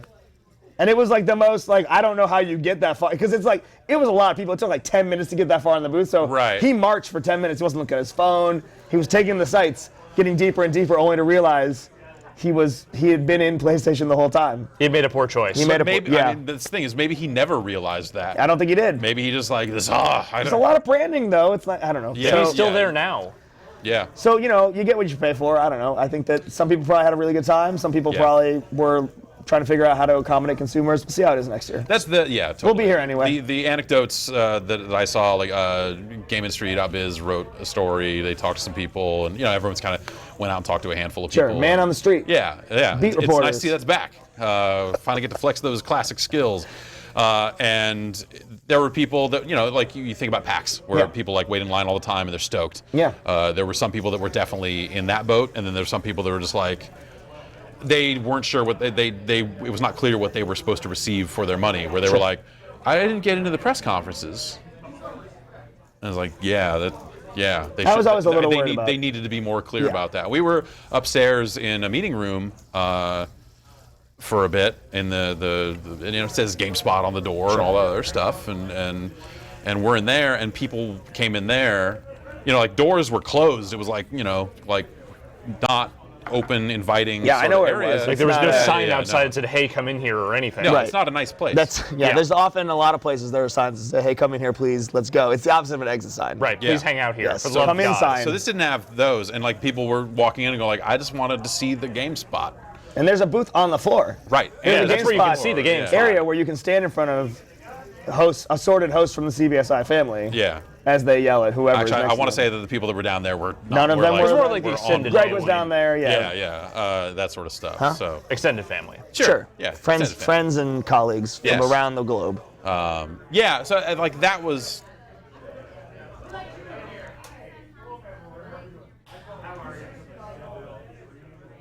You guys okay over there? Yeah, we're good. All right. I'm good. That was interesting for me. Like it was the. You want to spin for a bit? You okay? No, I'm okay. All right. Can I try to double spin? Yeah, go for it. Don't hurt Is that- yourself. Don't use your face. Okay, well- You're gonna be tempted to use your face. How do I? Is it just?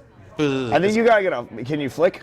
Is there a No. Nah, it's not really a flicky kind of It feels device. like there Wouldn't should it be like better? a switchblade Yeah, I think it would. kind of motion or something like wah. And then Yeah. I flick them out, and then we just or like just tapping Whack. a can of chaw. Yeah. I wanted to go play Need for Speed. Okay. Did you which- feel a need for speed? I felt the need for speed, Okay. and since EA Play was in Hollywood, which might as well be Mars, I did not make it over there to see it. So I was like, they sent out an email saying, hey, we put our games on the show floor, almost as if to qualify them for awards nominations. Who could say? Who could say? It also included, here are some categories we think, anyway.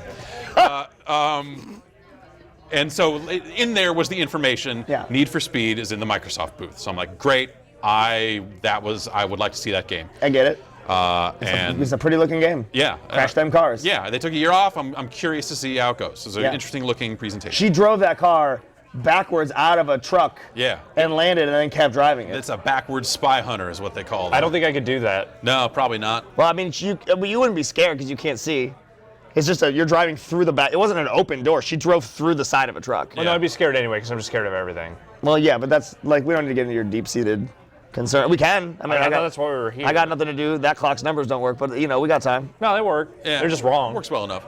And so, but I got down there, and I was kind of between appointments, and I was like, I've got like an hour to get out there, and maybe I can see that and Dragon Ball Fighters. Yeah. And no, the answer was no. In that hour, hard pass. In that hour, the chance of me playing even one of those games seemed like it was zero. Slim to none, yeah. Yeah. Unless I walked over there and found someone and went like, hey, can you just like, can I just play the Dragon Ball game? Can you just like kind of cut in front of these people and make them all hate me? Right. And that didn't seem like a good option either. So Just walk up with a quarter and just slap it down on top of the console. It's like my time. Yeah. No, but it led to a situation where like there I was like, like I'm theoretically here to do a job. And like it was hard. Emphasis there. It was difficult in that moment to do the job.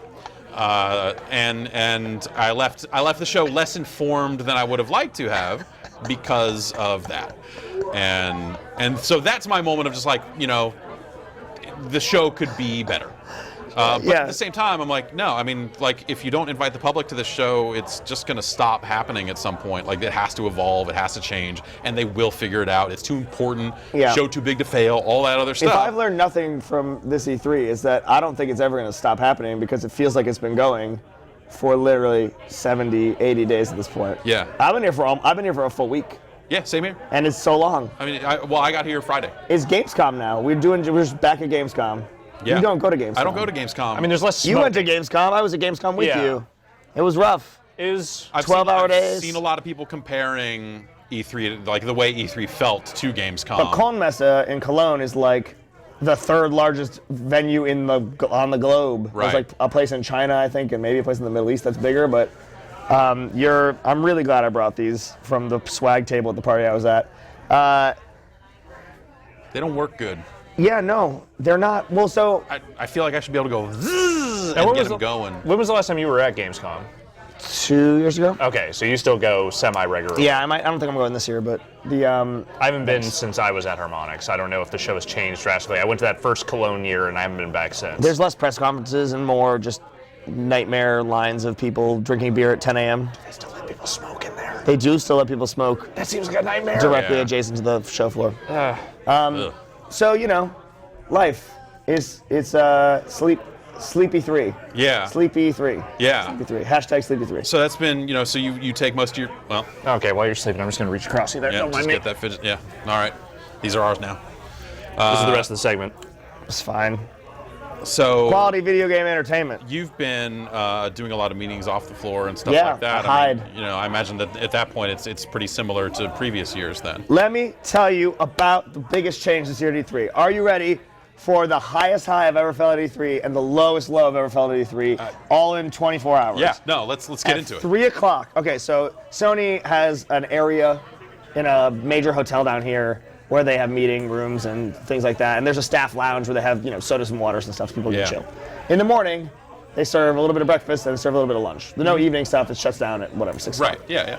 So we go in and this is not the exciting part. In the morning, there was a smoothie bar. They had a bunch of fruit, a little bit of almond milk. They're like, hey, we'll make you guys smoothies. What do you want? We're gonna get you some hearty breakfast. Not that people are hungover and need, that No, liquid of course punch. not. Did you just walk up and be like, I want a full blender full of peanut butter? That's it. Just give it to me. Yeah. Mix it up in my mouth. So that happened. I'm like, cool. I go to some meetings. I come back. They're breaking that down.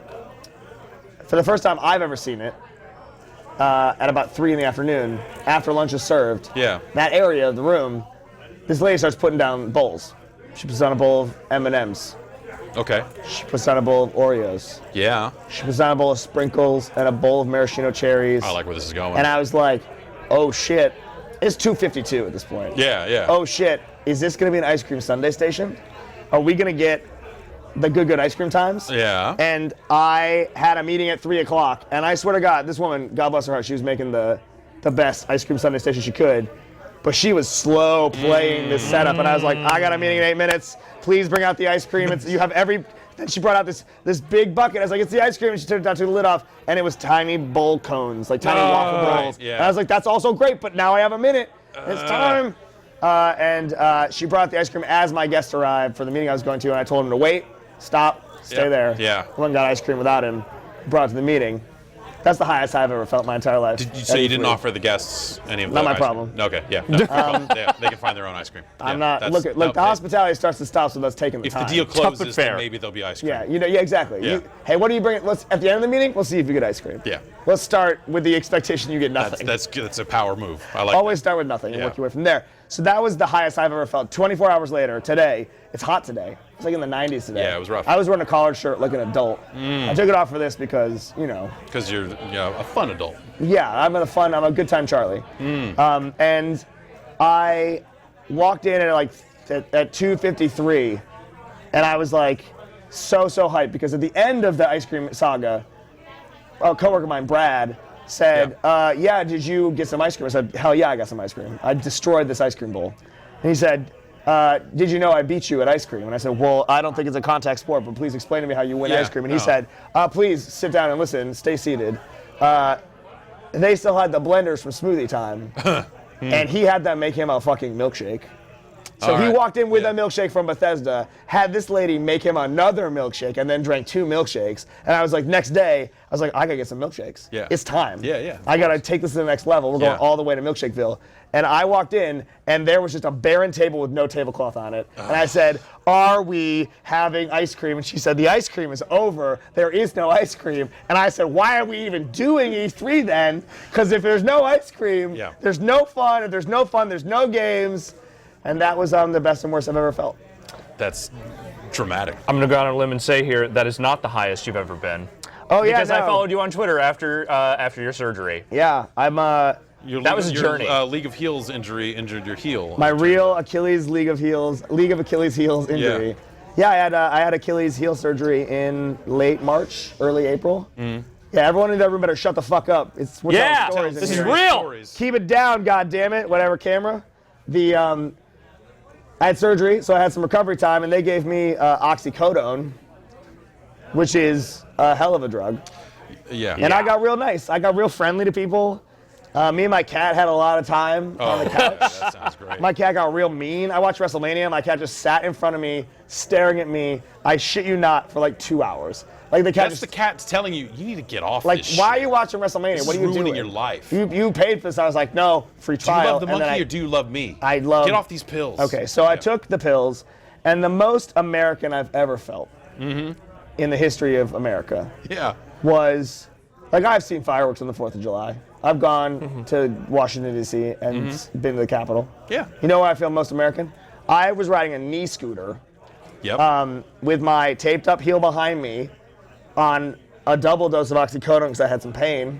And it was legal and prescribed, so don't come at me like There's no judgment here. Well, aren't they judgments? I mean, no, not from depends here. On the answer to this question. Yeah. Have you sought out more from the streets? No. Well, there you go. I finished strong, and then I've been taking a lot of ibuprofen. So I took the oxy. My wife said, you have been in the house for too long. The couch smells. Let's take a break. Get up. Knee scooter in the car. Handicap sticker. We're going to Target. I need cat litter. You come along and putter about. We'll get a salad. Yeah. I said, this sounds like my favorite day. Right. So we went to Target. Going down the aisle. The thing about Target is they wax those floors. They do. Oh boy, keep do them they. Nice. And there is no friction. It's a zero friction environment. It's like I see kids like stealing bikes from the Target, just riding around Target, and they're just like sliding out. You can't stop them. No, you cannot. And so there's an episode of Magic School Bus where they went to a world without friction and they all just bounced into each other, and I felt like Miss Frizzle on her best day. Oh, that sounds so great. we went down the aisle, and there's soda on the left, and there's sporting goods at the end, and there's cat accoutrement on the right. And my wife goes, we're turning here, pushing the cart, and I'm behind her because it's I'm slow, Right, yeah. and I'm enjoying You're, like, the catching fluorescent up, and you're like, joy this of is You're savoring it. a 9 p.m. Target run. the out of doors. It's First time I left tremendous. the house since I had surgery, And she turned, and I did not. I went on to morning. I kept going. Yeah, no. And I turned later, and I banked down a hallway, and I was free. I felt like I was free, and I was on a scooter on my knee, and people were looking, and I didn't care. I felt like there was no one who could stop me. No. And I drove into the child's apparel section, and I wedged my cart back and forth, and I looked at this wall of Teenage Mutant Ninja Turtle shirts, and I said, yes, this is America. And then I heard my name, and I thought, oh my God, I'm being called. And then I realized my wife was paging me at Target and trying to get my attention. So Like paging you. Like I left. Like you were just she turned, and I was gone. just fucking high out of my mind. Yeah. Gone in the middle of Ninja a Turtle nightmare. shirts. Did you buy it? Like size like T to 8 or whatever. Like I don't know, Yeah. they have letters and numbers. It's like they're trying to trick doesn't even make parents. sense. Yeah. Just keep buying the clothes. Uh-huh. Ninja Turtles are everywhere in that store. It's weird, right? Target. Yeah. They're very popular. They are. So that's Casey Jones. Casey Jones is the hockey time. Hockey man. He's the hockey time. Rock City man. and Bebop. That's the animal guys. Yes. Yeah, that's I heard they were in Beyond Good and Evil too. They were cut. They were in the side there. That's a topical games reference for you about anthropomorphic animals. Good stuff. How? So careful. No, so that's my most American moment, and I was on drugs, and now I'm not on them. Yeah. And my ankle hurts and my feet hurt, and I shouldn't do E3. But you're here. Well, it's done. I am here. You did and it. It's done. You made it. We did it. Geo. Oh, poor Gio. I just delivered Chinese food to Gio's door. Yeah. Like a foodler man, a good foodler boy. Yeah. No, I don't know. I don't know if we want to get into the specifics of it. Let's do it. But Geo's. He's been tweeting about it. Okay. It's not secret. Yeah. It is #Kidney3. Yeah, right. Of course. Gio is Originally scheduled To be on Yeah. this to be segment. here with yes. us. Where my butt is. Gio shook. Gio couldn't do it. Gio couldn't Yeah. take the heat emanating from the Video James character. It's a soft G that's coming here correct on this couch. That's right. The mayor. Yeah, the mayor of video games. So Gio Corsi, senior director, third-party production and developer relations at Sony Interactive Entertainment America. I've heard of it. Good friend of mine, aka the hockey jersey Shenmue man. He gets recurring kidney stones, not sporadically. It's a great time to get a kidney stone during Anytime, but also during the especially. marathon that is E3 this year. Yeah. So he's been trying to go through it today. He took some time in the hospital because he thought he wasn't. I think a little like when I had the ankle surgery. This thing where people are like, "What are you okay? Right. What can you do?" And you're like, "Look, I don't have a terminal illness. Right. I'm not having This will heart be surgery. fine. You have This a fairly is- treatable injury. This is massively inconvenient and it sucks. And I appreciate the concern, but I just got to work this out. It'll be fine. we're all gonna be Right. okay. Yeah, it's okay. Yeah. So that was the situation. It sounds like, having talked to #Kidney3 Mm-hmm. board member Gio Corsi, is that he will be okay. But send your wishes to @Gio Corsi, GIOCORSI. Yeah. On the Hashtag Twitters. building the list. #building the list. #building the stone. #romantic Passing the stone. Yeah. Passing the list. Yes, passing the list. And tell me, hope he feels better. He'll be good. At some point, he will be screaming incredibly loud somewhere in the JW Marriott, and then he'll feel sweet relief and sleep for the first time. Yeah. No. That's, Thinking about you, buddy. Travel buddies, travel best friends for life. Yeah. We Adam miss you. Boyes abandoned us, and so now we are the travel buddies. We will be traveling together Yeah. into the sunset. Adam Boyes is right there. That's why And he he said can it. hear. You can hear me Yeah. drinking a tiny. know. Is that a tiny past the limit, or are you just a giant? Are you just a disproportionately large, sentient redwood of a man? And everything. You fucking Groot beer man. Okay. I went across the hall to use the bathroom. Yeah. Yeah, we have a room this year. Yeah. It's in a room, which is better but much worse. So I went across the hall to the bathroom, and Matt Kessler and Ben Pack, the giants of intern class of 2005 or whatever the fuck that was. True titans of the video game 1993. industry. Yes. Yeah.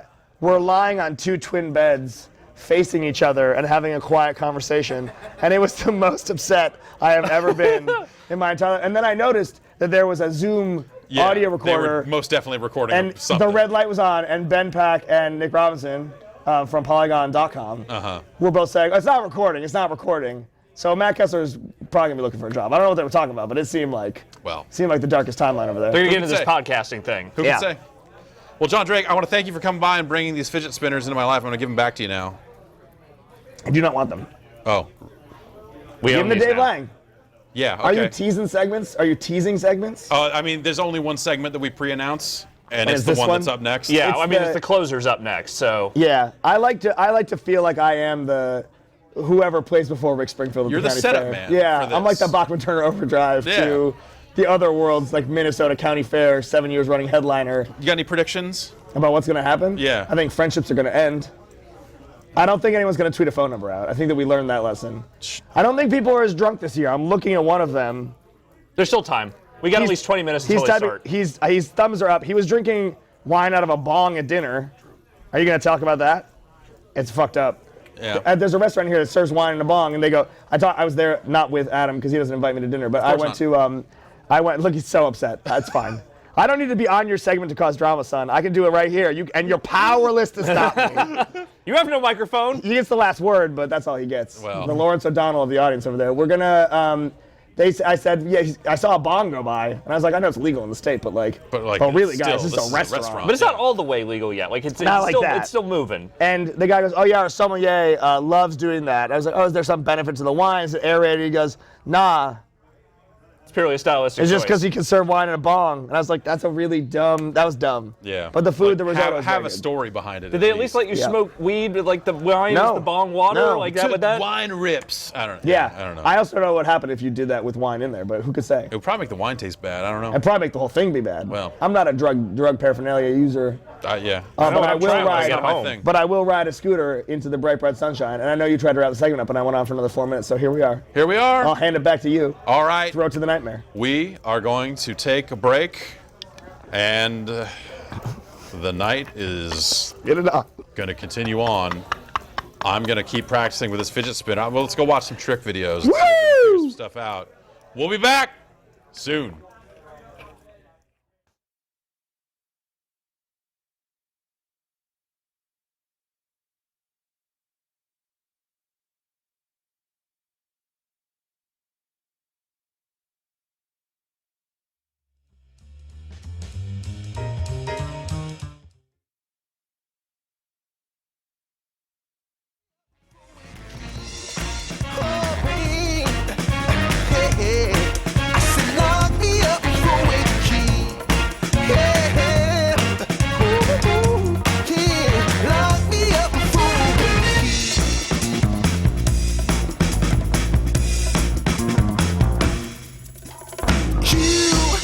Restrain me, you can search me. I'll give it all up just to be with you.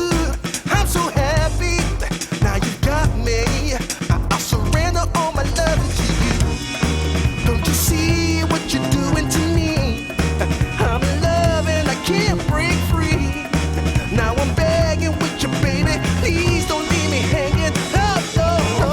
It's a lockdown, baby. You drive me crazy. Ain't no escaping. Your love has got me doing time. You're my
restrain me. You can search me. I'll give it all up just to be with you. I'm so happy. Now you got me. I'll surrender all my love to you. Don't you see what you're doing to me? I'm in love and I can't break free. Now I'm begging with you, baby. Please don't leave me hanging. Oh, oh, oh. It's a lockdown, baby. You drive me crazy. Ain't no escaping. Your love has got me doing time. You're my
search me. I'll give it all up just to be with you. I'm so happy. Now you got me. I'll surrender all my love to you. Don't you see what you're doing to me? I'm in love and I can't break free. Now I'm begging with you, baby. Please don't leave me hanging. Oh, no, no. It's a lockdown, baby. You drive me crazy. Ain't no escaping. Your love has got me doing time. You're my attorney, my judge and jury. I'm pleading guilty, so lock me up for a key. Oh, yeah. I said lock me up for a key. Yeah. Ooh, lock me up for a key.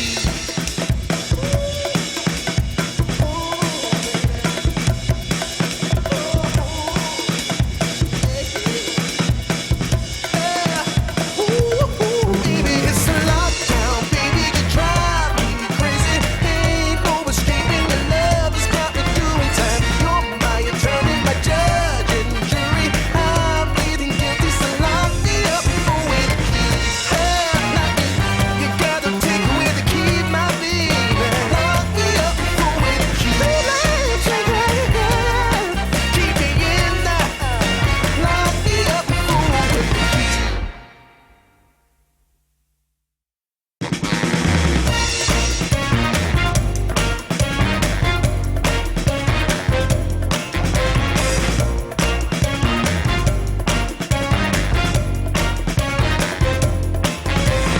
Hey, pretty baby, come and save me.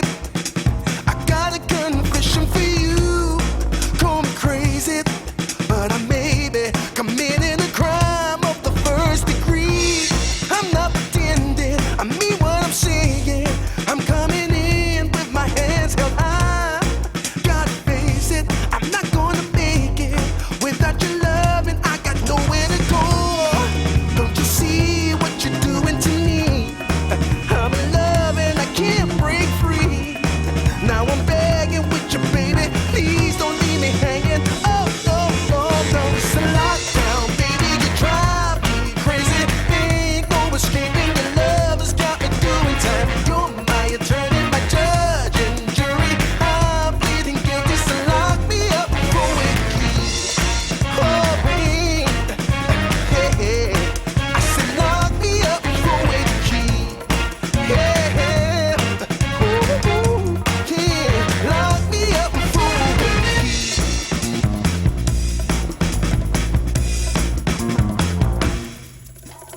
You can't restrain me. You can search me. I'll give it all up just to be with you. I'm so happy. Now you got me.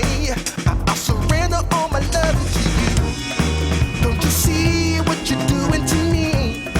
I'm in love and I can't break free. Now I'm begging with you, baby. Please don't leave me hanging. Oh, no, no. It's a lockdown, baby. You drive me crazy. Ain't no escaping. Your love has got me doing time. You're my attorney, my judge and jury. I'm pleading guilty, so lock me up for a key. Oh, yeah. I said lock me up for a key. Yeah. Ooh, lock me up for a key.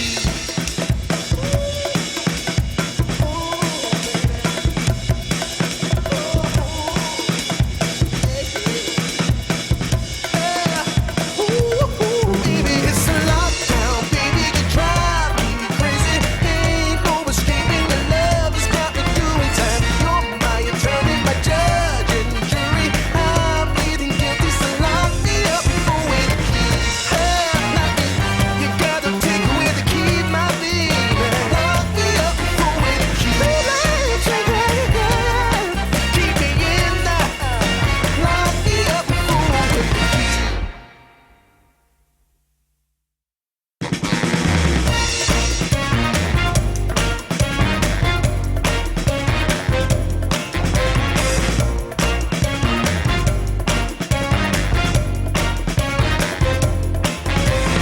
Hey, pretty baby, come and save me.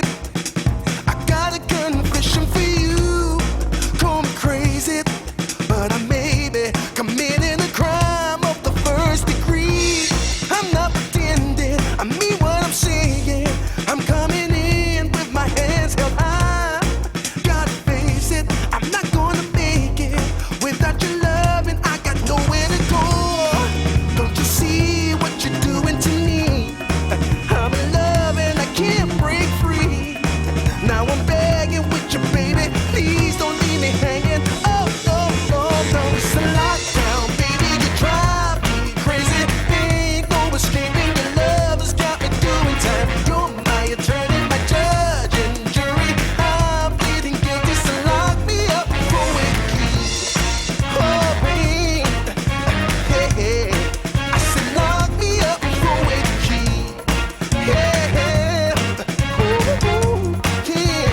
restrain me.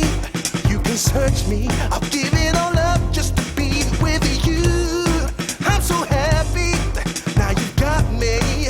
I'll surrender all my love to you. Don't you see what you're doing to me? I'm in love and I can't break free.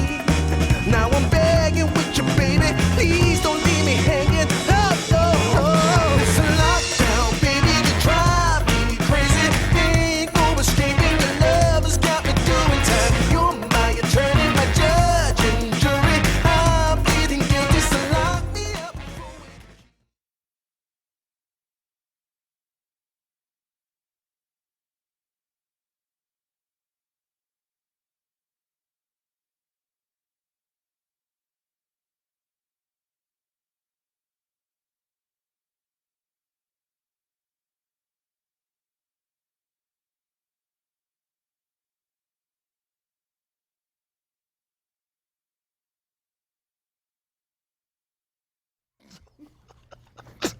It's the shoe. I'm pumping the shoe. Don't. It's not. Nothing gross happening down here.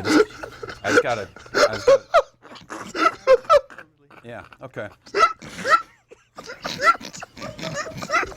What is that noise? Turn it around. Why are you turning? People that do this. Did you say there's normally people that do this? No, I said there's. Normally people that do this. I didn't mean it the You've right been way. doing Giant Bomb for how many years, John Vignacchi? All right. What people have gone in your It's his show. The show's about to start. Shut up. All right, let's go. Are we live yet? Bye. Hello. Welcome back to GiantBomb.com's coverage of E3 2017. The show is over on the show floor, but here at the nighttime, it's still the nighttime. It's the night show. That's right. Don't you open up that Vinny? Oh, I look Can we drop a little of this in here? Little Travis Scott in here? Don't you open up that window? You bring your mug. You think I didn't?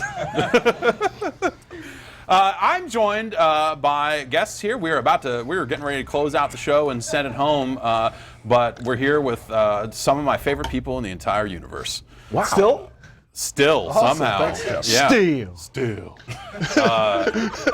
Hitting the switches on those Lolos, girl. From Iron Galaxy, we've got Adam Boyes. Hi, everyone. Hi. Hey, so glad to be Iron in New Dog City. Galaxy's Right here with Adam you. Boyes. Yeah. Is that weird? It's the first time I think I I've know. said it that way. God, It's like, oh, so right. good. Yeah. So good. Yeah. We've got John Vignacchi's John Vignacchi. Just like I'm here. Yeah. Like I'm here. Giant Bombs, John Vignacchi. That's right. Giant Bombs. Oh, you work for Jeff now? Is that the new announcement? That would be Woman okay. correspondent. No, wait, there's going to be announcements, so- but that's not what it was. Adam. SoCal correspondent. Adam.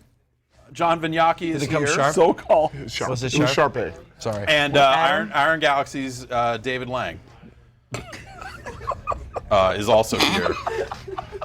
I want to, look, Lang, I feel like you're in a specific zone. You're in a specific lane where you can speak to this.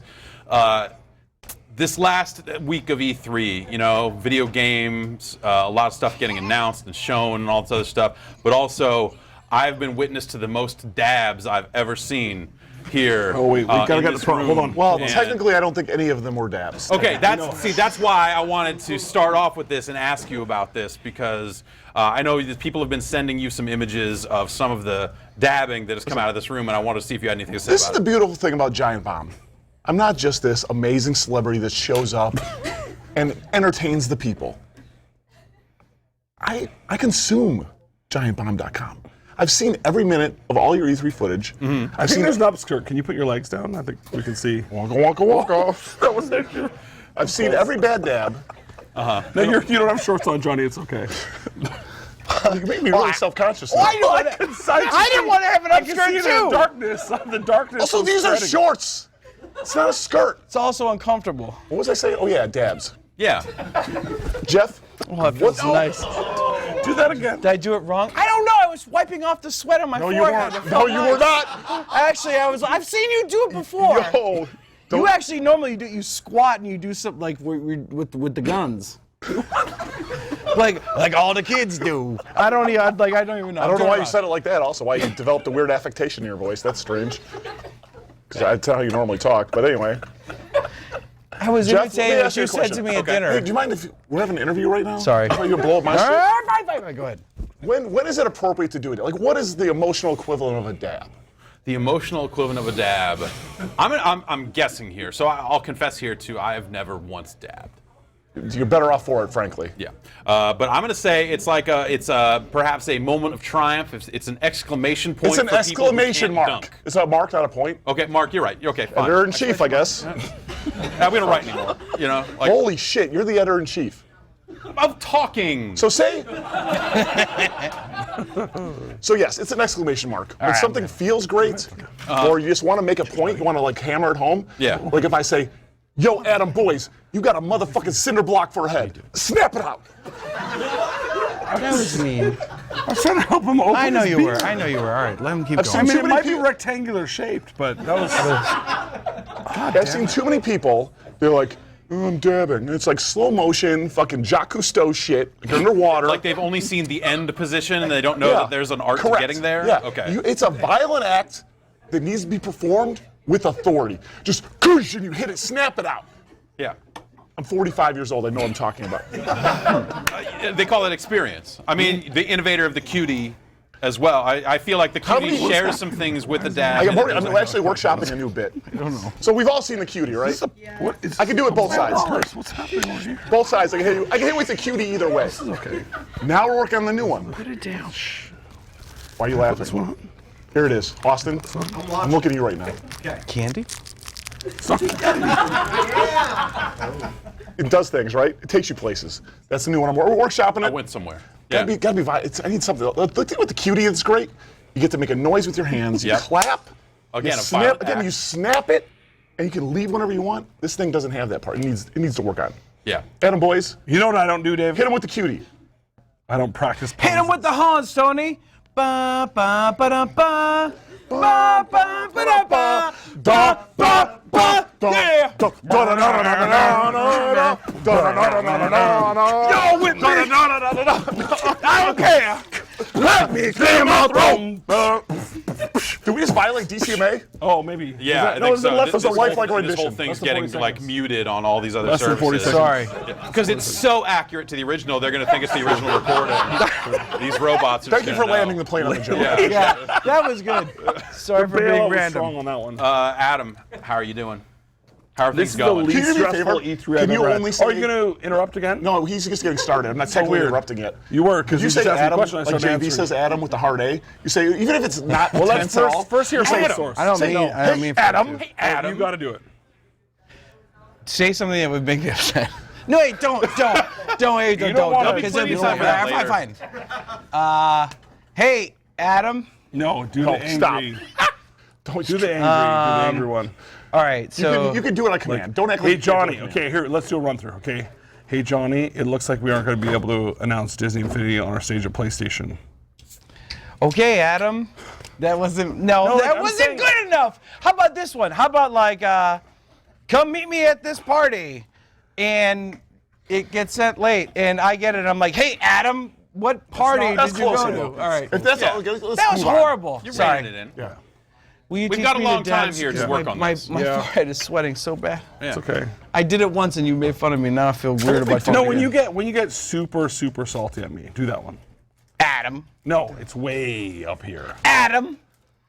Adam. No, you bit at me. Listen, Adam. That's how you talk to me. No, that's not true. It's absolutely Adam. true. See there, yeah. Got it. We got it. We manufactured emotion. Got it. There we go. You can do it. CIA's right. Turns out. How are things? This has been the last year for you has been some shit, man. Yeah. You've made some changes. Yes. How's it feel running, picking up the reins from the flaming car crash that is? Anyway, hey, how's it going? It's going great, Jeff. Yeah. Going great, yeah.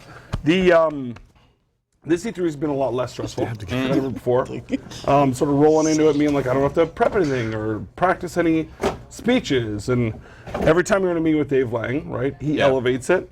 And then he has the only two things Dave Lang tries to do in every meeting is collude and exclude. Nerds to the left, cool people to the right.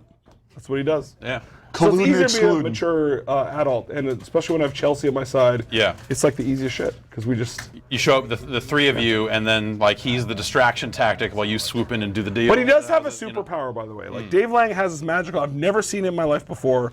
When he meets new people that are like really senior people in the industry, it's like I call it the Dave Lang sonar, where he puts out a ping, like he throws out a little bit of shade, and what was that?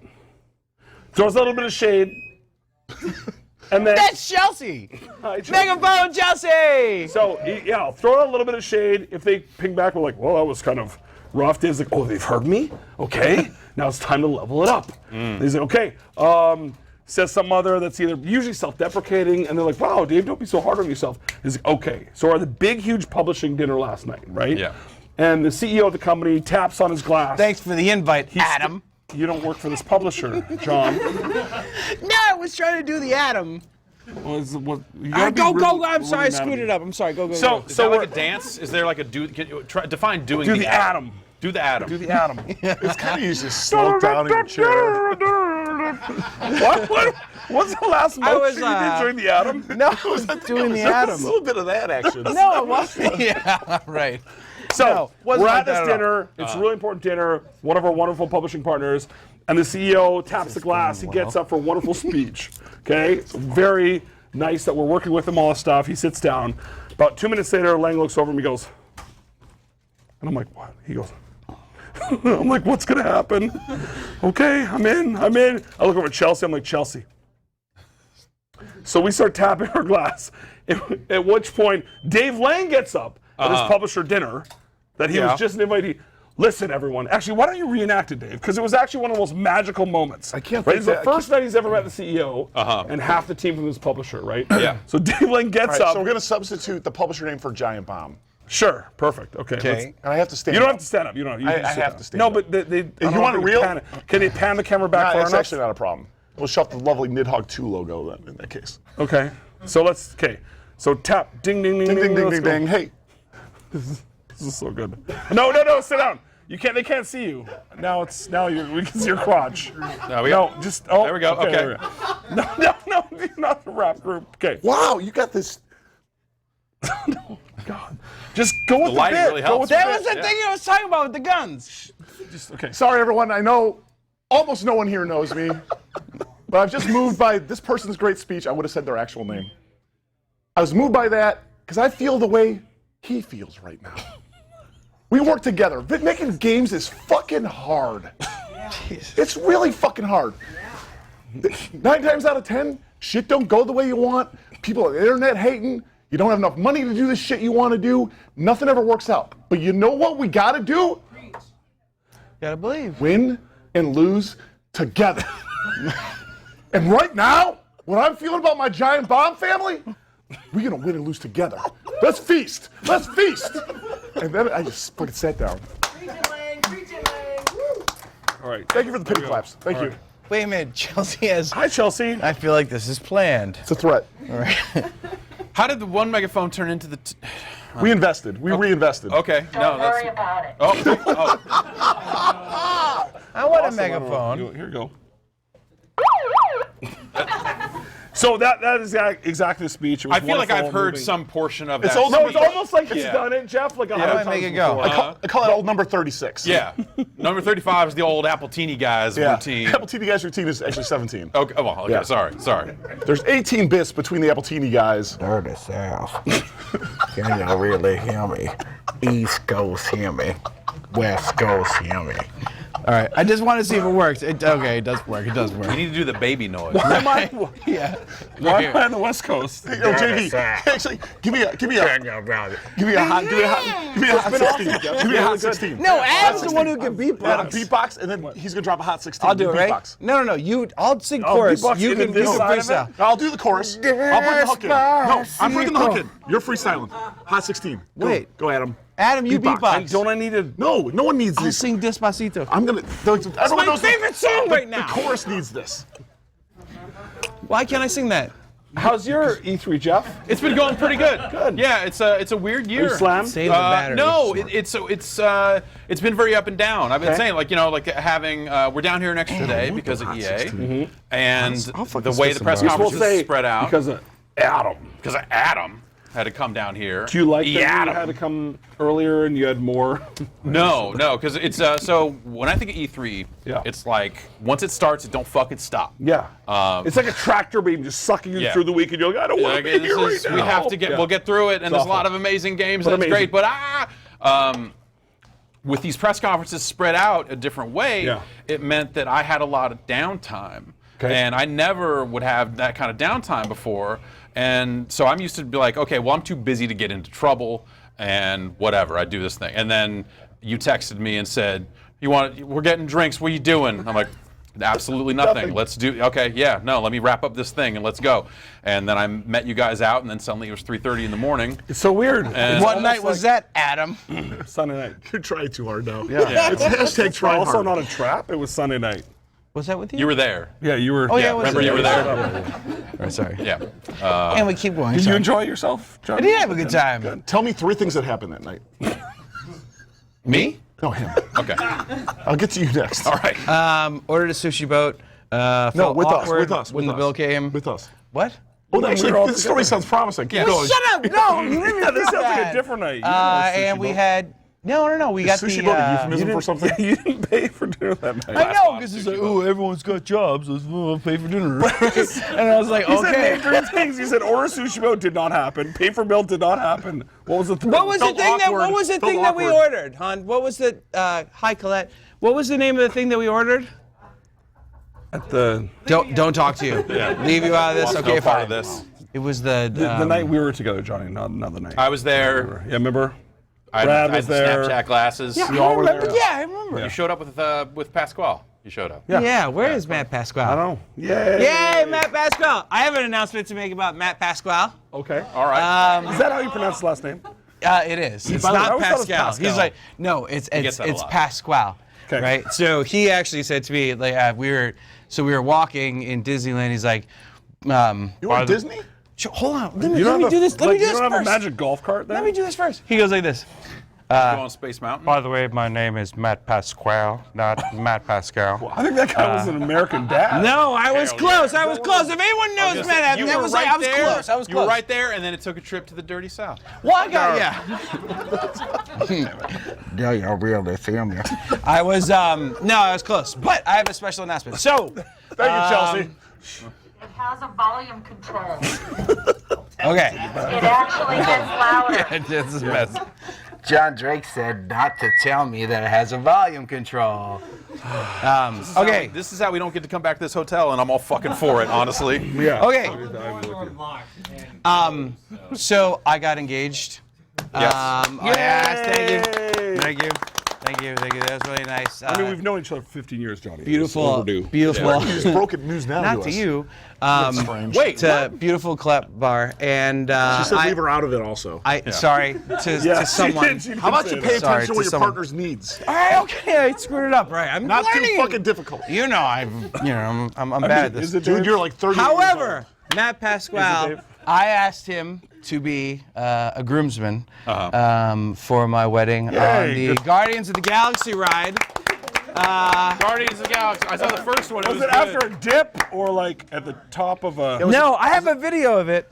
I don't know my phone. I don't think that. It's probably an awkward moment, right? Just tweet it out later. Yeah, I'll send it out later. But it's really great. With Lang's phone number. All right, so but he actually ends up being the third groomsman of people that have asked. Thanks. Hold on. Do it again. Is this it? Are you popping? No, it's a weird. No, it's a weird. It's like a weird look. I'm not joking. A piece of licorice. We're eating licorice. It's a weird. It looks like a part of a Swedish fish. It does. What does it taste like now?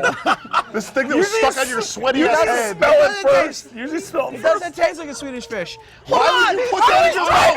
Why would you put that in your mouth? I just don't really like Swedish fish, so I was I just probably trying would to- have had that same You're reaction. gushing buckets right now, my man. You put that in your head. Can I have a hat? Everyone else has hats. I wouldn't be as sweating as much. Prop person. All right, hold on. Wait. Oh, oops. God. That's a. There you go. Should we lose a Biru? And also, you can pick that up. Feel free to. Turn the volume down. Sorry. I was gonna make. Really? You know what? I'm just gonna say, let's just. That's gonna be your. Can I keep going, please? Sorry, go Please. ahead. No. Because you know you're part of I this. was gonna drag him out. All right. So Again? Matt Pasquale is one of my groomsmen. I'm getting married. I'm really excited about that. But I also have an announcement to make. Here's my announcements. Let's get them out of the way, right? Okay. All right. I have two other people that are near and dear to me that are going to be groomsmen in my wedding with Colette. And that is Mr. Adam Boyes and Mr. Dave Lang. Yay! Yay! We win and lose together. Win and lose together, right here. I don't know what that means. Are you gonna It means we feast? win and lose together. We're gonna feast. We're gonna feast. Are we cooking? Or are we Did I lose this? feasting? It's Okay. here. It's right here. Oh, you got mine. But while we're here, and That's it's kind of, I know, and it's really great. Yeah. But while we're here, Okay. there does happen to be a person that, no matter what has ever happened to me in my life, has reached out to me and always said, like, hey, are you okay, dude? Who's been a friend of mine for a long time. And regardless of anything, even if he's given shitty reviews of video games I've worked on, has still actually, no matter what, been a friend. And that's you, Jeff. Oh. And I want to ask you, if it's okay, if you would, No, go ahead. you would, if you would also be one of the groomsmen for my wedding. Yeah! Yay! Yeah! Oh, you got that on one knee. Yeah. I don't know how to do it. Like, I asked these guys. No, it's dude. It was great. I give that proposal a 2 out of 5. I think it's special. So now here's What the do you good give news. colors? A 2 None out of you three. guys can actually be super mean to me. No one was playing the online. It was like Ballers 3 was like. He's making excuses. No, people were playing it. Just no one was finishing games. Those desyncs. Whatever. Oh yeah. Please, guys, you It's know not, how it but you goes. didn't I do know. the I online wrote that. I code. did You that. know. That's my fault. Dave Those are my Lang did the bugs. online code. That was Anyway. Welcome to the crew. Yeah, exactly. Yeah. It's gonna be crazy. Yeah. We win and lose together. Apparently we didn't lose together. Is there feast? Yeah. We feasting. It's gonna be amazing. We feasting on these weddings, dog. It's gonna be we amazing. feasting. Let's go.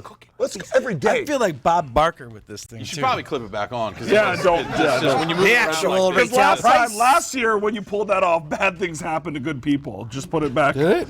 Remember when you yelled out that horrible word? Well, announcements. Anyone else have any announcements to make or anything else going on here that you guys? We just announced Extinction 3 weeks ago. Yeah. We showed first playable at this show. It's going fantastic. 10 days ago. You gonna be a groomsman? Yeah. Sorry, I didn't mean to steal thunder. I've only done that like once before. I know. How many times have you been a groomsman, Adam? It's important. I don't know. A few times. How many exactly? I don't know. Wow, you don't even remember it? 5? It's weird, 'cause I would remember exactly how many times I've been a groomsman. How many? Dave, I wasn't. This will be the first. Oh, is that a real thing? No, I just made that up. I'm super popular. Everyone wants me in their wedding. Also, right now, if you want to text Dave Lang, you could just read his hat and text him. All right, great. So if are we done with announcement time? Announcement / confessions. Everything's wrapped up here. I have a confession to make. Really? These are my confessions. Yeah.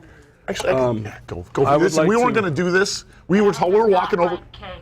We're walking over right. here and we're talking about this. We said we weren't going to do this, but I'm feeling it. No, I'm You're going to right. do a You're right. confession. I'm going to Let's do a do it. confession. I'm sorry for lying to you. These are my confessions. About what? So, when I was looking at making the next step in my real career, to potentially look at different places to move and work and stuff like that, I was in Chicago, Okay. and some close friends of Johnny V's saw me in a town looking at houses, and they reported back. He calls me up one day, goes, "Hey, so weird. You met with the person you were looking at houses in Chicago." I'm like, "No, my wife was in town looking around. I have no idea what you're talking about." So weird. Tell the real version of the story. I don't want what. It's close funnier. enough. The real version's funnier. It's much funnier. Why is it funnier?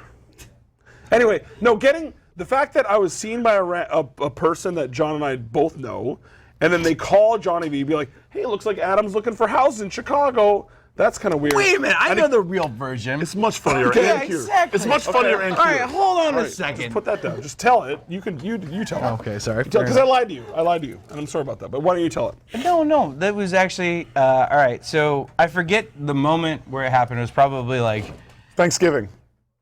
And so That's how I remember it as well. Adam went I think you went down to go get beer or something, right? Like down the hill from where you were in Hayward in your sweet private community, awesome house that you had. It's a good pool. East Bay. Yeah. Nickel dime. So he goes down, and then he was like, you're like, do you mind watching Ellie for a few minutes while I go down and get beer? Okay. And so I was like, yeah, like no problem. And she came in, she was like, hey, Johnny V, I have a secret, but Dad doesn't want me to tell you what it is. And I was like, okay. And I was playing Destiny, right? That's what it was, because we were doing multiplayer Destiny, right? And then I was like, Dad said I can't say anything to you. right. And I'm like, always a good opener. Right. And so I'm like, it's okay, Ellie. Like, but by the way, like, hopefully I'm not betraying her trust now. Although I guess this is on video now. You didn't my bad, little girl. All right, so anyway. She's watching right now. Like, She's crushed. I was playing. No, she will see this one point. By the way, Ellie, I'm sorry, but this is like a funny story. It's fine. It's okay. She was so I'm like, it's okay, Ellie. Like, it's no big deal. Dad would tell me anyway, so just tell me. Oh, so at that point, you're like digging. You're I'm like, well, let's get into this. What's up? And then she was like, so we've been looking at houses in Chicago, and I'm like, oh, that's great. Like playing Destiny, like, oh, have you found any houses you like? And she's like, yeah, Daddy really likes this one with a pool table. And that's when I was like, oh shit, like this isn't even a lie. Like she's now labeled an Or object. it's a really good lie. Right. Well, you're right. Whatever. And Maybe so then maybe this could have that's been where her it building was, up to where I like, was- Johnny, will you buy us a pool table so we don't have to move? So then she's got a pool table. Right. And so then later on, I that come home, day- Johnny's like, hi, Adam. That's true. That's true. No, actually, He's like, we're- what's going on in Chicago? I'm like, what do you mean, buddy? Just, we went, Jen and I were just out there, just hanging out and stuff like that. He's like, huh, we looking at houses? I'm like, I don't know why you say that. He's like, because Ellie just told me you bought a house in Chicago. Sorry. No, Well, I was laughing. apologizing No one to else you. laughed I was here. apologizing Like, to I you. thought it was so funny. Like, I managed to actually, that happened, right? I was like, I got It the only got better information. when you tweeted out the address of my house a minute later. Dad, no, I didn't. No, you did that with my phone number. That's right. That's right. I'm My so bad. sorry I did that. That was a really. It all that comes was a flooding back when I say it out loud. momentary lapse of judgment. Yeah. Well, You know what? Momentary. I think we defended it for a good 10 minutes. I remember right. Despacito. That's the thing. Like, Really kill it. what? Kill what? Let's kill the acapella. Kill the acapella game. Right. You want to do it? We need Drake in here. Like, he's really good at this kind of He's right stuff. there. No, he won't do it. hard pass. If I did this. Hard pass for Johnny. Do it, Rockapella. So, Yeah, Jeff, no, I wish everyone could see his face right now. You know. Hey, this week you had like a bit series of guests and all that kind of stuff. Yeah, we've had a lot of people Anyone come good? through. What's the highlights, lowlights? Oh, well, the low lights is where you're looking at it. Yeah. Highlights we've It's like had. low lifes. Oh, sorry. Low Low lights. lights. Yeah, Low lights. totally different. All of the lights. Yeah, we've had. We got a voice. We going all the way this time. It's been a Dun really. dun. You said it Dun dun. Dun dun. We going all the way this time. Dun dun. Dun dun. We But it's been going fun. all We the way had this Phil Spencer time. on and all that nice. stuff. Nice. Earlier tonight we had Was he? Boone come Did he? through. Was he a monster? Blow my mind. Yes. Would you say that interview was an exclusive? Phil makes the rounds and does a set of interviews. And, Was it in true 4K? no, you for we laughing. unfortunately we don't do broadcast. Oh, in so all weird. 4Ks here. Yeah. It's too bad. Someday, we just got to 1080 recently. The gear's expensive, as it turns out. To Vinny. Yeah. 1080p. Hey. 1080V they call him, and Jason. Oh, Abbey, of course. 1080p. And Jason to 1080p. Yeah. So earlier tonight we had Ed Boone, so that was fun talking. Oh, nice. Yeah, talking to him about it's the 25th anniversary of Mortal Kombat. That's crazy. Yeah. And Injustice 2 is amazing. Yeah, super Awesome. fun. Yeah. Ask you a quick question. When Ed was on, was there some completely belligerent drunk asshole on the couch next to him? No, it was John Riccardi. Okay, weird. Yeah. And an open space, as if to put an extra buffer there to make sure that there was zero I belligerent. thought it was like a. Have you seen it this week, Johnny? I have. I know where you're going with this. All right. No, the story of the fuck you like on text that I read. Like there was all right. So No, let's there hear was, the story of the fuck you. No, there was okay. Is that a new university? Fuck you. No, guys, no, stop. Like don't. Like, so what happened was. Let's go. Let's tell the story. Let's go. We feasted on No, these what stories. happened was I shot a note to Ed. I'm like, hey, what's your address? I'm super excited. Johnny V's undefeated. Let's go. By the way, what he's doing right now, we've created a term for it. It's called John-splaining. Okay. Yep. All right. So when he takes a fairly normal series of events and explains it in such a way that it incriminates himself impossibly in a way that no whole human should ever do. Well, no, I'm always in trouble. John-splaining the first. I know. Here's the deal. I'm always in trouble for no reason, not in and trouble. so I have no wait. But you're right. At the start, in this moment, I'm not. But normally, when you guys say this kind of shit, Adam. the reason why is because I'm normally in trouble. It's like, how did this ever happen? I'm like, well, hold on. Let me tell you the series of events. You've seen the steps of how. So tell the series of events Johnny, with the fuck you. I tell feel the like series Larry of David all the time. Like how I ended up in this leave it situation. to the jury. Okay, so in this particular situation, I was like, hey. Congratulations on Injustice 2. Things are fantastic. The game's incredible. Played it for a little bit. Colette and I have been playing together, for an hour and a half, 2 hours. Respectful. You're a busy man. No, but he's not a game reviewer. He can do things like No, I get it. Yeah. It was just more like. I was actually. What would you give it out of 5? I'm saying that's more than enough time. 10. Yeah, it's really good. It's great. 10 out of 5. That's nice. Anyway, so multiplier. I was just like, hey, that's great. Like a Craig business. Half stars, half Canadian flags. So then I was like, hey, I'm Colette and I are engaged, super excited, but this kind of spoils something, but whatever. I mean, the guys won't watch it anyway. I was like, hey, I'm gonna send some wedding invites to the studio, to you and some of the guys. It's gonna be a ton of fun. Hope you can come. And then I didn't hear anything, right? For I don't know, 6 or 7 days, right? Mm-hmm. But also, busy dude, totally get shipping that, right? Game, yeah. Right, shipping game, that kind of thing. And so then he Running wrote back studio. a really heartfelt message, which I would show, but I'm not gonna show. But it basically don't was do that. Please don't show it was just people's text basically messages. hey, number would lost probably your pop up. text message in a sea of text messages. But hey, thanks. Glad you're enjoying the game. Look forward to seeing you hopefully at E3. And then I wrote back fuck you, right? With exclamation points and smiley faces, right? Hold on, you guys. Because but there was other stuff. It was fuck you and then other things. well, it was smiley faces because he was like, hey, sorry, not. So here's what I did. Okay, no, let's hear it. You guys all get text messages from me all the time. So it was usually aren't fuck you at all caps. Sometimes. The first line. They come in bursts. Yeah. Also, when you get text from JV, sometimes it's fucking Dostoevsky in this mug. I don't even know what that is. No, it's you send the longest text messages of all time. I have the record breaker. Because sometimes I'm not should I send a whole bunch of things so that people can see my thought process, or should I just send one because it costs a lot of money to send a lot of text messages? It does not. That's not true at all. All right, so I have someone go, flip phone? what? Right? But when you're dating Is that a someone sidekick? that lives over in the UK, you have a weird. Oh, you have a right, weird okay. plan. Yes, okay, So anyway, sure. Yep. Fair. long story short, so I was reacting to the first line, right, which is hey, sorry for not getting back to you, blah, blah, blah, blah, blah, right? And I was like, fuck you, right? Yeah, So that's how I wrote that. And then, To Ed Boon. right, yeah, Ed's friend. awesome. Whatever. And so Ed wrote back, I'm sorry, Ed, by the way, for even bringing this up right now. But Ed wrote back oh. It was oh. And it was haha?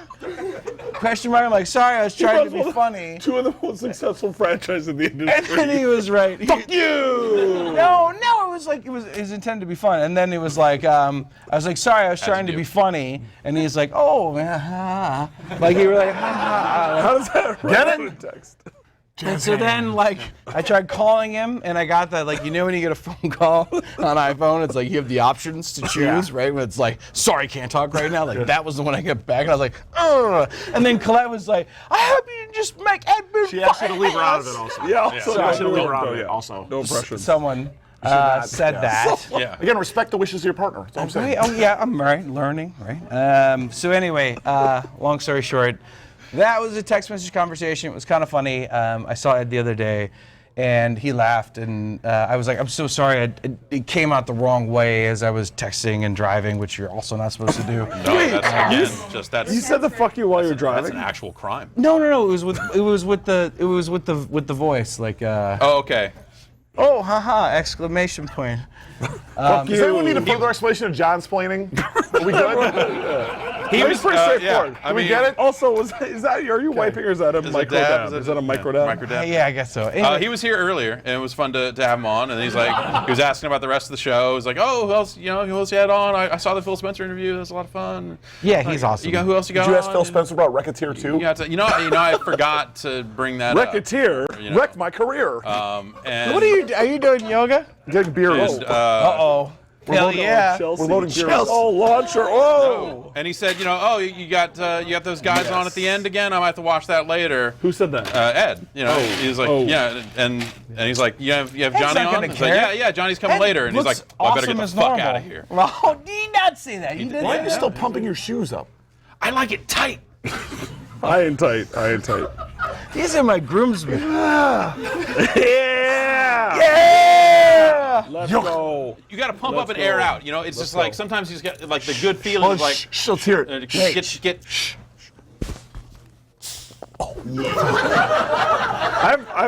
I've heard that sound before. No. That's That was only when fucking I was trying to fresh. do dog farts.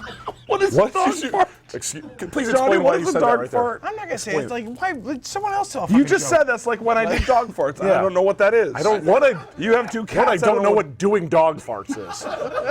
Come on.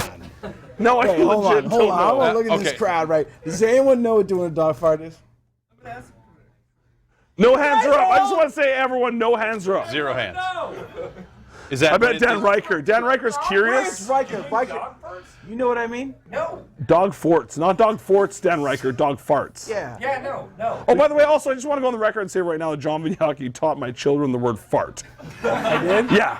Remember when you guys were out on the trampoline? You're like, that's called a huge fart. And Parker's like, ah, ha, ha, ha, fart.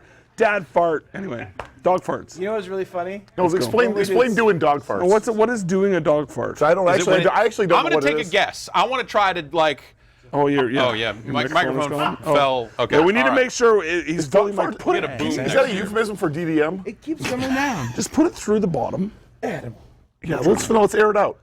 I want to. Okay, I'm gonna try and put together So hot. what I think this term means. Okay, He's tapping it. lay it out. Okay, here it is. Is it when you do it and it's He has people for this usually. and it by the way. smells real bad like a dog, like dog business? That wouldn't be might. doing though. Doing's Yeah, not the because right that was verb the for that. sound of you releasing that. Yeah. Yeah. So I don't think it would be. This is like an smell. active activity. This is not like you just let one You slip. guys have all done this before. Explain it to I us. don't think Maybe I I did, have. maybe I don't. You haven't explained it yet. Okay. So please explain it in 4,000 words. Can you John explain this to us? No, I can't. Have you ever tried to? You got the loop all nice in there too. Good I don't know job. what's going on. I feel Is that good? There Are you we go, good? there you go, Can there you you check? go. Say sibilance. Operating on my neck. 1, 2, 3, 4. Sibilance. Has anyone ever tried to discreetly pass guys? Yes. Absolutely. Is this when you let one pass the goalie? Well, I don't know. Mine involves Can like you explain what that means? grabbing a hand and being like, oh, like, Grabbing a hand. Hold on. What? no, like your butt, like taking your hand to grab your butt and then being like, Like spreading your cheeks. Let him finish. I'm curious. no, you guys know what I'm talking about. I do. I think I'm right Okay. there. But I want to hear the whole You've story. never so I done know. that? Explain no, I it don't all the want to way. be that guy. Like, oh, it was, you know, So you call that we grab? it's faking a dog Like, fart. Like it's just like the dog like. How's that doing a dog fart? So is the doing the hand part or the farting part? How did I get here? Is this like in the movie Orgasmo? The bad guy is like constantly putting his hand on his butt and breaking with the wind, and then putting the hand in other people's face. Is that what you? You might be the only person that's seen that movie. You have done that to me good-ass before. movie.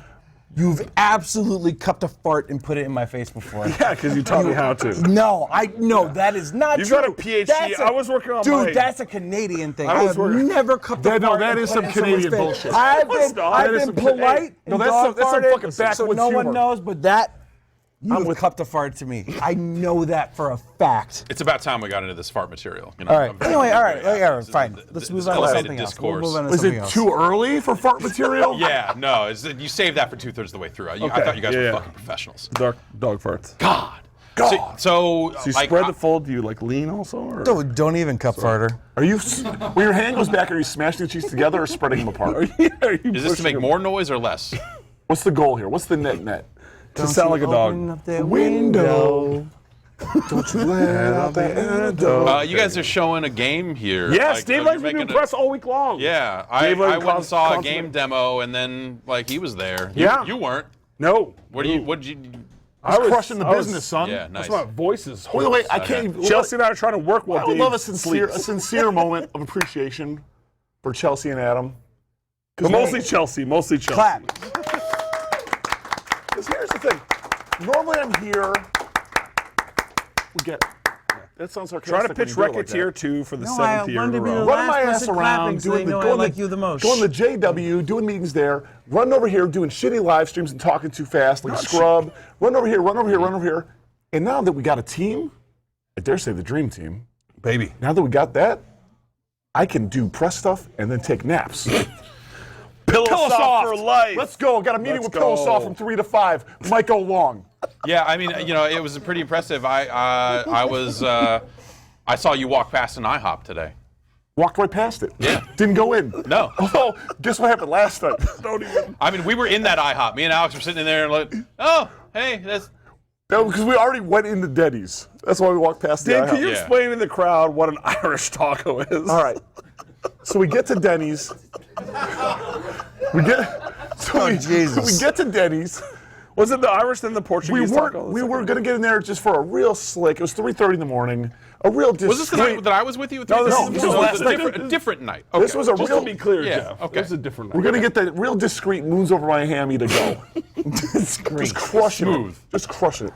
And then we see Kelly and Liam. You gotta eat. You And gotta eat 3 a.m. You gotta eat. So you can't see Kelly, Liam, and that guy not post up. So we post up, and they had some leftovers on the table. No. No, they had a stack of flapjacks, untouched, virgin flapjacks. Were they already buttered? Though? They usually come with butter on them. Yeah. Oh yeah. Oh yeah. I can see that. That's what And then there was a plate of hash browns, untouched as well. What are these people doing? I took some salt, put it in my hand. I get the sprinkle. I get the right amount of salt in those hash browns. Mm-hmm. I take a fistful because there's no utensils on the table. Ketchup. I put it in the middle of a flapjack. I fold it up, Irish taco. Oh, that sounds so good. We should get that on does not Postmates sound good right at now. all. Postmates. What was the second one? Was the Portuguese taco the second Portuguese taco was actually the salt shaker inside a pancake. Oh, that sounds bad. I don't. It was not good. No, the glass. That seems like it would. It was rough on the teeth. Yeah, that's bad for the mouth. That's, And then we still ordered moons over Miami. Okay, good. Yeah, I was gonna say that might be the opposite of feasting. And then we walked by IHOP. No, this was And then like we're like, middle of ah, the day today, trash. like about noon. Oh, I was hurting then. Yeah, I saw you walk past, glasses on, moving at a steady speed, but not a fast one. Well, I was probably going you know where we're going to? That Palm. Racketeer demo. Oh, it's exclusive. Shh, not yet. Gotta save that for the next show. So one thing we've realized is just how much bullshit people talk at E3. Like that, Yeah. most of the conversations that This is fucking the happened best in things like ever happened. any lobbies and stuff like that is complete bullshit. Yeah, and I see like tons of people that I'm friends with on Facebook, and or friends retweeting other friends, and they're just like, "I'm at the JW," and Yeah. like they're doing business, but yeah, like and it's JW not. is not. It is like it's awful. It's the last days of Saigon. Yeah, it's really bad. So we decided to start making a list. Hashtag building lists. Checking Gio it Corsi, twice. Kidney Yeah. free. No, yeah. Good luck to Gio out there. And then as we exposed more people to our list, they felt really awful about their lives because they realized that half of their questions they ask people are these complete bullshit. questions. You know, Complete bullshit. it's not, you know what all you hope for in interactions with people, and you all are here with me. You're here. You're in the grind, just like us. All you want is have a real human connection. Yeah, with real someone. human. Like how? Like a Dave, genuine Dave, interest in how someone's doing. Hey, How are your children? Like kid 1, kid 2, and then or even Sydney. better yet, use their names. Sydney. Use my kids' names on the stream. And Royce and Adam. Ella. How are kidney Royce and Ella? Pizzaccio. Sydney, Royce and Ella, how are they? That's a real question. I've been gone That 2 was a weeks. good I have That's no a real idea. question. Adam. How are your Egyptian driving mouths, cars Johnny? now. But all we, Good? but, I love my Egyptian man. Yeah, good. but So instead, those are real questions. instead of real human emotion, here's go. what you get. Okay. How was your E3? Good. Good. All right. I gave you like 6 of these. These are good. All right, go How's ahead. the show going, John? Well, I mean, it's crazy. Are you going to that thing later? So busy. Oh, sorry. Have you seen I anything didn't realize good, I wasn't Dave? supposed to really answer. Hey, what's the worst pitch meeting you've had? Oh, that was this morning. How long are you in town, Jeff? Till tomorrow. Yeah. Oh, so heading out weird. tomorrow. Yeah. Where are you staying, John? The Whipple Estates. Did I see you at the thing last night? What are the Whipple Estates? Yeah, hold on a second. Wait. Let's talk about that. This is like a really famous one. What is that? Self-docs himself. All right, go ahead. Go on. Go Oh, you know on. what? Actually, let's get in a hot minute. Hey. Does anyone have any chapstick? My lips are... Okay. So, hey, Jeff, where are you off to next? After this, after this I'm course pretty much it's done fine. for the day. Yeah, Awesome. It's pretty nice. Hold on. No, it's not. Hold on. Let's take it. What Adam. are we working on now? Adam. Oh, we got a couple of projects. We're working on a couple of things right now. We're doing a thing with 505 that we're pretty excited about. That's cool. That's cool. How was last night, Johnny? I went to the IGN party. Wait, am I supposed to actually answer this? Oh, no. All right, sorry. It was great. God. Sorry, Adam. What about that Xbox One X? It's a monster. Did you see the Xbox? Don't say What do you monster. actually Xbox think of that? box. Yeah, The Xbox is One. amazing. The Xbox The only One thing more box. savage than that was the PlayStation one, where every game was like fucking third person, camera slightly tilted over the left shoulder. You can't tell the games apart. Yeah. It's fucking sick. And looked Loved it. amazing. Sick So, burn. And then, so what do you? Where are you based these days? Which is That's the the most fuckboy savage shit of all question. time. If somebody says where are you based these That means days, they didn't have look no at your idea LinkedIn. who Yeah, you are. they're like, we've have seen no you. idea. Maybe I've seen you around, or like, what? It's where basically like you're no longer relevant. Yeah. But I have to talk to you anyway. so. Are you showing anything? We're crushing it with this business talk right now. Showing anything? How does this E3 compare to last year, Jeff? Oh, I think it's just it's been a weird year. It's a little flat in some ways. There's but, a lot of people here. Yeah, a lot more people. Am I right? What do you think about this Today. people? See, that's the thing is, what I love about you is you couldn't answer any of these questions. Like, you'd have to be super honest with every. You're like, I'm here. I live here. I live nearby. I'll be here on Friday. Because I I'm think going that to my these house people, tonight. So as we I think that expose they're these, like genuinely interested. no, in as me. we That's expose, why so we they're had a asking meeting the with Chris question. Charla, a good friend of the show. I like him. And so we told him about the list, and yet what he still sort of do, his trifling ass, is through the discussion for 25 minutes, ask us 4 of these questions to our faces. We're like, nope. And he's like, God damn it. Just trying to, because you're making bullshit. So I watched some of the Chris Charla segment. Yeah, you texted me during it, which I did not see until after. I wish you would have asked that, but next time Charles on the show, get questions from me. Because I got What kind of questions we got? Let's just role play. When's- Johnny, you're Chris When's Charla. the last time you opened your email client? Give me your glasses. Okay. Because I have at Okay, least wait, he's 5,000 gonna do- unread he's gonna do emails. Chris I'm gonna Charla. try. By the way, here's I think Chris Charlie's fucking cool. So all right. That's my boy. Go ahead. I love him. Oh shit. Fucking Miss Doubtfire. Yo, make me an omelet. Go ahead. No wait, I'm being Charla. Okay. Right here, I'll be Charla. I'll be Charla. Hey, Hey. did you skate recently? You're not wearing an Xbox shirt. You're not wearing an Xbox shirt. Have you skated recently? Yeah. Did you kick any sick uppers? I don't know what skaters Yeah, do. stick uppers. Yeah, you grinding? You ollieing? What are you doing? Where are we even? $5. Yeah. Thank you. Oh, Tony Hawk's heritage shining through. Let me ask you a question. How do you feel Xbox is the home for indies now? How do you feel about it? With everyone, with the PlayStation kind of shunning indies, everyone knows about it. It's all in the streets. How do you feel about Xbox being the new home for indies? How do you feel about it? I've been spending a lot of years creating this program. I think the indies I don't know. I'm the wrong guy. I was trying to give you a real answer. If I was Are you Charla. having a breakdown, Charlie? Sorry. I've been spending a lot of years trying to build a great, compelling program. I think I've done a great job. I think Ori's a great example of Ori's a amazing. first party title. That's first party. Okay. Ashen. Let's just talk about. Ashen. Hey, let's talk about that Ashen. aided Ashen's Xbox in the great. middle of all that huge segment where they showed off all those aided Xbox titles. What are your favorite 3? It was a really seminal point of the presser for me. I was moved by the devotion to indies. What are your favorite 3 to talk to you? Not Xbox, but Chris Charla. What are your favorite 3? It's probably, well, if I'm honest, it has to do with the entire program that we've put together. I can't pick one in particular. The worst Chris Charla impression I've ever heard in my life. Well, I don't know what the hell I'm doing here. You do it. What? I'm not. No, I will not. Adam wants no part of this. Yeah, I just. Was I doing a bad? Did the joke fall flat? Have you ever met Chris Charlotte? I have. Boy, you want me to imitate his voice or answer the question? Yeah, both actually. That's kind of what impression is. Because you do a mean. Okay. He's right. He's right. You can do your Adam Boys. Here, put the glass back on and do your Adam Boys. Yeah. No, this is And then Dave can do his Adam Boys. Like, and imagine if we'll Adam see how Boys was accurate involved this in is. like publishing third-party. Let's say I was working at PlayStation and I had some. What are you doing? No, let's say. No, I have a real. Let's Don't take do it back that with years. your fucking shirt. Let's take it back Why? years. Because that's my fucking a nicely Let's say this clean is shirt. Let's say It's not though. your glasses It's and dirty really. ass It's kind of Oh, here, super I damp. just wipeout It's branded. super damp. Oh, look at that Wipeout branded wiper. Right here, microfiber. Is that Karibo shoe? What is that?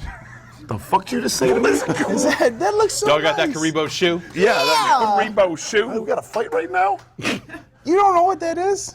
I know what you're talking about. Okay. Okay. Can you just clean my glasses properly and not with your Sorry, damp all right. shirt? I'll be. It's just really damp. Every part that's touching me is super damp. JV. Go So ahead. this is all No, just no. this- Get a sick burnout and throw a dab. I want to see if you learned. Get a sick. Here we get a go. sick burnout. Shh, no, just do it. He's gonna do his impression. Let me do the Adam. First throw a dab. No Adam still dabs. Oh, let's go. I'm ready. Okay. Throw it at me. Hey Adam. I'm JV. I'm your roommate, and we're still back in Chicago. No. In your shitty third-floor apartment. No. Not okay. Not okay. And I'm a little disappointed. I'm trying to be even keel about this, as JV normally is. His cat shit all over my stuff, everywhere. On my pillows. Why are you saying his? I'm right here.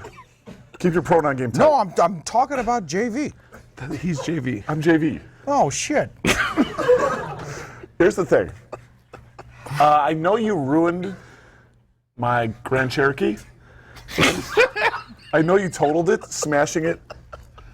And Hey, I was trying to deliver toys to children. true story. And True story. I happened to back into Midway. I know this is crazy. It's a huge fucking building, and I put your fucking brand new Jeep Grand Cherokee into reverse and backed up into a fucking building, which is a stationary object, which you can't fucking miss, but I fucking backed into it. But I was trying to deliver presents to children for Christmas, and you shouldn't get mad at me. Which is true, by the way. I should never have gotten mad at you. Yeah, let's do the second part of that No, I'm conversation. not giving Johnny. you. I'm into it. All right, so No, I hear everything you're saying, and I appreciate your perspective on it, but I would still like you to call my father. I would like you to call John Vigliacchi Sr. and explain to him why the insurance premium is going to get touched up. I will do that. Adam did that. By the way, you are my best friend in the entire No, world. you're still in character. No. All right. Okay. I'll call your dad. All right, so now I'm John Vigliacchi Sr. Okay. Ring, ring, ring, ring. Oh, hi. No, you don't even pick up on the first ring. Ring, ring, ring, ring. Hello? Hey! Who the fuck is this? Hello, Mr. Kino. This is Adam Boys. It's Johnny's roommate. What's this I hear? You ruined Johnny's car. I didn't mean to. I was trying to deliver presents to children, but I backed his brand new car into a stationary building, which is fucking gigantic, and I can't believe I did that, but I did. But do you think it's weird my son had you call me? well, I know how this goes. Well, yes, but he said because his insurance premiums were going to go up, that I should call you. I'm going to deport you. No, my dad never said that. Were you on the phone? He never said he's going to fucking deport Stay in Adam. character. I hope you wouldn't do that. All right, yeah, believable. All right. All right, Yeah, cool. and scene, and scene. That was horrible.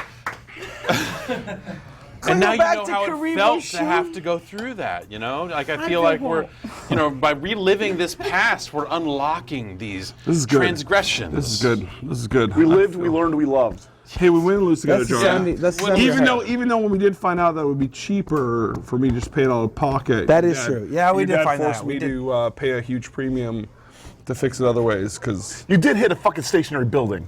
I was delivering toys to children. Were you drunk? Were you drunk? There it was! Did you just hear that? There it was! I'm sorry. The It facts was aren't in not front a of me building. also.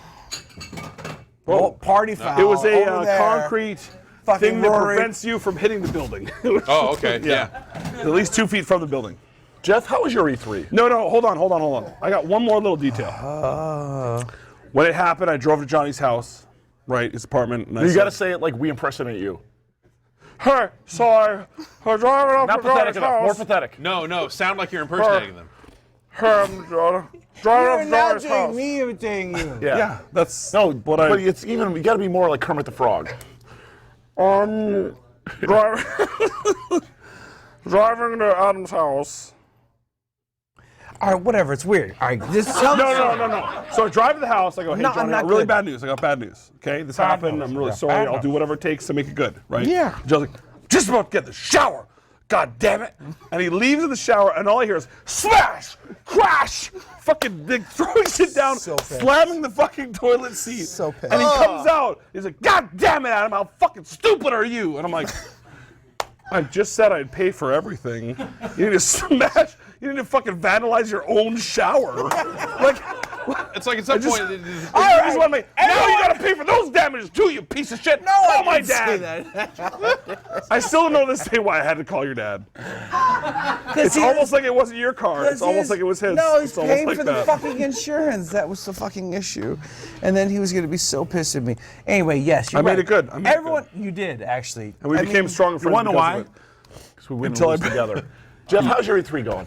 It's been fun. You know, like it's Keep throwing it back. It's weird because we just kind of have a lot of stuff going on, but it's all spread out just enough to where, like I said, you know, there's just this energy that is very up and down as opposed to this like fucking slam you in the face, nonstop action. So there have been moments where I'm like feeling tired, or I have time to get tired, and normally it's just like fucking go. And I don't like that. I like the endurance challenge. You like the part of it. drag? You getting dragged through these streets? You like that part?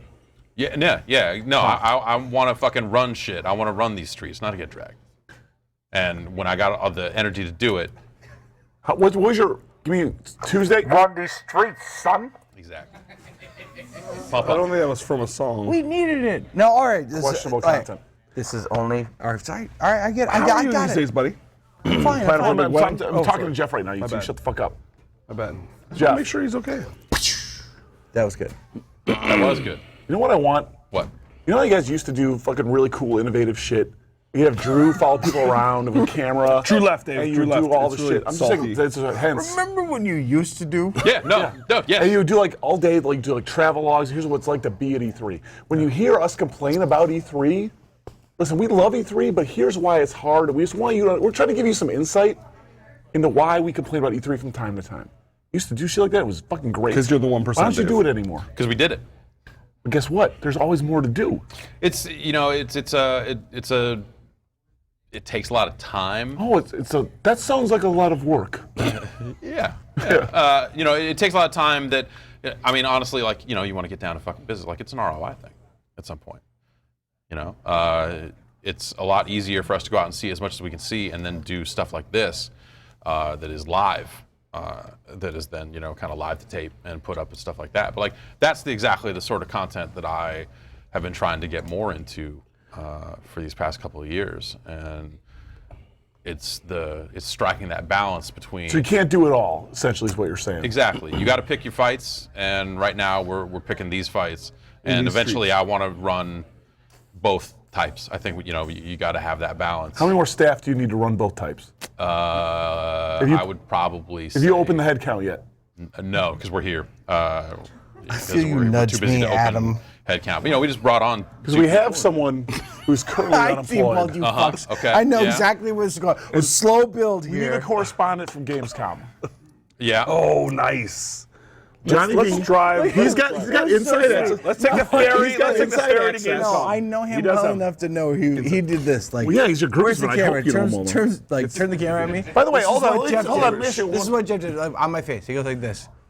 He goes, "We didn't save you to be correspondent at Gamescom." Jeff goes like this.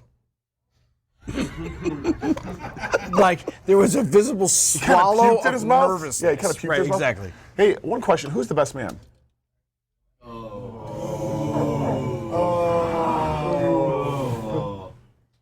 If it's X, I'll understand. We haven't announced the best man yet. That's kind of just curious.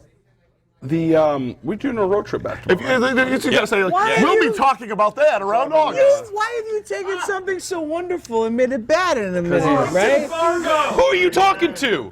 That's what he does. I'm kind of into that also. Nice. I was not. Boy. Do you want me to say So, it hey, too? Jeff, you know Yes, I I have a don't- good I segment don't for next year. deserve Whoa, Yeah. wait. Do Give we me a camera. wanted to Okay. say it, So Lang and Adam? we're Iron Galaxy. We're on the road. We Yeah. went out a week early. We thought Right. it was No. smart to like start think pitch some new stuff a week before E3. Right. Get out here ahead of everybody else. And it's safe because we have fiduciary responsibilities to our owners like Chelsea, Dave, and I. The board, yeah. the board, We the board ended up demands we results. ended up sharing a room for 6 days. I need a camera. You learn a lot about Document. people. I just got the camera back from Supergiant, so I need it. I need it because it does not work. It's incompatible. Sharing a room. I feel like that used to be the way, though. Does the pillow wall It got not worse. work anymore? No. The We have separate volume beds of his now. Wow, of his fucking high rollers. of his super noisemaker that. Do you really want to do this? What? You don't just want to saying. talk about the fucking indiscretions that happened in our shared hotel Sure, room. why not? What do we have to share, Dave? We're publicly traded. It's not true at all, but go You ahead. put it like that, it makes total sense. Share away. I was just saying, no, it's just the noisemaker. That's really gets on my nerves. Can't Like, sleep. hey, Adam, you know what I would like? Hey, Adam, let me ask you a question. Someone at Iron Galaxy Yeah. was like, hey, I'm giving notice today because of thing X I never talked to you about was a problem before. How would you feel about that as a leader? How would you feel about that? Would you think it's bullshit that they didn't give you a chance to address their concerns first? Would you think it's fucking scrub status? I told you I was going to tell about the noisemaker. Despacito. Like noise. Like, I are feel you like we talking need noise a maker break like right like a now. white It's noise getting machine, fucking or- intense. It was getting Oh, okay, intense. Yeah, I just. yeah. That's tip of the iceberg. But we'll just stop there because, I mean, the camera's going to tell all. You know what cameras can do? See into your soul. Why wouldn't you play Mario Kart with me? Mario Kart. That's all this is about. I'm so fucking good at card too. I kick your ass. Yo, I hit you with the blue shell. Blah.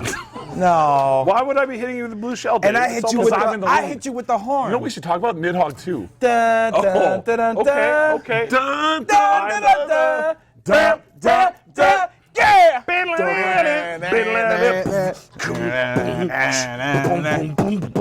Different. I just Yeah, that's. I mean, so. it's a match. Clear my throat.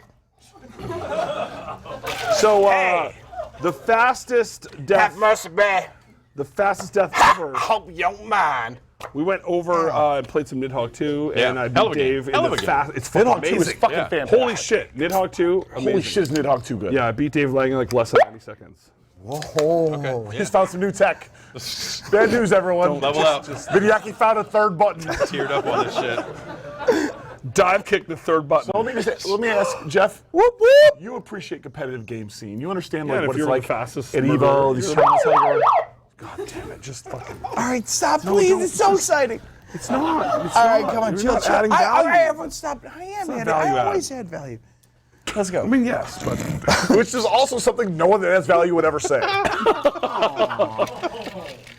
I'm always adding value. What do you mean? Here's my tears in Here's this my bucket. here's my yearly review, and I'm always adding value. Here's my fucking self check-in. If you're gonna do that to me, Despacito. what? I don't like this at all. This is making me very uncomfortable. This is. Just gonna grab that. Be nice. You be nice. I'm being nice. All right, fine. Also, you're fucking shook right now. You gotta calm down. I'm so hot. Is what Yeah, the it's my fault. Yeah, Are you I was gonna hot?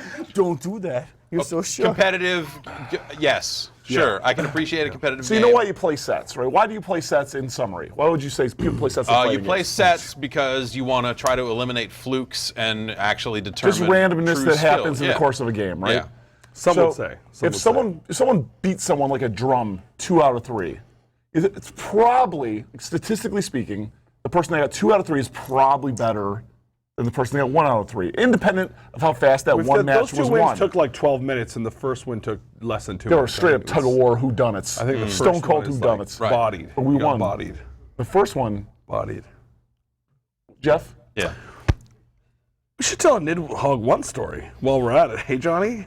I'd probably go with the 2 out of 3 in that one. Hold that Some out. would say. In That's- Canada, it's the fastest to win wins. Canadian Nidhogg Yeah. is the most Yeah. deadliest Yeah. of Nidhoggs. Yeah. Everyone So in knows. Canadian hockey playoffs, whatever team scores the first goal the fastest wins all 7. And everyone just fell asleep. Yeah, it's smart because like who the fuck would want to watch a whole hockey game? Yeah. It's just like boom, first goal, let's go home. It's like just 2 words wrong. The Canadian Quebec and Nordiques. hockey. There Go was on. that Nidhogg match that we played. It's the most epic Nidhogg match. Explain to everyone what happened. Give me 5,000 words on the Nidhogg match. So, what were you wearing? Thank you so much for Just laughing at played that it. joke. I wasn't sure it was ever going to work. Aw. So what happened Anyone that was- wants to also be in contact with Dave Lang, just text him right now. So Dave and I played Nidhogg together, or against each other, and Adam, like, you live announced it. This is going to be the best shit. Everyone And, buckle up. Because this is the. You've been sitting here, Struggle City, and now's the payoff. Pasquale's Here you going to go. be counting these words in these streets tonight. How many words does it take to explain this match? I fucking kicked your ass. I mean, at the end of the day, I won. That's it. That's an awesome story.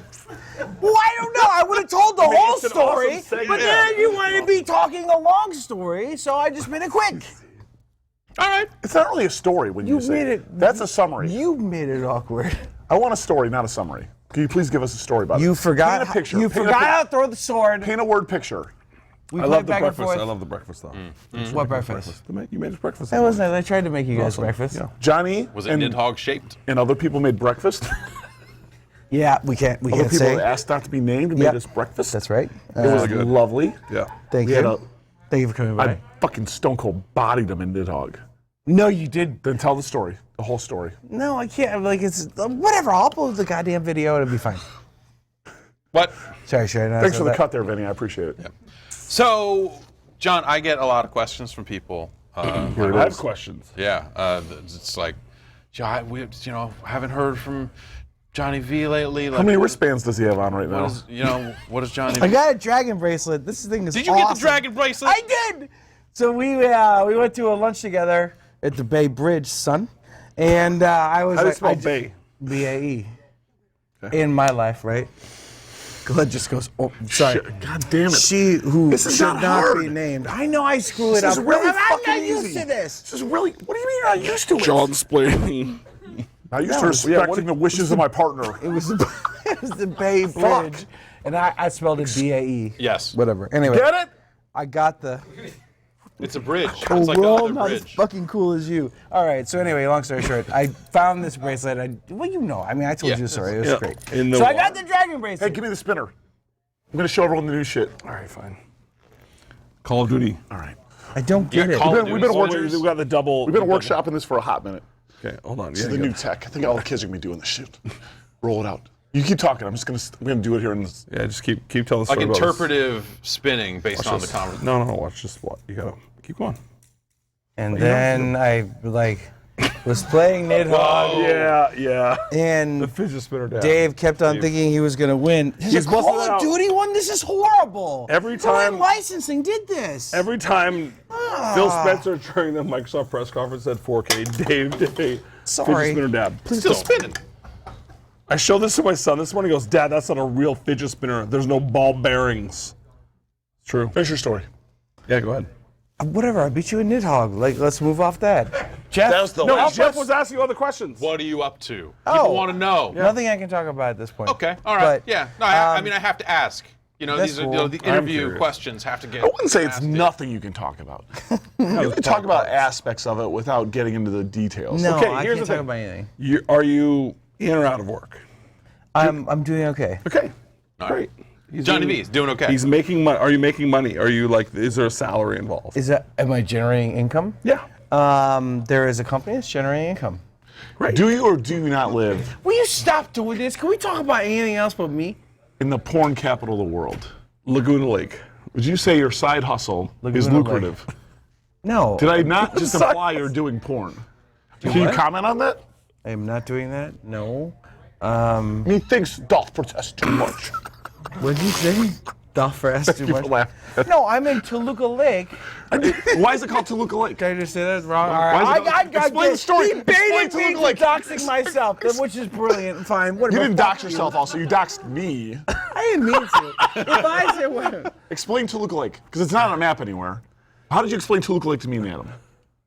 It's where Bob Hope used to live. Not Bill Cosby. It's where Bob Hope used to live. Cool. And like the whole Bob Hope Airport was. Oh, like, right, he, yeah. He That's lived in Burbank, Toluca right? Lake, and then he created that airport in That Burbank. airport and is fun. It's real the small. best. That is actually the They best. got donuts. Right. It's true. Look it up. It's my favorite. Right. Anyway. How's your Easter? Wasn't Johnny Carson? Oh, thanks for asking. Yeah, no, Killer it's going Instinct. all right. Yeah, it's been a pretty good show. So where are you based out of these days? Just moved to Chicago. Oh, nice. Yeah, Chicago. Yeah. Shit on me. It's great. Okay. Wow. So you work Weather. It is hard. You say words. Tony Hawk 5 out there? I hope so. Yeah. That would be awesome. Nice. Skate 7. Oh. Actually, we're doing the Knack 4 remake, which is the search We for skipped 11. 2 and 3. It's smart to do the remake before the original, too. I think that's a good move. Yeah. I got a picture with Knack at the show. That was Did a you? good time. Yeah. And Knack walking around. And, Sequel. Yeah, big time. Yeah, that's they're doing that. Did you watch? I feel like the Bethesda press conference, Ubisoft press conference, totally nailed a bunch of stuff. Like the developer story at the start of the. Why is everyone just? Yeah, no, no, I literally can't talk about the Bethesda press conference intro without tearing up. Really? Story. Yeah. All I could. Yeah. No. Go on. Yeah. Just totally nailed it. No, there was kids at the start, so they open it up. For those of you who haven't seen it, You opened it up, and you've been on the road for 2 weeks. And you're yes, like, I've been I on the got road kids. for like 12 days, and they open up, and there's little girls on the front. There's little girls sitting there talking about her dad who makes video games. She's like, Yeah. he's the lead engineer. And then right beside it is a little boy talking about his mom who's an artist, and see him tearing up. And they do this whole story basically where all the kids are talking about their parents, how proud they are of them for being in the video games industry. Yeah, it hit home. Yeah. 14th day on the road. But then it wasn't the 14th day. Then it was the 8th day. Okay, it was the 9th Yeah, day. I guess that was a while ago. It's awesome. It was awesome. Yeah. I thought they did a great job of making a nice tight. I thought that, I mean, they had interesting looking stuff, but like for me, I think it ended up being Ubisoft. Like I like a press conference that feels Surprising delight. like surprising delight, but also like that. It feels like it was put together by actual human beings that are like happy to tell you about the stuff they've been doing, and are like kind of a little more, I don't know, like down to earth maybe isn't the word, but like a certain style of just like, hey, we're doing this and we're really fucking excited about it, and it shows because we're out here doing this. Like the Ubisoft press conference, like when Miyamoto's out there with awesome. Eve, and they cut to the guy in the crowd, and he's just like fucking blown away. Cause like this game we're working on, all these guys on stage, like we're here, like and he got all emotional. Like that to me is like powerful, when it's like The story, the personal, the people. Yeah, exactly. And because our game, I think it's easy for us to just get lost in like it's just entertainment, but it's like the story behind it is super important. And that's the stuff that like E3 is really about for me, is that stuff. And for these press conferences where it just looks like someone just like showed up and went like, push play on that shit. Yeah. All right. And then Or is really excited about a game like Disney Infinity. human moments, right? Huh? That's what it's all about. The most human moments imaginable. I was looking at her. I was John saying, I love Vignacchi's you. the most human I know. He's a really thanks, human. man. Yeah. What happened? Did I do something wrong? We're feasting. We're feasting? Yeah. And so that's, for me, that's the type of shit I like to see when I come here, is like the actual passion. Behind it. The people behind it, Yeah. totally. And putting them blood, out sweat, on a and tears. stage and saying like, we are doing this and we're in it and it's going to be great. We all believe in it, and you believe them and you feel good about it, as opposed to just like, Here's a like, trailer. literally, like here's like go to our YouTube channel and watch these videos. So I know what you're talking about. So I will say that like seeing Phil Spencer at the do the entire Xbox press conference, I thought that like every single time it was like, okay, this is the person guiding me, and everything that he was saying came with heart and conviction, and I wanted to believe, and I actually felt like, personally speaking, that press conference came off really, really well. I'm very excited. I know you're an old Sony guy, but I am excited. Old Sony guy. Old Back in the ex-Sony 70s. guy. Is it old Drake's or there, comma? I am 21 excited. years I've been at Sony. It's I really, made the Walkman. It's interesting to see. I mean, it really is like a relaunch of a console that's happening. And they need it.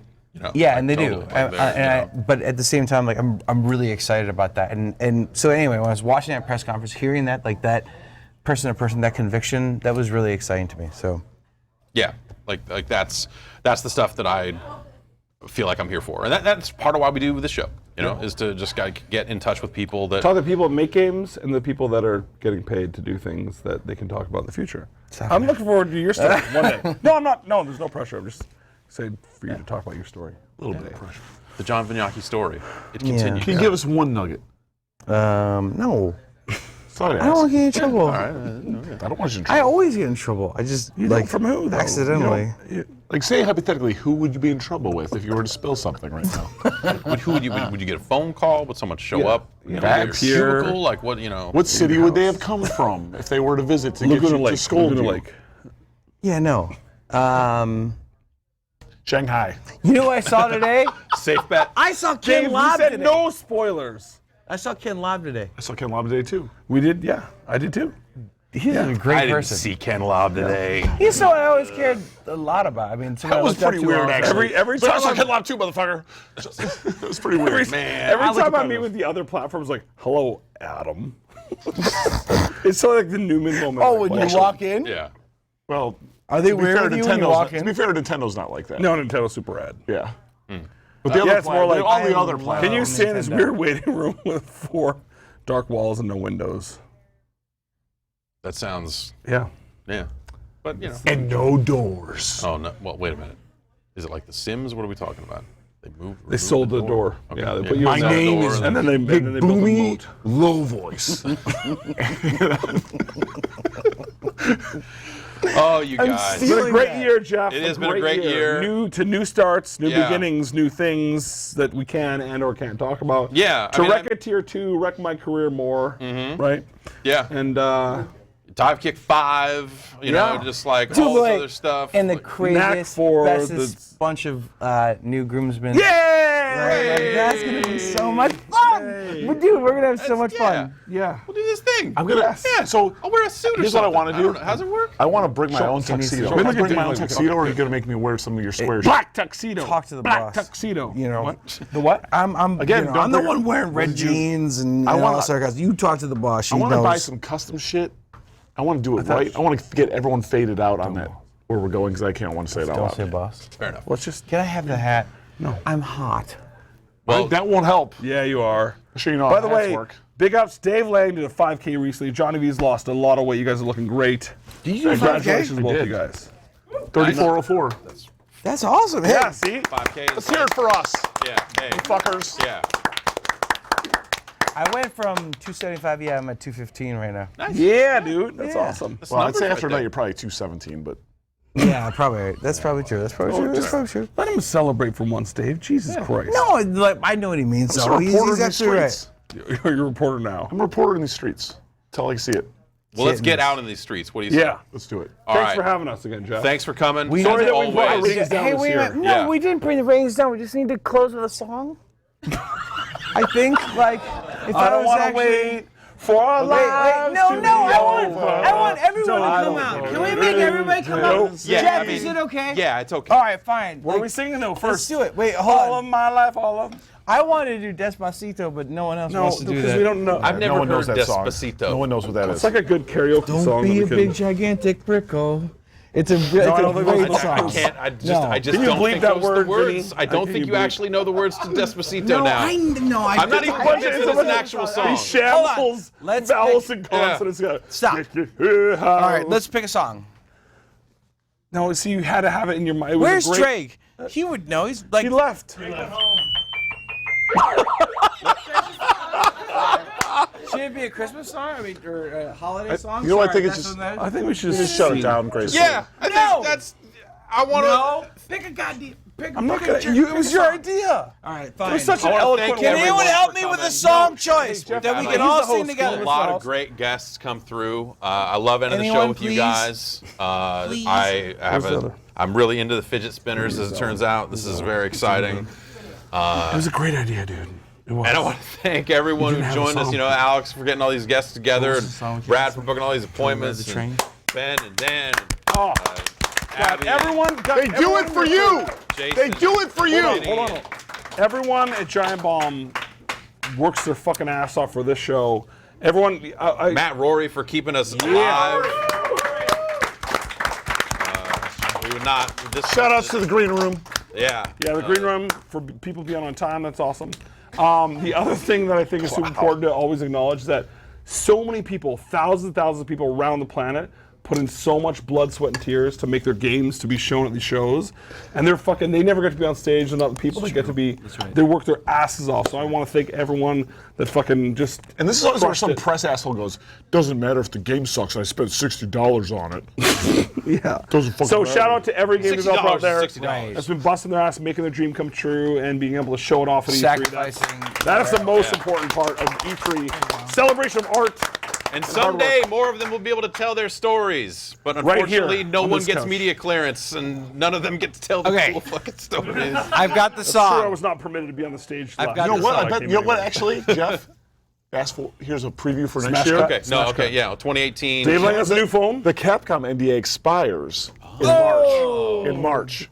Tell all. All right. Time for Iron Galaxy Cap. There's nothing to tell actually. Yeah, no, we made a bunch of cool games with them. Yeah, you Or passed some did stuff. we? Whoa. Dun dun dun. We'll find out next year. Are you ready? I'm. Please help me. No one's doing this with you. Please. And I want to He's trying thank to shut all of down. our premium members for making this possible. Thank you, Seriously, premium like, members. We, Yeah, you know, actually, that's important. we would Hey, be by the way, I think in there's a 3 ditch. premium members on this couch. Yeah, duh. Yeah. Mine 2 premium members on the couch. This is I, now my, awkward. my credit card got stolen. No, It's not fucking hard, Adam. Hurry up. Adam? Hurry up. Adam? Hey, some of us didn't get an E3 passes here. Is this the real life? Is this just fantasy? Caught in a landslide, so escape from reality. I'm just a poor boy. Nobody knows JV. Because I'm easy come, easy go. Little heart. What? Every way the wind blows doesn't really matter to me. To me. All you fuckers are singing. Come over here. Let's do this. Let's close this shit out. Come on, please. Mama. Just killed a man. Put a gun against his head. Pull my trigger. Now he's dead. Come here. Actually, Mama, life has just begun. Ow. But now I feel like loading All the way, Mama.